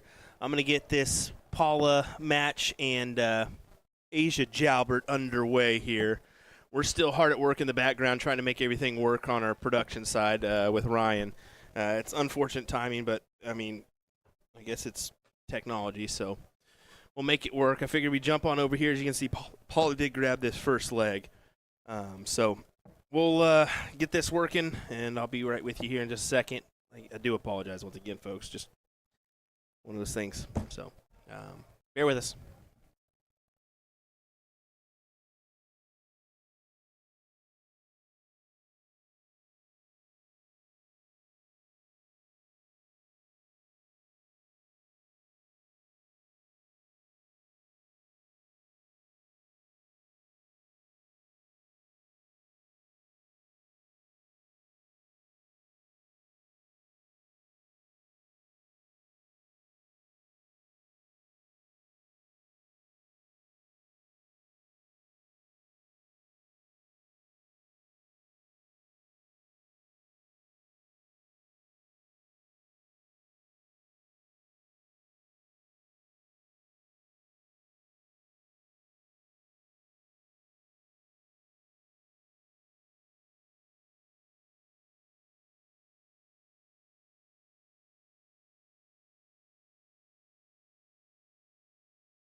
Alrighty, folks, we figured it out. Thank goodness. I think it's just the system that we use. I think it's having a couple errors and whatnot. So I think we figured out a fix for right now. So William Stewart here, joined alongside me is Ryan Mooneyham. Ryan, do you got me? I got you. You got me, my friend. Holy cow, it works. My goodness. Look at that, everybody. Look at that. We are back. We are back. Thank goodness. I was nervous there for a little bit. I was like, how is this not freaking working? So we got to get back and forth. And you can see Paula's a little bit more comfortable here in this setting playing Asia than she was against Kathy. And I think a lot of that has to do with speed. Although Paula's a slower player, Kathy was definitely kind of not stalling, I would say, but just taking her time playing like she normally does, and Paula was a little uncomfortable. Would you say that? Well, yeah, so watching the match, I noticed that there was delays on turns and stuff, and sometimes you just get that player out of the rhythm, and maybe that was the nature of the match, or maybe that's just the nature of the player just playing in general. I don't know Kathy that well, but Paula will play methodical, but we'll get onto the line of play. Okay.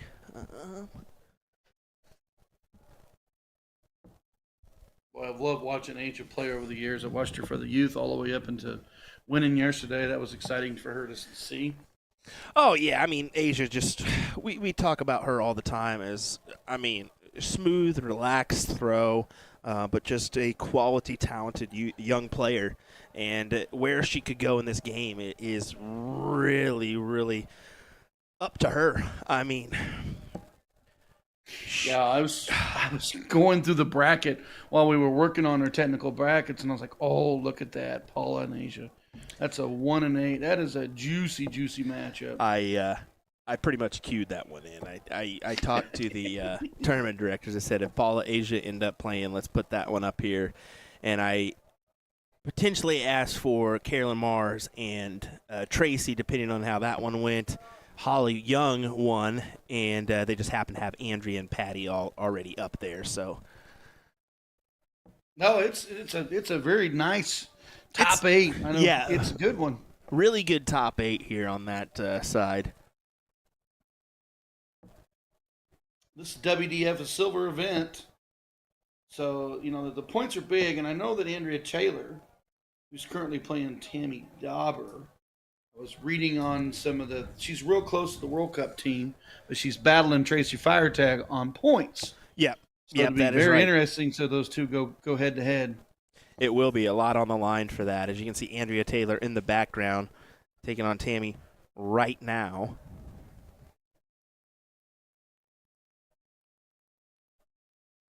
So how's Boston treating you? Boston's been good, other than the kicks of the cameras and our issues here technically. I mean, other than that, it's been smooth going. But man, it's a couple whirlwinds there. But it wouldn't be streaming unless you had those. I was going to say, have you ever had a perfect stream? Yeah, I know.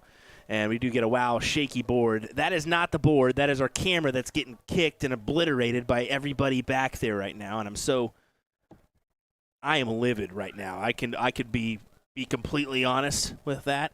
No matter what you do, people just seem to lean on the camera and think it's a kicking object. So you'll get a good look here, as you can see. Yep, all those people right next to the board. Camera, that is. Board camera. 91, do you think she goes bull? Nah, she goes she 51, goes right at it. 40, yep. Man, she has got a wonderful looking shot.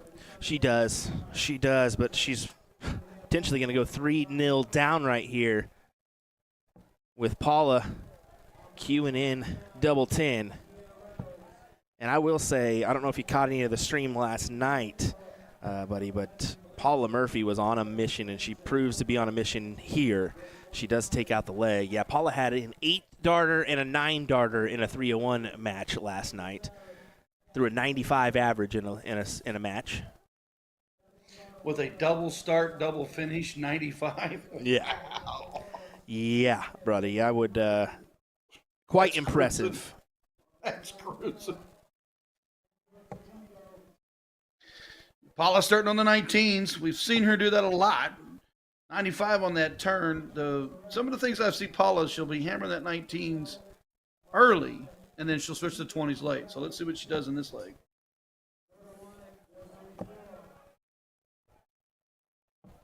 One thing I like about watching both these ladies is they don't get phased because they face each other on a regular basis. Yes. You can see it in their faces. It's about the business. Let's get it done. Paula is up 3-0, but I don't see any nerves on Asia at all. No, he's just got so much dang experience for being a youngster. It's incredible.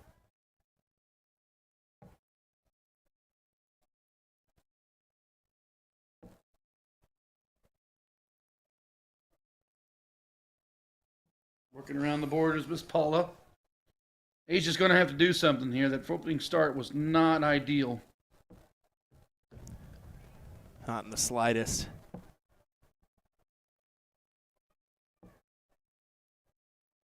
Saying pay someone to sit under the camera. Actually, David Garfinkel actually brought up a good point. He says you need one of those Ring cameras or something where you can talk to people and then just nonchalantly say, "Get off the camera," here and there. It would be a smart idea. Going through the match settings to see they got the men underway. Yes, they do, and we've been kind of discussing it. Some interesting stuff in the mix this weekend as they have that 45 and under men's singles as well.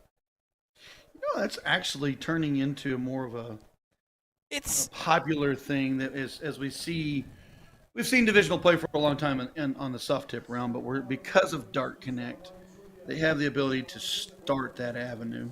well, I think the reason why that is it's good to do is because how many times do you have these bigger events and then your participation from the local level kind of goes down a little bit? And the reason I say that is maybe you have a lot of, mid-level shooters, maybe some lower-level shooters in your league. They're not pushed to go out to those big events because they know that Paula Murphy, Callie West, Leonard Gates, Alex Spellman are going to be there. So this gives them maybe a little option to come out and participate and have some fun. Yeah, I've been seeing. Ooh, there's a big 90 right there on the turn. You know what I will say? Sorry to interrupt you. I kind of want that to be an open singles. Oh, you talking about 45 and under? Yeah.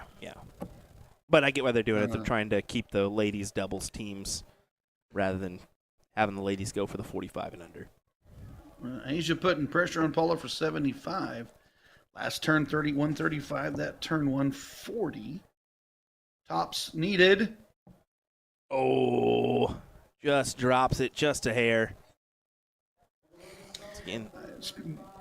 Back to that on the 45 and under. I want to know what the true threshold will be in the future. I've seen 50 and under, and I've seen 45 and under. What is the threshold going to be? Yep. Folks, Boy, once again, somebody is coming flying back there with another ton. I mean, 135, 140, 100, and all of a sudden, she's on pressure. interesting, and it doesn't matter. Paul is on a mission right now as she will book her place into the semifinals. We'll await who she has to play. Now, I will say it looks like there is a matchup going on board 46. We unfortunately don't have a streaming setup for that one, so we will have to get this one. I was looking at the bracket. Paula Murphy moves into the top 4. Trish Gresnick over Callie West 4-1 in the top 4. So Tracy Firetag, Holly Young, and then Andrea Taylor, Tammy Dauber. Got a really juicy top 4 coming. Oh, sweet. Okay, they haven't even started on that board, so I misspoke, folks. I misspoke. So more action coming your way here next as we continue our coverage of the Witch City Open here in Nashua, New Hampshire. Don't go anywhere. We will be back in a moment's time with more coverage of this one.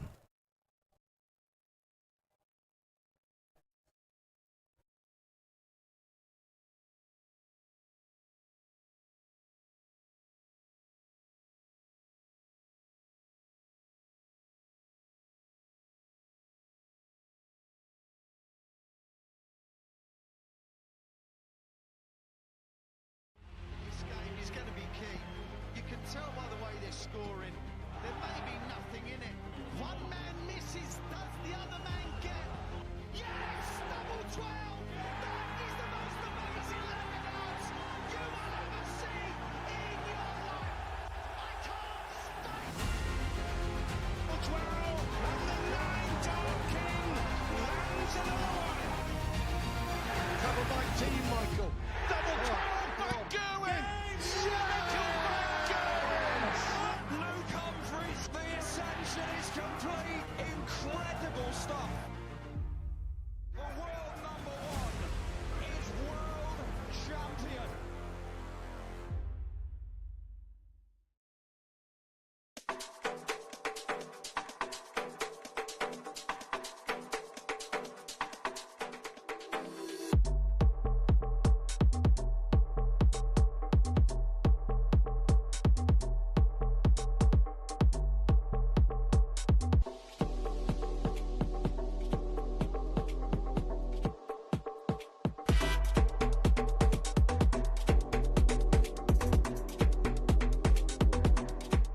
We're introducing the Classic Standard Blade 6, The dual core version, same as the lineup from the Blade 5. However, Winmore's come out with an entirely new model called the triple core. So the triple core is essentially the dual core dartboard with an added third layer of carbon fiber sisal in the back, creating literally the ultimate setup for durability. So not only are you paying for an even better longevity of the dartboard, but also enhanced graphics and functionality. All 3 dartboards have a hardened double bullseye and 25 segment to help with durability. So listen up, Americans, we need this because of our obsession with cricket. The most common problems we have with sisal dartboards is the bullseye segment wearing out or some issue with a wire. So let's just say we're not known for wearing out our doubles. All 3 dartboards come fitted with the 3 Rotolock wheels to help stabilize the board to any wall surface. But the adjustable wheels make your life so much easier because they allow you to rotate your board super quick and easy. You just loosen them, rotate, then tighten them again, then of course fix your numbering. Luke Humphries is the greatest darting force on the planet. Bullseye. Oh, we got one. The fish has been landed. We know he's too good. The world number 1, world champion. Incredible stuff.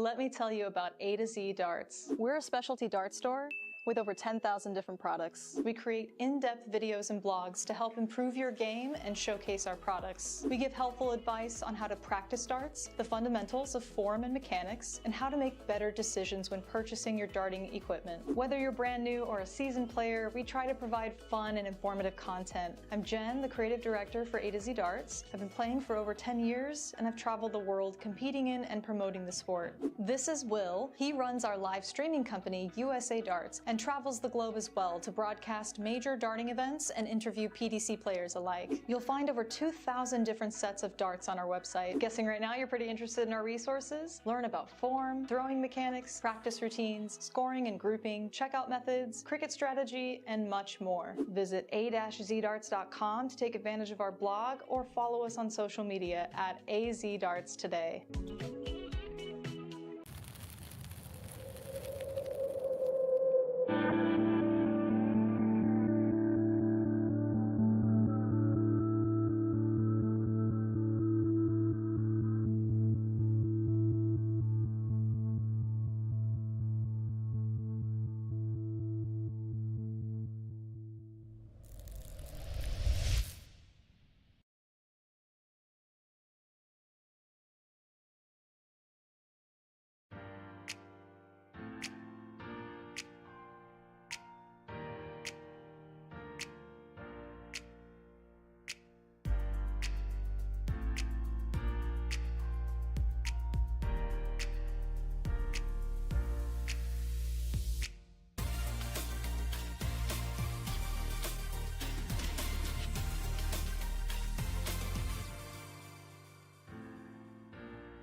Okay, just letting you know what's going on. This is not a match going on right now between Paul and whoever the other opponent is here. That's just a practice match. So I believe there's just a little bit of hesitation here.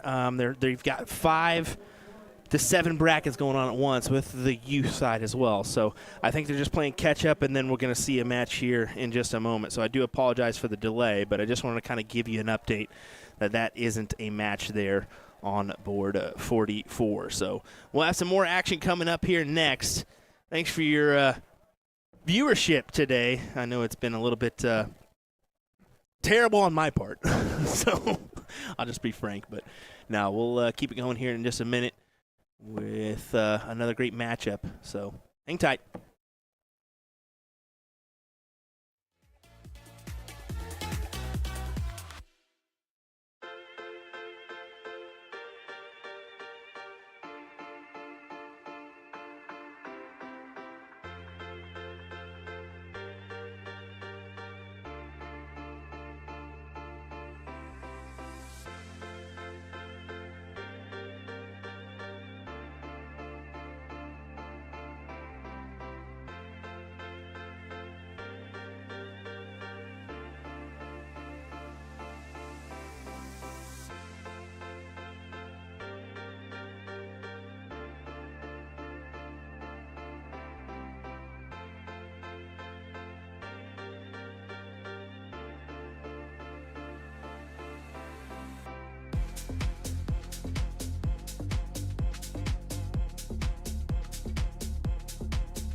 All right, ladies and gentlemen, here we go in your WDF singles semifinals.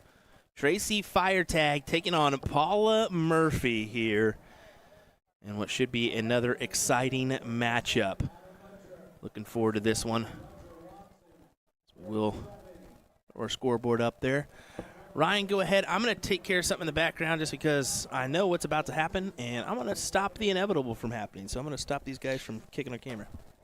All right, here we go. Right out of the gate, Paula Murphy, Tracy Firetag. Tracy has won the cork, which will be alternate start.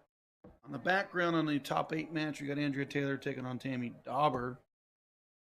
Andrea Taylor currently up 3-0. So the winner of that match will take on Trish Gresnick in the other semifinals. But semifinal action here, WDF singles at the Witch City Open. And you know them, you see them. That's Paula Murphy versus Tracy Firetag. And if you look right here, what do we see? 180 out of Miss Paula Murphy. That's one way to get that score down. Firetag back on the 19s. Does manage the 83. 276 last round, 180 for Paula. Ready to improve. That's the 4th triple in a row, folks. Hold up. Very good on the 85 on the turn, so wet out in front. Firetag got to come flying back. Stays on the 19s to be true.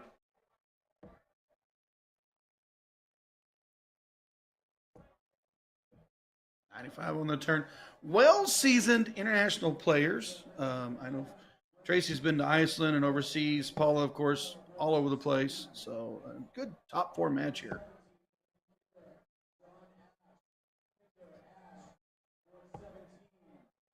Another 95. We do see Paula do the switch. She is excellent with the 19s, excellent with the 20s, using both sides of the board to push back.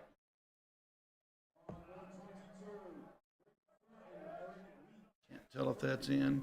I just wanted to tell you that is a good 200-yard walk / run. 283 on the turn for Tracy. Miss Paula Murphy, 180, followed up by another 83, so she had 4 straight triples in a row. Sitting on 96, Will. Yeah, prime position, and see if you can utilize that first dart. Or that second dart, I should say. Not quite. We've seen Paula go 180. We've seen Paula go 83, and then she dropped down into 95. And then trip 20 for the 36. She is playing extremely well. Continuing that form from yesterday. And you said mission? Do we see a mission going on today? Very well could.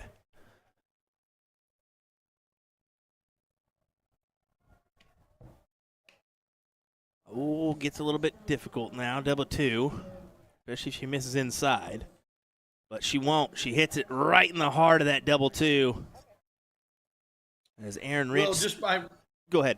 I was just bringing up to speed that Andrea Taylor's up 3-0 over Tammy Dauber. Now so this. So this is where things could get interesting here, is because Tracy and Andrea have this little battle for that WDF World Cup. What if they meet in the finals? Could be interesting. Very well could be, because some massive points are up for grabs here in this one.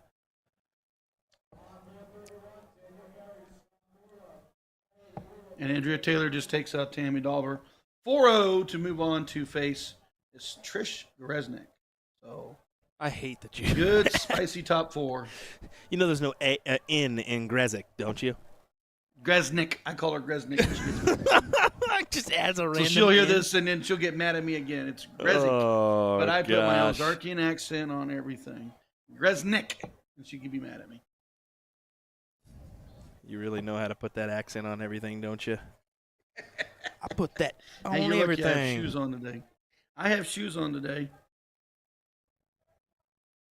Big fluffy slippers. And Paula, continuing on. She wants another spot at Lakeside, man. There's no doubt in my eyes. She's been up on that stage a couple times now. She's knows what it means to be up there and that kind of competition. And she'd do it again.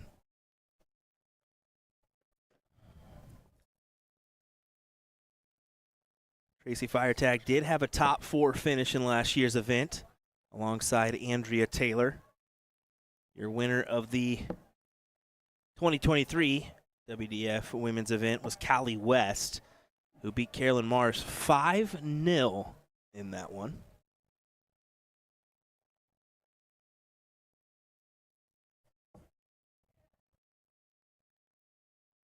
.319 plays 118. Tracy's got a lot of work to do. 76 so far. Big 133 on the turn.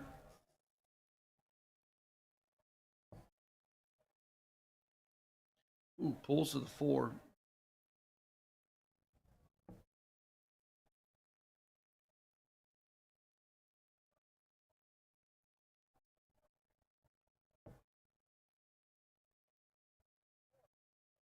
I don't know how many times I've seen myself and other players do that shot on the 18s and drop that 4. Just kind of a release that just drops a little bit, and that 4 comes out of a little work every time. Oh, how 76 on that? How about this? Okay, so some interesting stuff. Paula Murphy currently sits in 12th on the WDF rankings. Not far behind her is Callie West in 16th. So that's the international rankings. That's that's the WDF rankings right there. So, I mean, Paula, Callie potentially fighting it out for a Lakeside berth.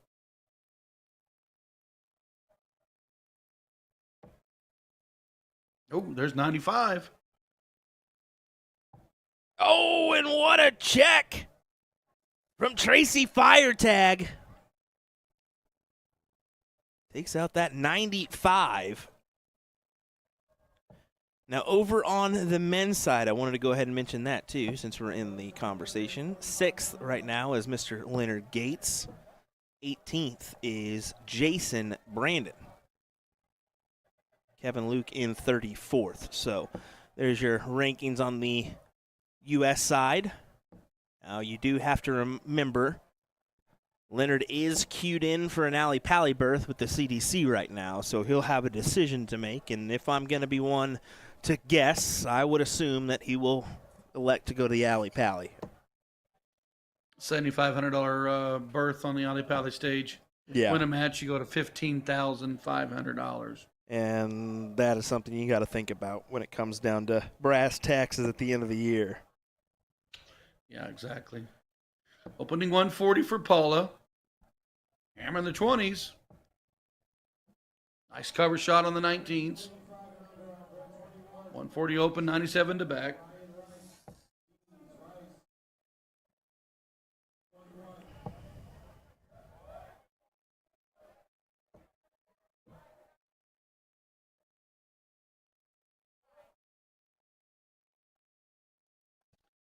.264. Is she going to stay true to the top?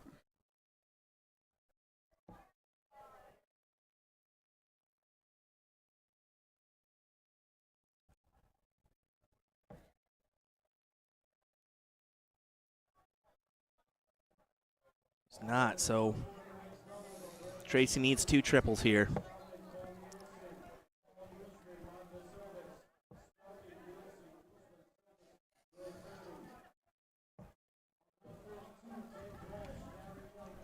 Slow turn by Paula. Slow turn by Tracy. Manages 57. Tight niche match here. Oh, really tight. Really tight. And I wouldn't think anything else for this one.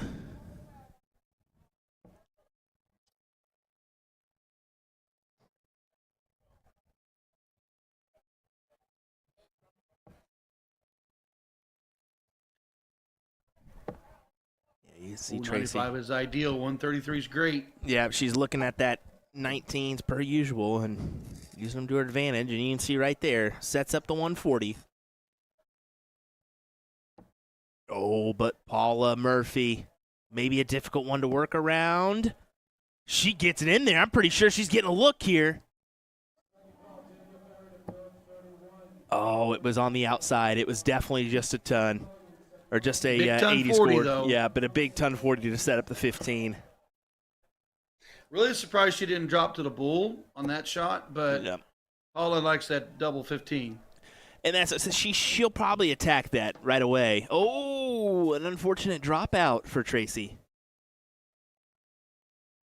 So a 40 floor for her. Haha, haha. We'll see. Does she attack? No, she elects to split. 14 for double 8. Good decision. Big split. Big Great split, big decision. double. Yep, great Yep. decision to split there.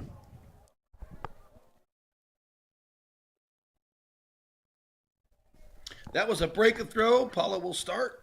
Yeah, and Big hold here gives you a commanding driver's seat.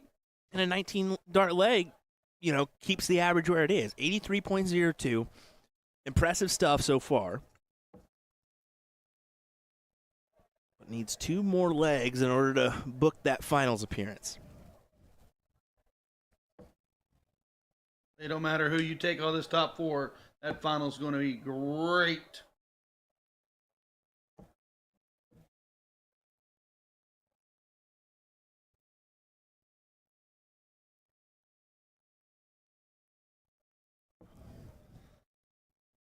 I do have their top 4 match queued up. It's right now they're just in the opening leg.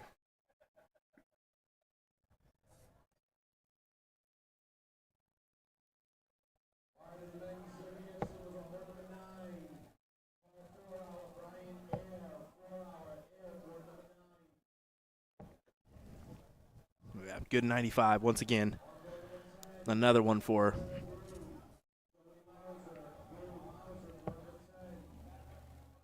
Oh, using the 19s. Here she moves. She's been hammering that 20, but she likes both sides.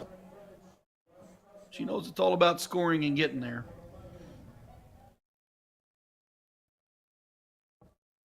You ever caught yourself determined to hit that trip 20 when you could have been throwing the 19s? Oh, yeah, for sure. I mean, that hang and bang mentality on the 20s can cost you from time to time if you're taking away the margins here. If you just feel a little bit blocked, how much percentage-wise does it take out of that bed, So if you're kind of partially blocked, is it 50% blocked? It's maybe easier just to move down and get a clear target. Well, Paula shows us why she moved down. Slowed down on the 20s, back to the 19s. Has only managed 57, but she's going to be on the heels of Tracy.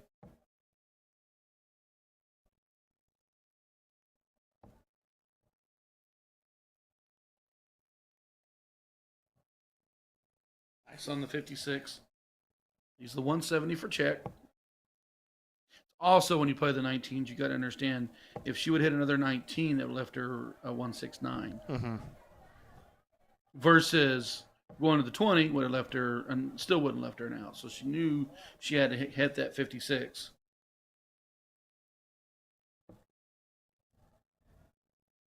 Looky there.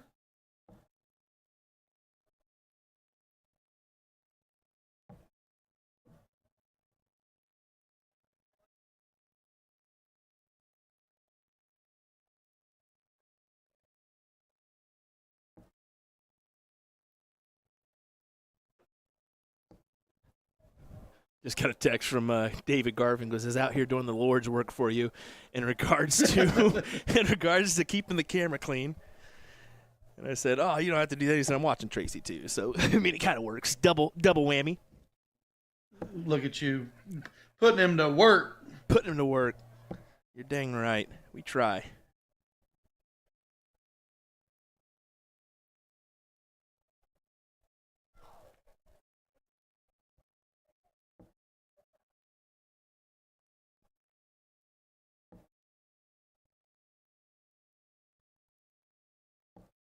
Boy, I can't tell you how much even these two. I'm looking at for the event, the DCA. Hollis shooting it right at a 59.16.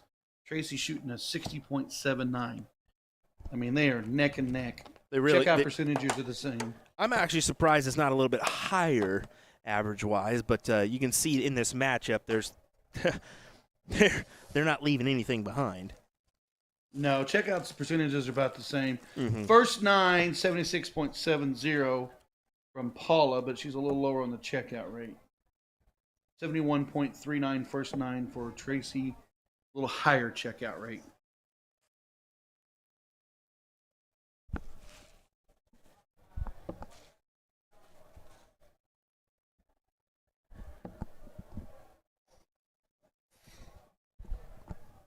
Oh, is that a beauty?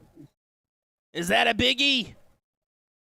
Almost 140 maybe. No, it is a 180 from Paula Murphy. That is number 2.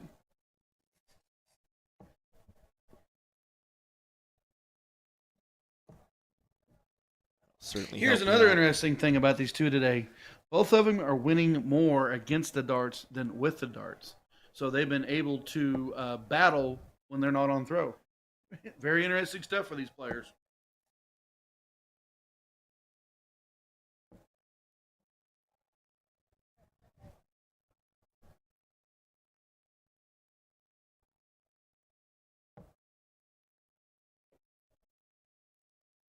Fire tag hitting the 19s. Once 95.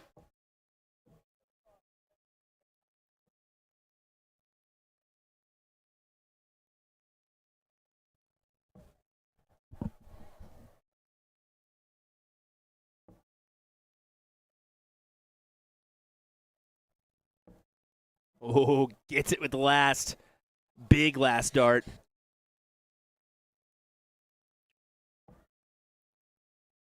Tracy, true to the 19s, continuing on. Gotta have to have a triple. Just like that, another 83 on the turn.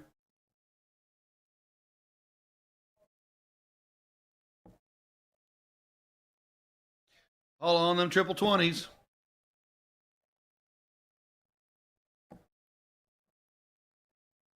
She just keeps taking them. The one thing and the difference I've noticed with Paula, her opening dart has been on the triples. Just like she feels like she's a little bit more in control of the legs. I know it's a 2-2 score line.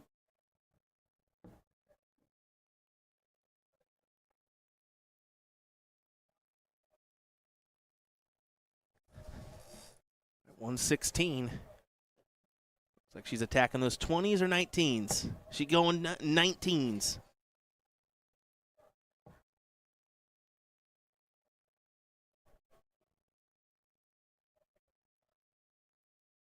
Once again, thanks for joining us, folks. William Stewart, Ryan Mooneyham on the call here for your semifinal of the WDF women's singles here at the Witch City Open.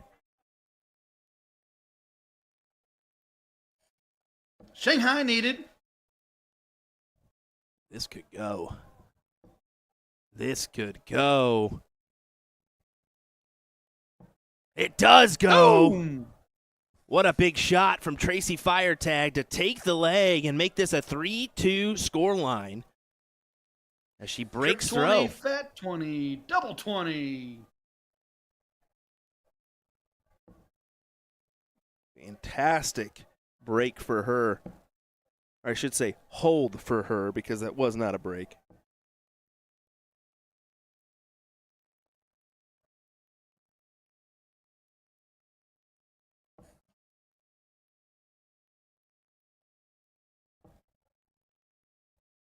Staying to the 19s.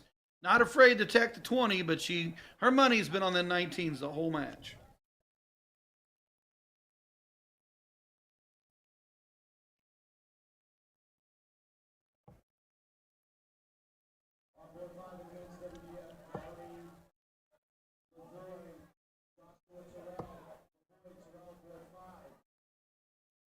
Do you think they feel it? Do you think they want it? Oh, 1,000% they want it. But who wants it You always more? won in that top 4 match. Am I scared? Am I ready to play? Am I here to win it? Am I confident? You just never know.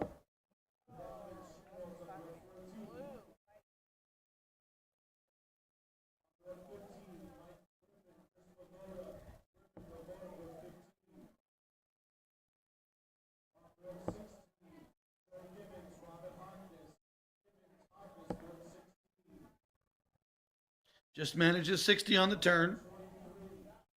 286 plays 387.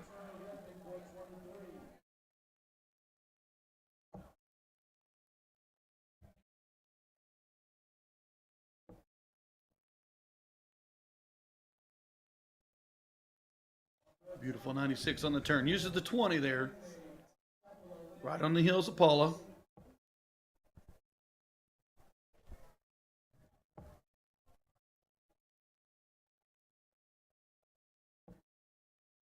Oh, man.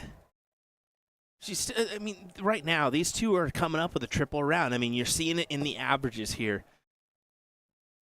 It's just one after another here. Keeping with each other. As you see Tracy, another 95. Yeah, I was looking at their stats for the day. It doesn't have the stat of troubleless rounds, but I bet to tell you that they have not had very many troubleless rounds the way they're playing right now.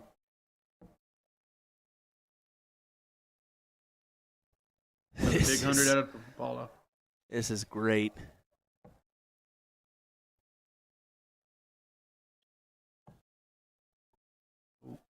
Well, she moved to the top. Looks kind of blocked from here.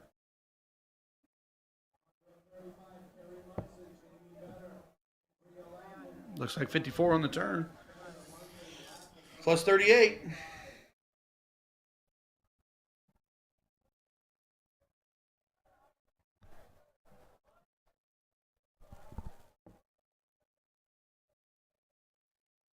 She really? Yeah, no, I've seen that. I was just like, really? Well, she knows she doesn't have a chance now, and she's given this 104 opportunity to Tracy. Now, how does Tracy take this out? Does she go 19s here? Does she go something else? She goes 18s. 72 leaves 32.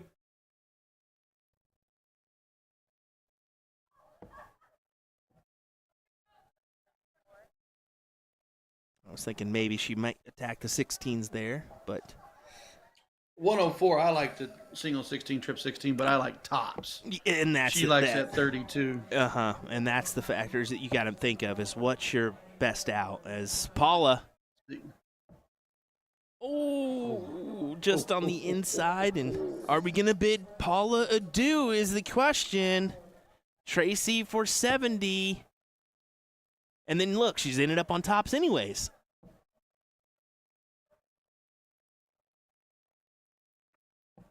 And she gets it. That is massive for Tracy Firetag. As I believe Andrea Taylor's taken on Trish Grezik on board 46. So does that cue in a potential matchup? We'll have to find out. So give me 1 second. I'm going to cue in our board for board 46, and we'll take an overhead view of that matchup over there on that board before we get going with more matchups from the Witch City Open. As, they are underway there. So let me zoom in, do the justice that we need to. Fade on over. Grezzik's up 2-1 on leg 4, and Grezik just hits a 180. It is Taylor's throw, but Grezzik's down with that 180 to the last round. So very interesting. Very interesting indeed. Well, we'll let this play out for you. I'm going to grab a water before our finals come up here shortly. We're kind of in a tight spot because your men's doubles and your women's could potentially be in the same spot. So we'll see what we got coming for you. I'm going to talk to the tournament director while we're out there. So hang tight. We'll let it. We'll leave this right here, a little background music for you guys to enjoy, and then we'll be back with coverage here in just a moment. So thanks for watching. William Stewart, Ryan Mooneyham. We'll be right back.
Welcome back, ladies and gentlemen. It's finals time for our men's doubles cricket matchup. We got Darren Young and Dave Walsh taking on Colm Nielsen and Alex Spellman. I will repeat that, just so you know, because we're going to let these guys diddle up, and then we'll get in shape for this one here as we take a look at our bowl.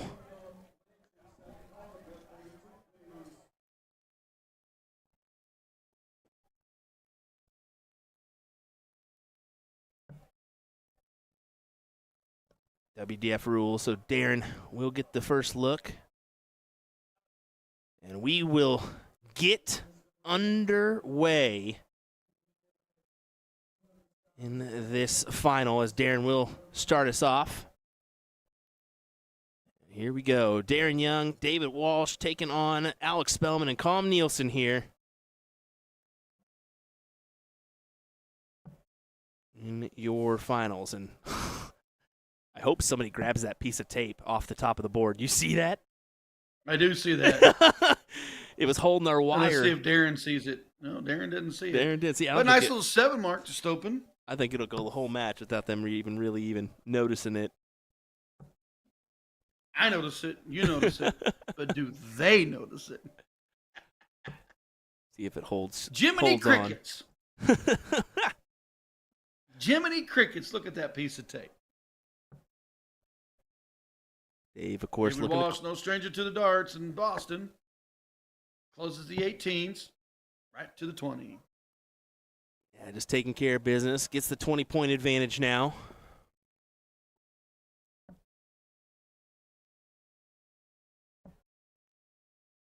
Should be a quick match. Probably some heavy scoring if they get going. First to 2 legs only. Yeah, fairly quick here for this final.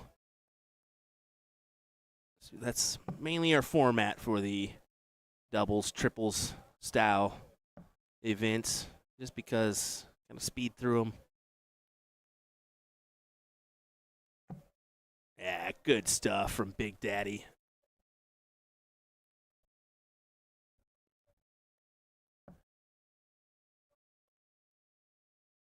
I don't know the estimates, but I estimate about 75 teams entered this doubles crickets today.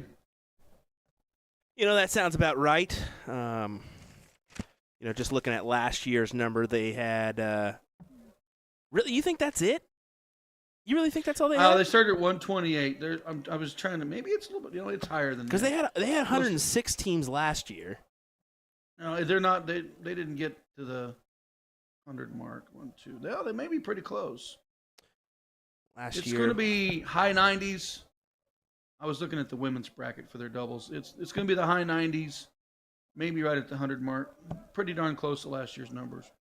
Well, speaking of last year, how about your men's doubles cricket event? That was Jim Widmeyer and Bruce Robbins that won last year's event. Jim not in attendance this year, but your runners-up, Jeff Roy and David Walsh. So Walsh, for the second year in a row, finding himself in this men's doubles cricket final. Right now, Young and Walsh out front. Spellman has to work that 15.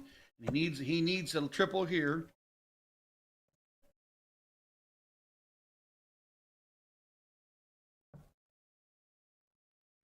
And thank you for joining us, folks. Viewership's climbing here as looks like Bull Shooters ended their coverage. So welcome if you were on that feed to the Witch City Open stream. Once again, your finals here, the men's doubles cricket. And this is the shaky board stream. Well, it's those people right next to the camera. Let's be honest there. We got a few over there, so you move your foot and just clank that tripod. It's gonna jump. Speaking about moving his foot, double bull, single bull. Looks like that is game number 1. Darren Young, David Walsh. Young with the 7 mark open. Walsh follows him through the board, and it's a 1-0 lead. Ice averages of 4.4 to 3.5. Team averages, mind you, folks. That 4-4 is really, really nice.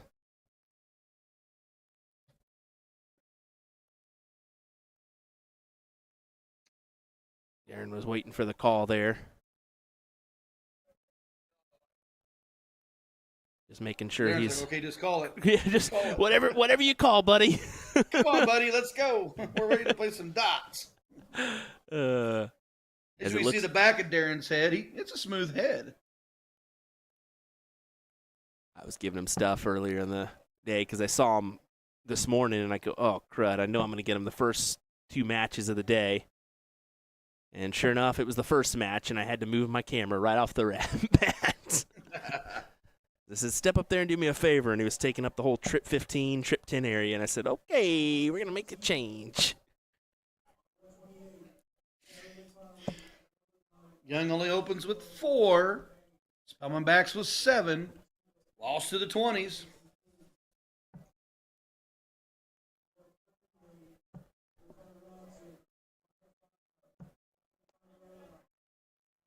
We're not going to be happy with that third dart. Just a little bit sail to the left. Does Nielsen attack? You had to there. I think that's the right play. Go ahead and attack with the first dart. Go back down.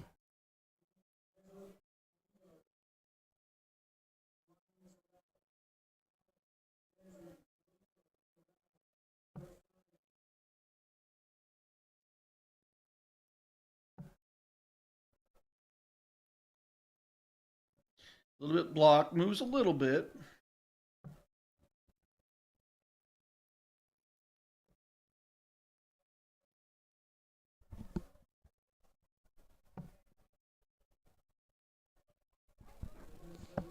Yeah, good stuff from Spellman here. Closes out that 20, down to the 19s for some added points. Yeah, Walsh forced into the 18s or 17s.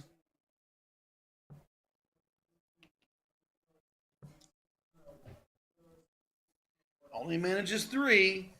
Nielsen on the attack. Yeah, for sure. Even 3's just fine here. Can't do that, though. Well, smartly, he goes back to the 19th. Yeah. Line. Darren's behind him. Had to.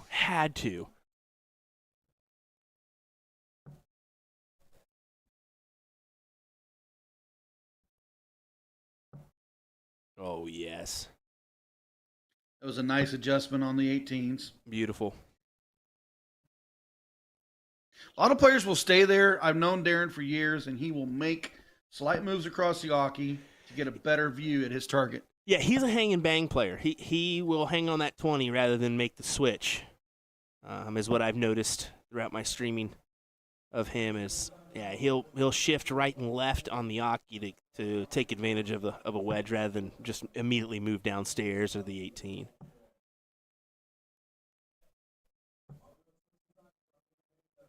Looks like Walsh just manages 4 Yeah. there. Semi-difficult round because if you're calm, you should be able to take advantage here. And oh no, you can't speak Single too night. early. Yeah, single 19 doesn't really do justice. Darren could crash that 18 and get rid of that 19 right here. Yeah, I like his mindset here. Crash 19 early, just because you need 2 marks to get ahead. 2 marks to get ahead. 1 on the 18, sorry, 3 marks to get ahead. 2 on the 19s and 1 on the 18 as we get a big camera switch here, guys. Sorry. And it's still leaning, so let me go out there real quick. 5 on the 17s. Spellman pushing even further. Back to the 18s will go Walsh.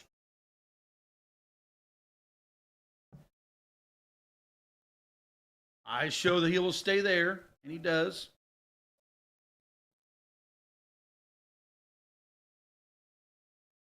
Nielsen opportunity here if he trips the 17 the first start to move. And he will likely stay on the 17s. He'll put in 3. Just add to the scoreline to get it back to Spellman.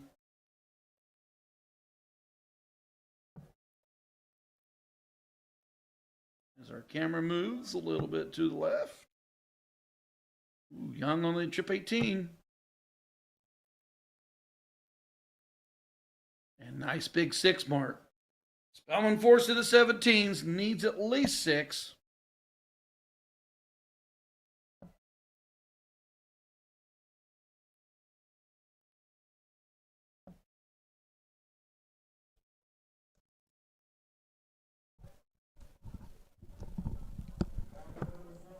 I'm getting tired of running, Ryan.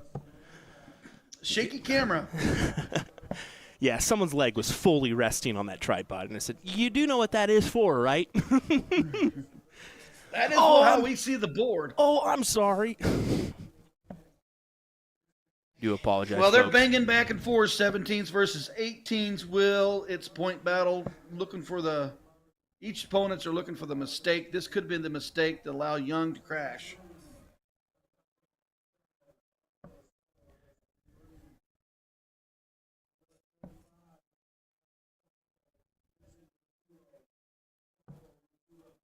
Oh, Darren got rid of the 17s. Goes to point the 18, sells it just a little high.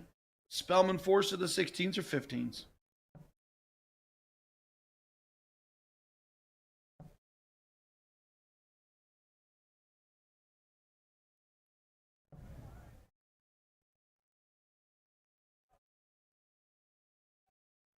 Four 6-6 plays. 4-7-6. Walsh's 18s battling the 16s. Looks to point first.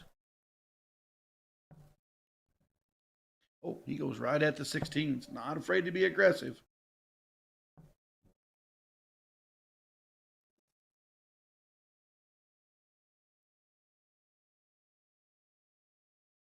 Pressure-filled moments here.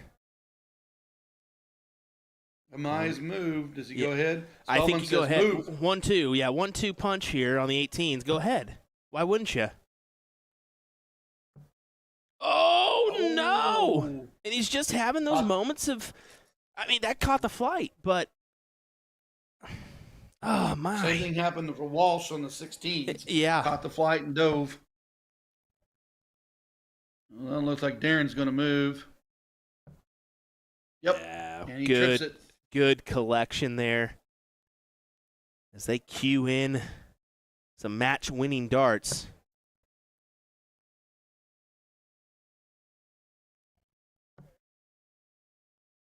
Needs another one. Got to be the red bit. Wow. 2 of them. 2 of them in that double segment.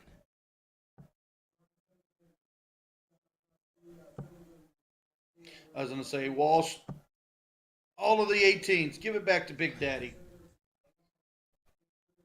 I agree there, yeah.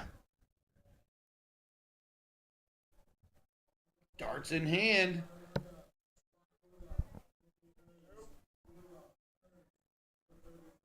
Darts in hand.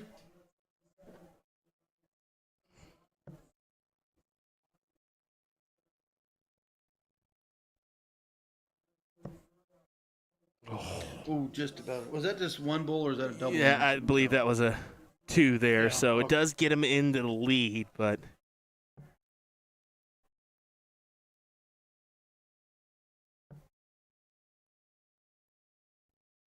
Scott was saying He maybe makes the adjustment. Now he's going to think that one over.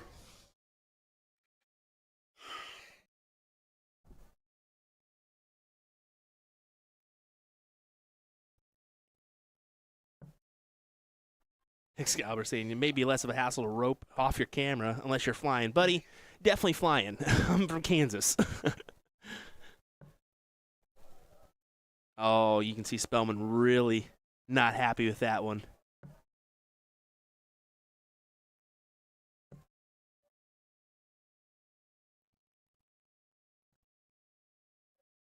Oh, only manages one. Walsh's previous turn stayed on the 18s. Do we see him do it again? Yeah. Yeah, because... Oh, okay. I mean, you need to. Go ahead. I mean, you're in this moment where you can get away with going at the bull because you have that 1-0 advantage, right? And you have a 2-house lead. A single 18 wouldn't have done him anything.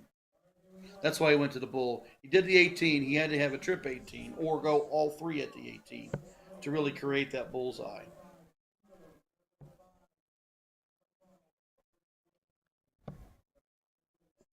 And he went for it. That was darts in hand.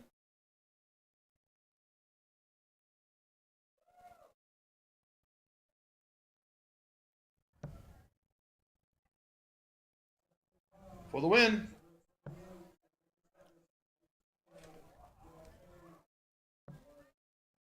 He did attack and couldn't find it.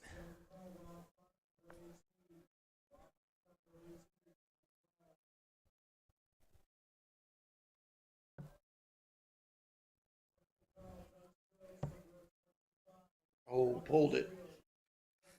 He's got to have it here. There it is. Wow. I'd have been irritated too. Just needed two fats. You're throwing for the fat and you fly high. Oh, Lord Almighty. Oh, Lord Almighty. By the way, there's your answer, folks. Look how filled up this room is right now. There's no wonder we're getting a few kicks of the camera. Just look at this right here. Barely have room to walk, let alone anything else. Well, anything else is we got leg number 3, which is the final leg. We are going the distance. Walsh and Young won. Spellman and Nielsen won. The court will decide the start, and here we go.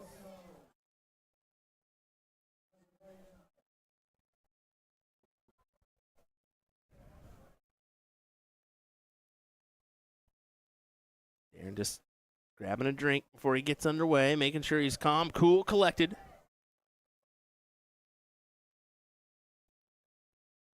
Camera kick.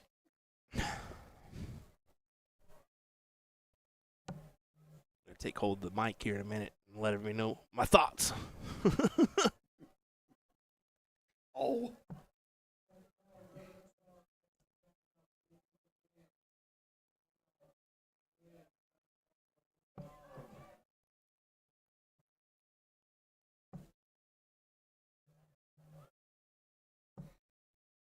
Only manages 2 Young. Spellman backs 5. Takes the 20 in the lead. Walsh to the 19s.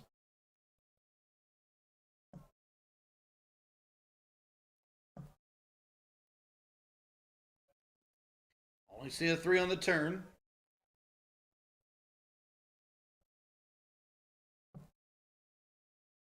Nielsen going to use that 20 to their advantage.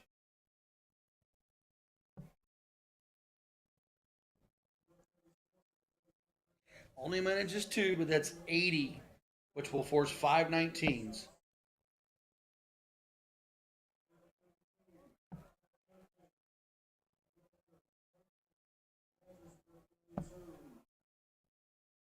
Young not wasting any time. He wants to get rid of the bleeding on the 20, gets rid of it, and points to the 19s. Spellman will look to open the 18s. Able to do so, dart 1. Back to the 18s. 98 plays 38, 18s plays 19s.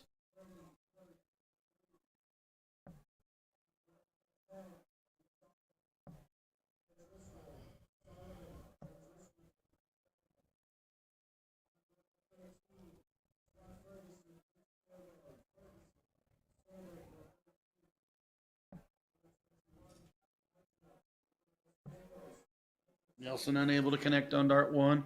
Moves to the 18s.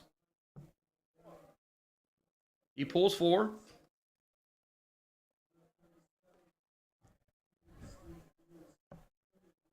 Down to the 19s. Needs 2 triples. He makes the adjustment.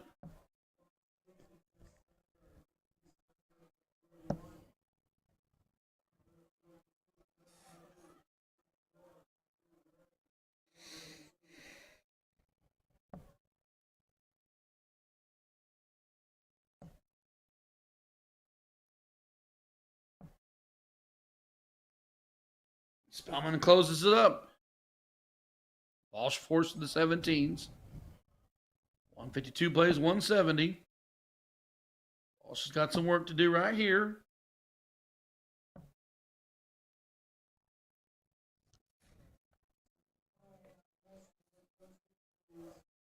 Nielsen can crash the 17s or go back to the 18s. Yep. He'll move the 17s first.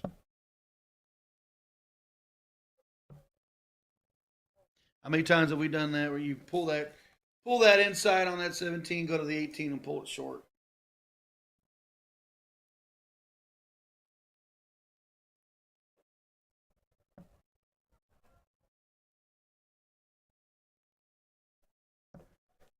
Oh, beauty darts from Darren Big Daddy Young.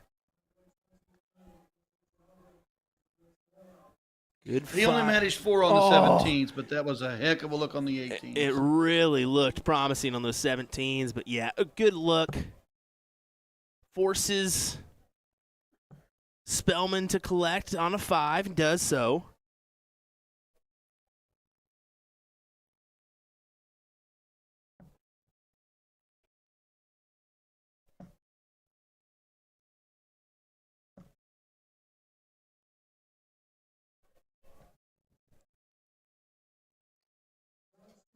Four on the turn. I couldn't tell if he had 4 in there or he had 7 in there.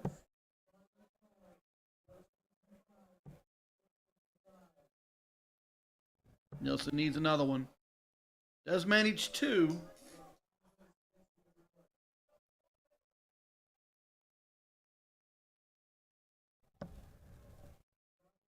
Oh, beautiful start.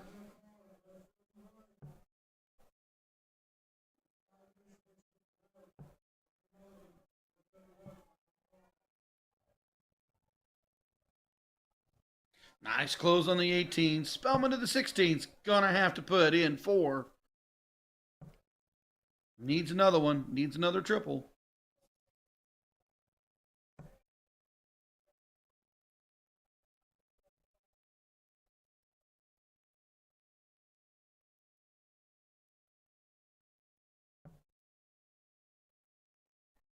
As we've seen earlier, Walsh is not afraid to be aggressive. Goes at the 16s. Doesn't get it to go on dart 2. Smartly puts that third dart into the 17s. Push them out to 28 points.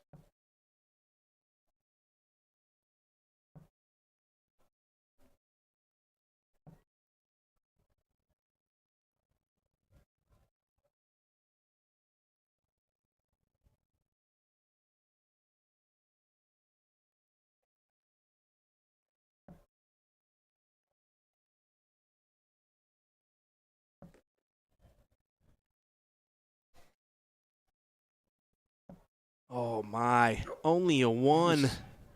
As I said, this has been such a back and forth match. They've been producing 3s and 4s, but that single mark could hurt. You're Spellman, you throw the 16s, and that is a massive triple.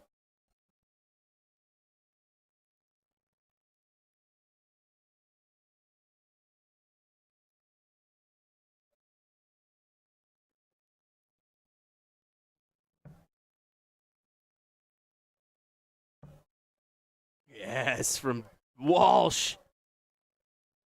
It's a good 7. Puts him out in front. Boy, the lead changes in this match has been so back and forth. Oh, they really have. It's anybody's game here. I mean, you look at the match average and overall averages for the leg. I mean, 3-4, 3-5, 3-5, 3-4. Doesn't get any tighter.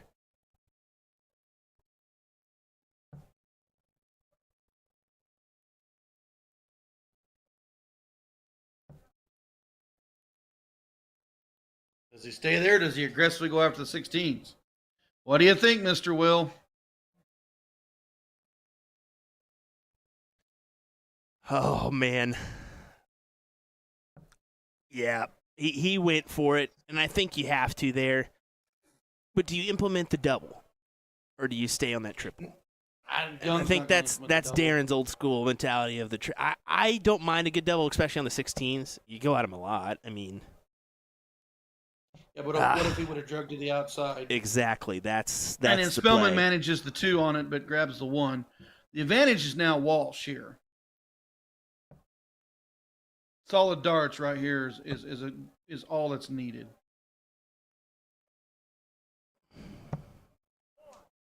Oh, pulled it.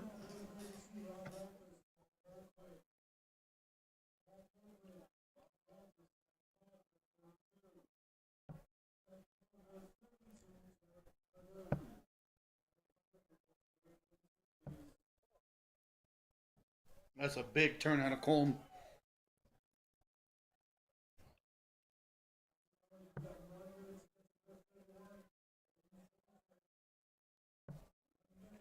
Wow. So Spellman gets a look for the win and the men's doubles title here, needing 3 bulls. There's one.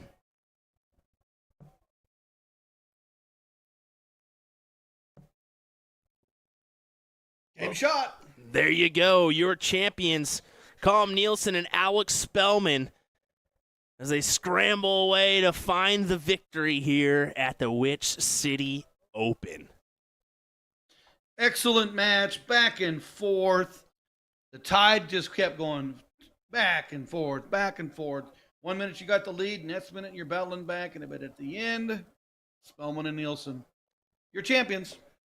Let's go out, grab a quick photo. We'll have Trish Grezik, Tracy Firetag up next in your WDF finals. So hang tight for that one coming your way here in just a moment. We'll be right back.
Ladies and gentlemen, here we go with your WDF Women's Singles Finals. Trish Grezik takes on Tracy Firetag here in this one. What should be an absolutely great match. William Stewart alongside me is the one, the only Mr. Ryan Mooneyham. Here we go. Tracy attacking those 19s right off the rip. I'd say we don't get the 171, but nice little 117 on the turn. I was looking at the tail of the tape. Both ladies' averages today, right 64.02 for Tracy. Trish is 60. First 9 for Tracy, 71. First 9 for Trish, 69.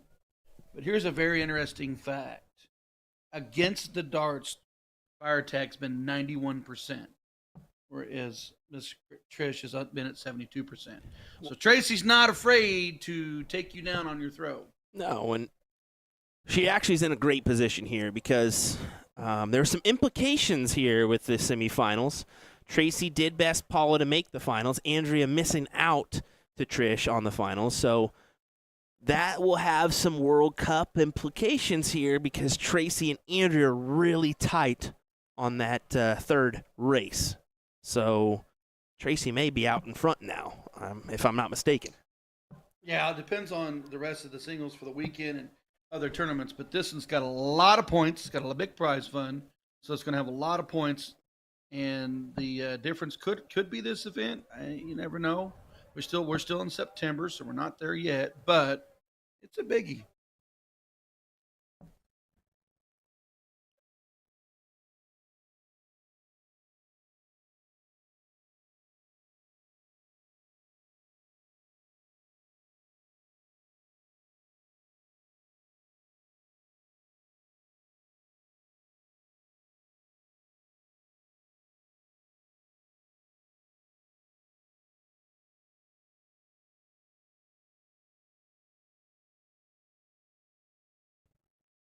I mean, seriously. Here we go, folks.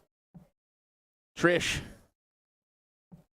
attacking those 20s, needs to find something of value because she's kind of on the outside looking in this leg. With Tracy liking the 19s, does she start that 110 on the 19s?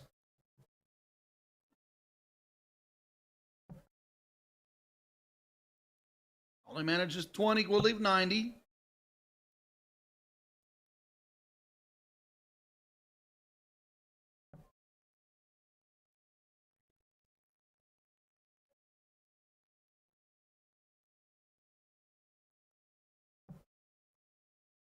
Four left through 46.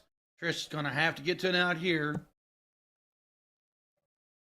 Full 60 for 145. Oh, she pulled 41 for 64. That's okay. Good leave there, especially a check out. So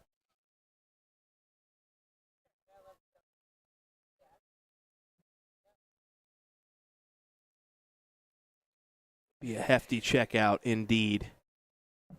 Yeah, she was looking to go 114 to leave the bull, but it did not happen. Only manages 38 on that, 30 on that turn.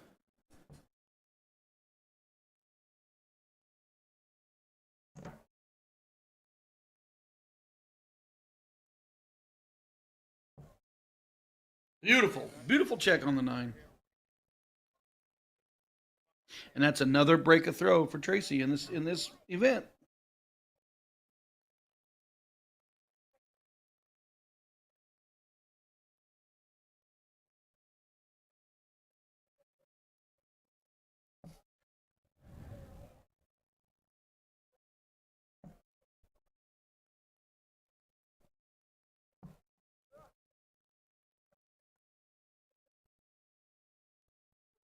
And there we go.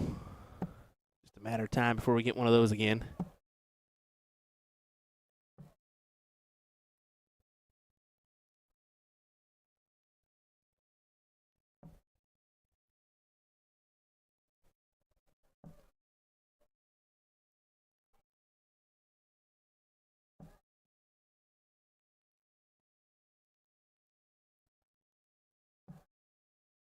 That's a good marker for Trish.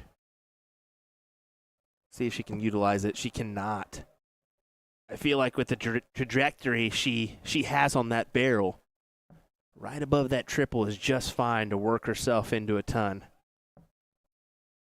Even a possible ton plus, but fortunately wasn't able to achieve it there. And Tracy keeps moving along.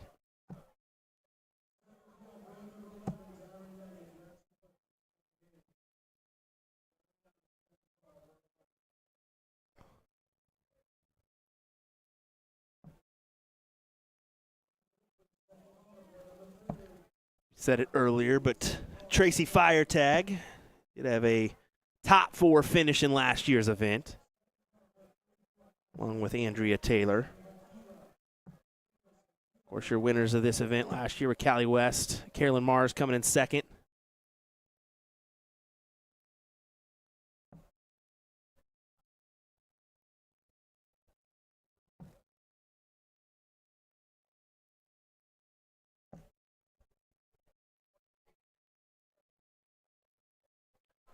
Looks like we did lose out on Ryan for a second, so hopefully he'll be coming back in the mix here in just a second. So,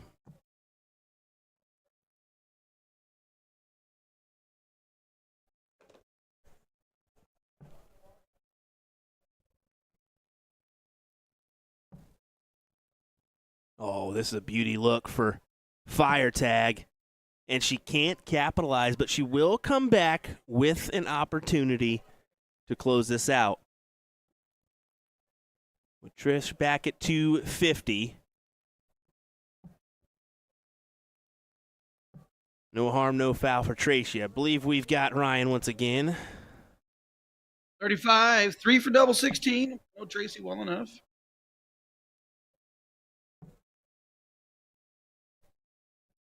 Tracy's on a mission. Second check. Yep, she takes it out.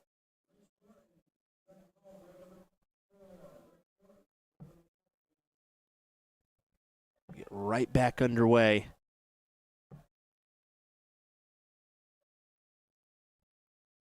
The break a throw in the first leg, and then a hold in the second from Tracy makes it a little interesting here. Now Trish has to break.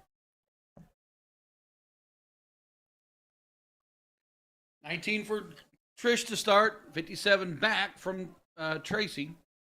Trish needs a triple right here.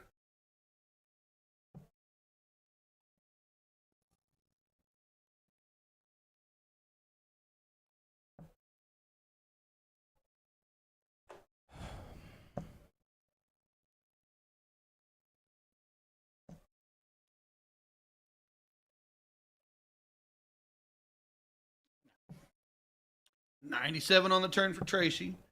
Grez back. She needs that triple to fall. She's able to grab it on the third one. Turns 81. The leg is in control for Tracy. She stays true to her 19s.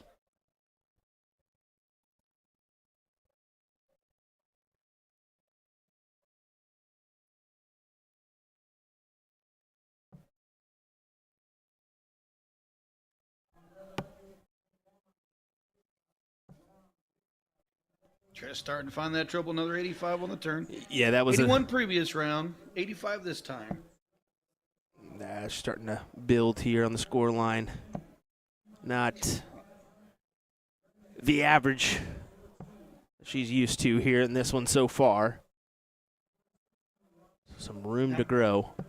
As I say, how many times have we seen players do that where they start off hot, then they go slow, and then all of a sudden they start building back again?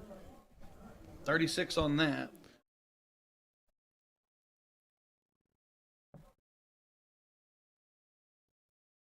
I mean, best of 9, first to 5. It's a long match. Yeah, oh yeah, it really is. I mean, and especially when you're playing long format now for most of the event, it really you can be tired. I mean, you can definitely be tired. You've been playing mixed triples today. You've been going in this singles front since 1 o'clock.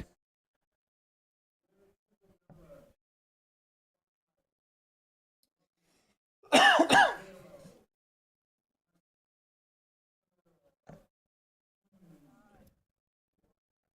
Jason Watt joining us. He says Jiminy's still there. I think Jiminy might be asleep. He's a night worker, I think. Yeah, he's got the night shift. He'll be streaming the 3 a.m. matches for us tonight.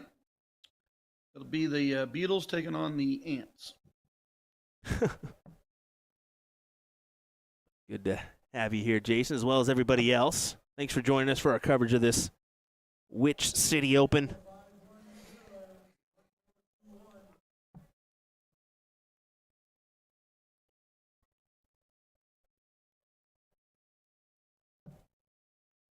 $139, tax the 20s. Only manages to pull the 1. Does grab the triple 20. Okay, let's see how Tracy goes about this. Traditional 20s. She's at 19 here. Let's see. Nope. Eyes are up. Yep, and I was thinking 19s as well, possibly, but here we go. 19. 32. Oh, my goodness. What a check. That, my friends, is a checkout. And That's she's creeping the 30% for the day on her checkouts. Tracy Firetag throwing some smoke. That is a 3-0 lead for Tracy.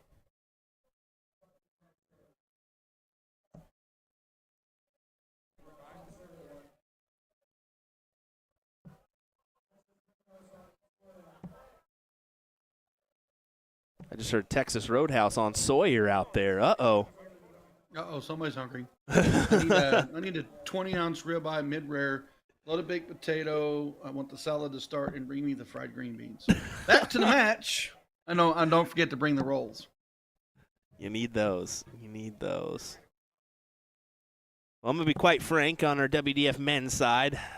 We've got a lot to play there, so we are not missing out on much, folks, as we're going to keep cruising and bruising in our formats they're here. still in the first 3 rounds, and I was looking at it.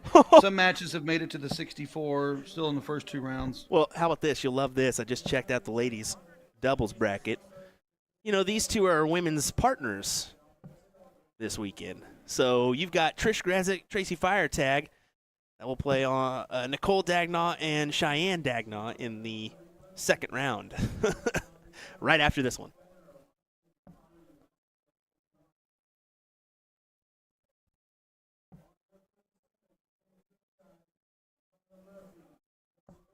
Trish goes ton, grabs the 11.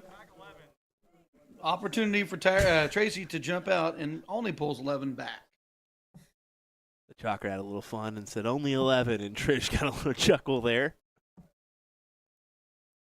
I think so did Tracy, as you can see her smiling. Yeah. Oh, we all throw the 7s, the 11s, the 3s. We've all been there. Out. Oh, we've all been there, yep.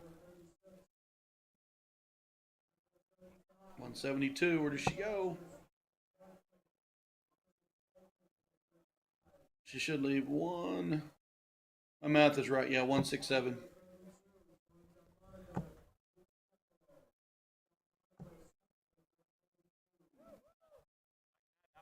And that's a commentator curse. I said 3.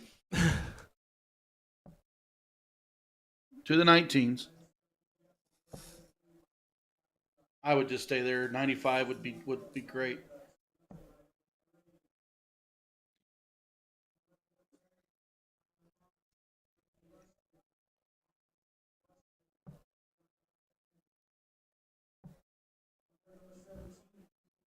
Oh, there you go. Good collection with the last. At least keeps her in the fight.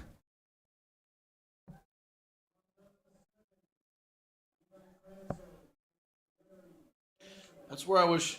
I mean, I figured she would start the 19s there.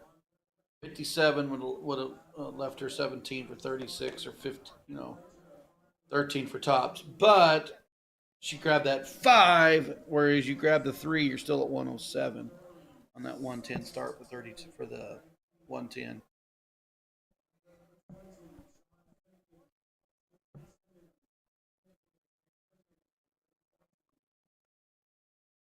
$32 for a 4-0 advantage here in this one. Can she utilize that as a marker? She cannot. So back in the hands of Trish.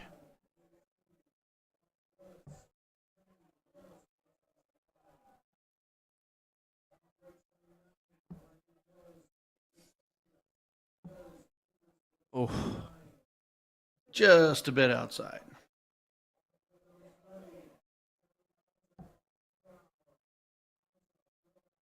yeah. And When she that's- moved forward, she thought it was in. She really thought that was in, but that one is. That is a 4-0 advantage. And if you're Trish, you got to win outright, and that is an awfully difficult task to do. Especially when Tracy's averaging a whole 12 points higher than you right now.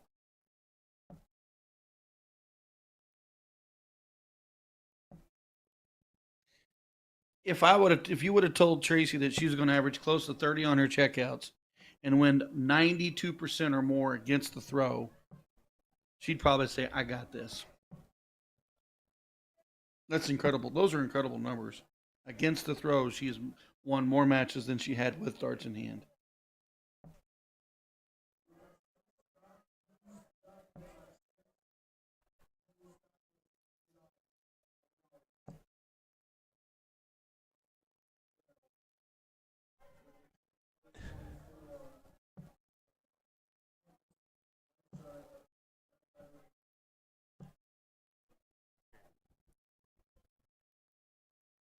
Big 140 for Trish. Trying to get back in this. 258 plays 408. Tracy to the 19s.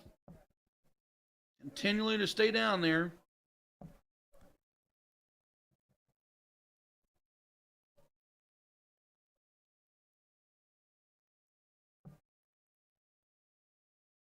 I go downstairs after that one myself.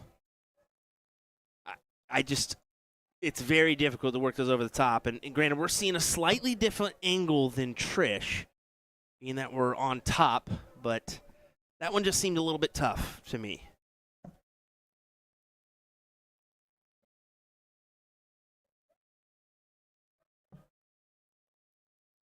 $198. I thought she'd use the 18s on dart too. But like you said, we have different angles. We have a slightly different angle, and that's what we have to remember here is it's not our standard angle that we're used to on the steel tip side. This is a soft tip more angle, but we have to do this because of just how busy the room is and what we're working with. So every situation is a little bit different from tournament to tournament, we've learned, and it does kind of cause for a little bit of a block here and there as well. From a camera viewing perspective, that one was definitely in the trip 20. Tough dart. But she recovers. And that it. would have been I was going to say that was a nice recovery, as Will stated. Yeah, great 80 Gets rid- floor. I got to keep doing it. It's embedded now. Embedded for life. 58 and 2 darts. Oh, big turn. That is a lot of pressure added to Trish's throw here.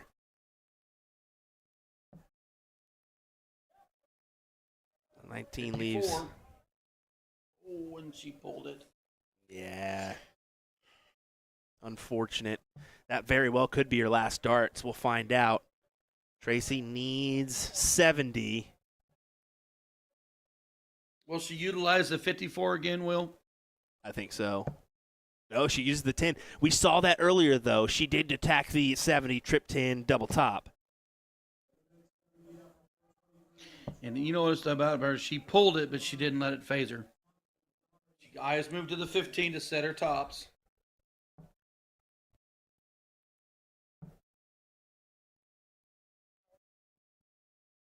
Two dart check for Trish. There she goes. Gets one on the board. And one starts the process of chopping that tree down. Got to go one chop, or AKA one leg at a time. Sometimes you got to break it down and go one round at a time and just hope you can collect a back-to-back triple turns, so on and so forth, and that stinks as she almost took a tumble there too. Yeah, I seen that, and that dart was a hanger. It was in the 5, so she stayed there. It was unfortunate it fell out, but it was only in the 5. Yeah.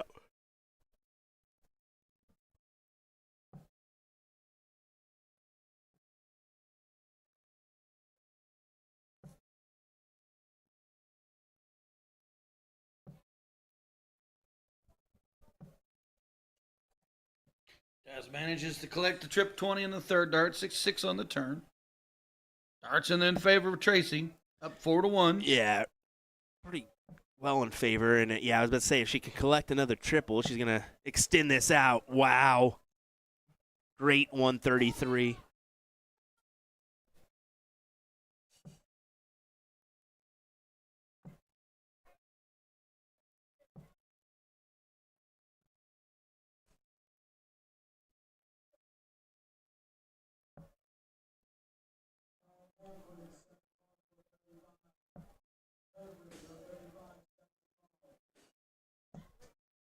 Collects another triple. Man, she's 80. just. And you can see why she's electing to go to the 19s here. She's hammering away on that number. She's not afraid to use that 20. We've seen her check the Shanghai, but she definitely stays on the 19. She's got 142.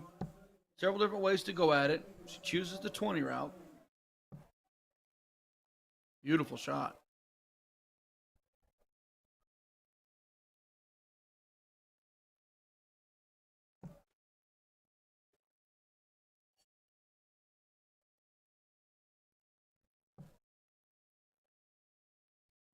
What is set up for Tracy? She'll have minimal 6 at it. Yeah, and if she even needs that. 16 for double 16.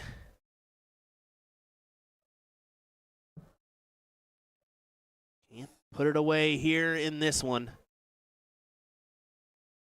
quite yet. But she will be back. And she adds more darts to it, so this is Tracy's to lose now. No doubt about it. Just do what you need to get that 5 on the board.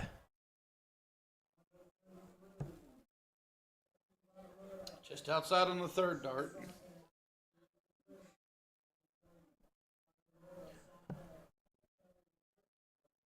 Trish not making it happen on dart 1. It's really struggling here these last couple rounds. I mean, it's just difficult right there, and you know she's going to feel confident and great about making it to the finals here, but she's going to be a little upset on her performance in the final. But Not be able to put it away again, down to 4. She will return.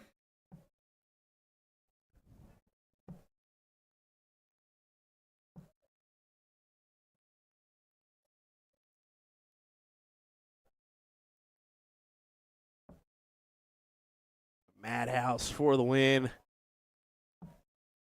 Oh, the neighbor, the pesky neighbor. When you throw for it, you got the double 1. When you throw with the double 1, you get the double top. Why? Why? Why? Back to the 4. Double 2 needed for the win.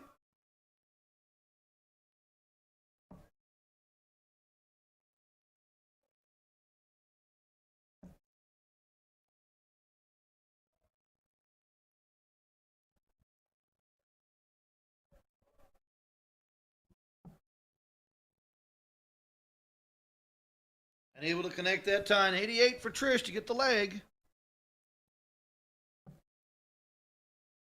Boy, not happy with that one. She started everything off with that sail to the 1.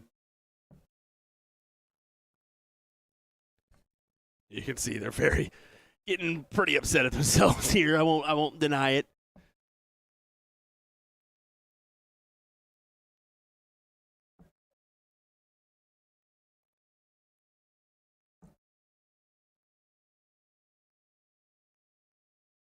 They don't call it Madhouse for nothing. No, they really don't. And, I mean, Trish can now really get a good look at this leg. And 215s for tops. What a steal it would be. Time is running out. Tracy yelled Gotta something get- at her like, come on, you couldn't hit that?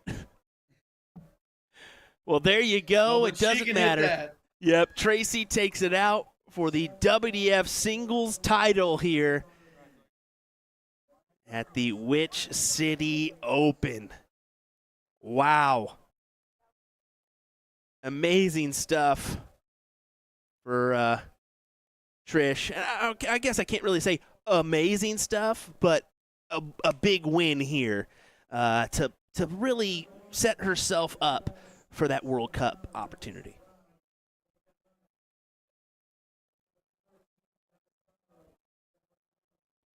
Excellent stuff. We were moving on to the men's. We will. So here's what's going to happen, and I'll just go ahead and say it. It's now 7:30 local time. We've only got a little bit of time before we lose our feed on Facebook. So I'm going to go ahead and make the executive decision. We're just going to shut down in total and then refresh the feed just so everybody gets notified when we go live. We're going to take 20 minutes here to let everything catch up a little bit, and I just think that I need about 20 minutes just to settle down here and get some water and whatnot because I'm drenched back here.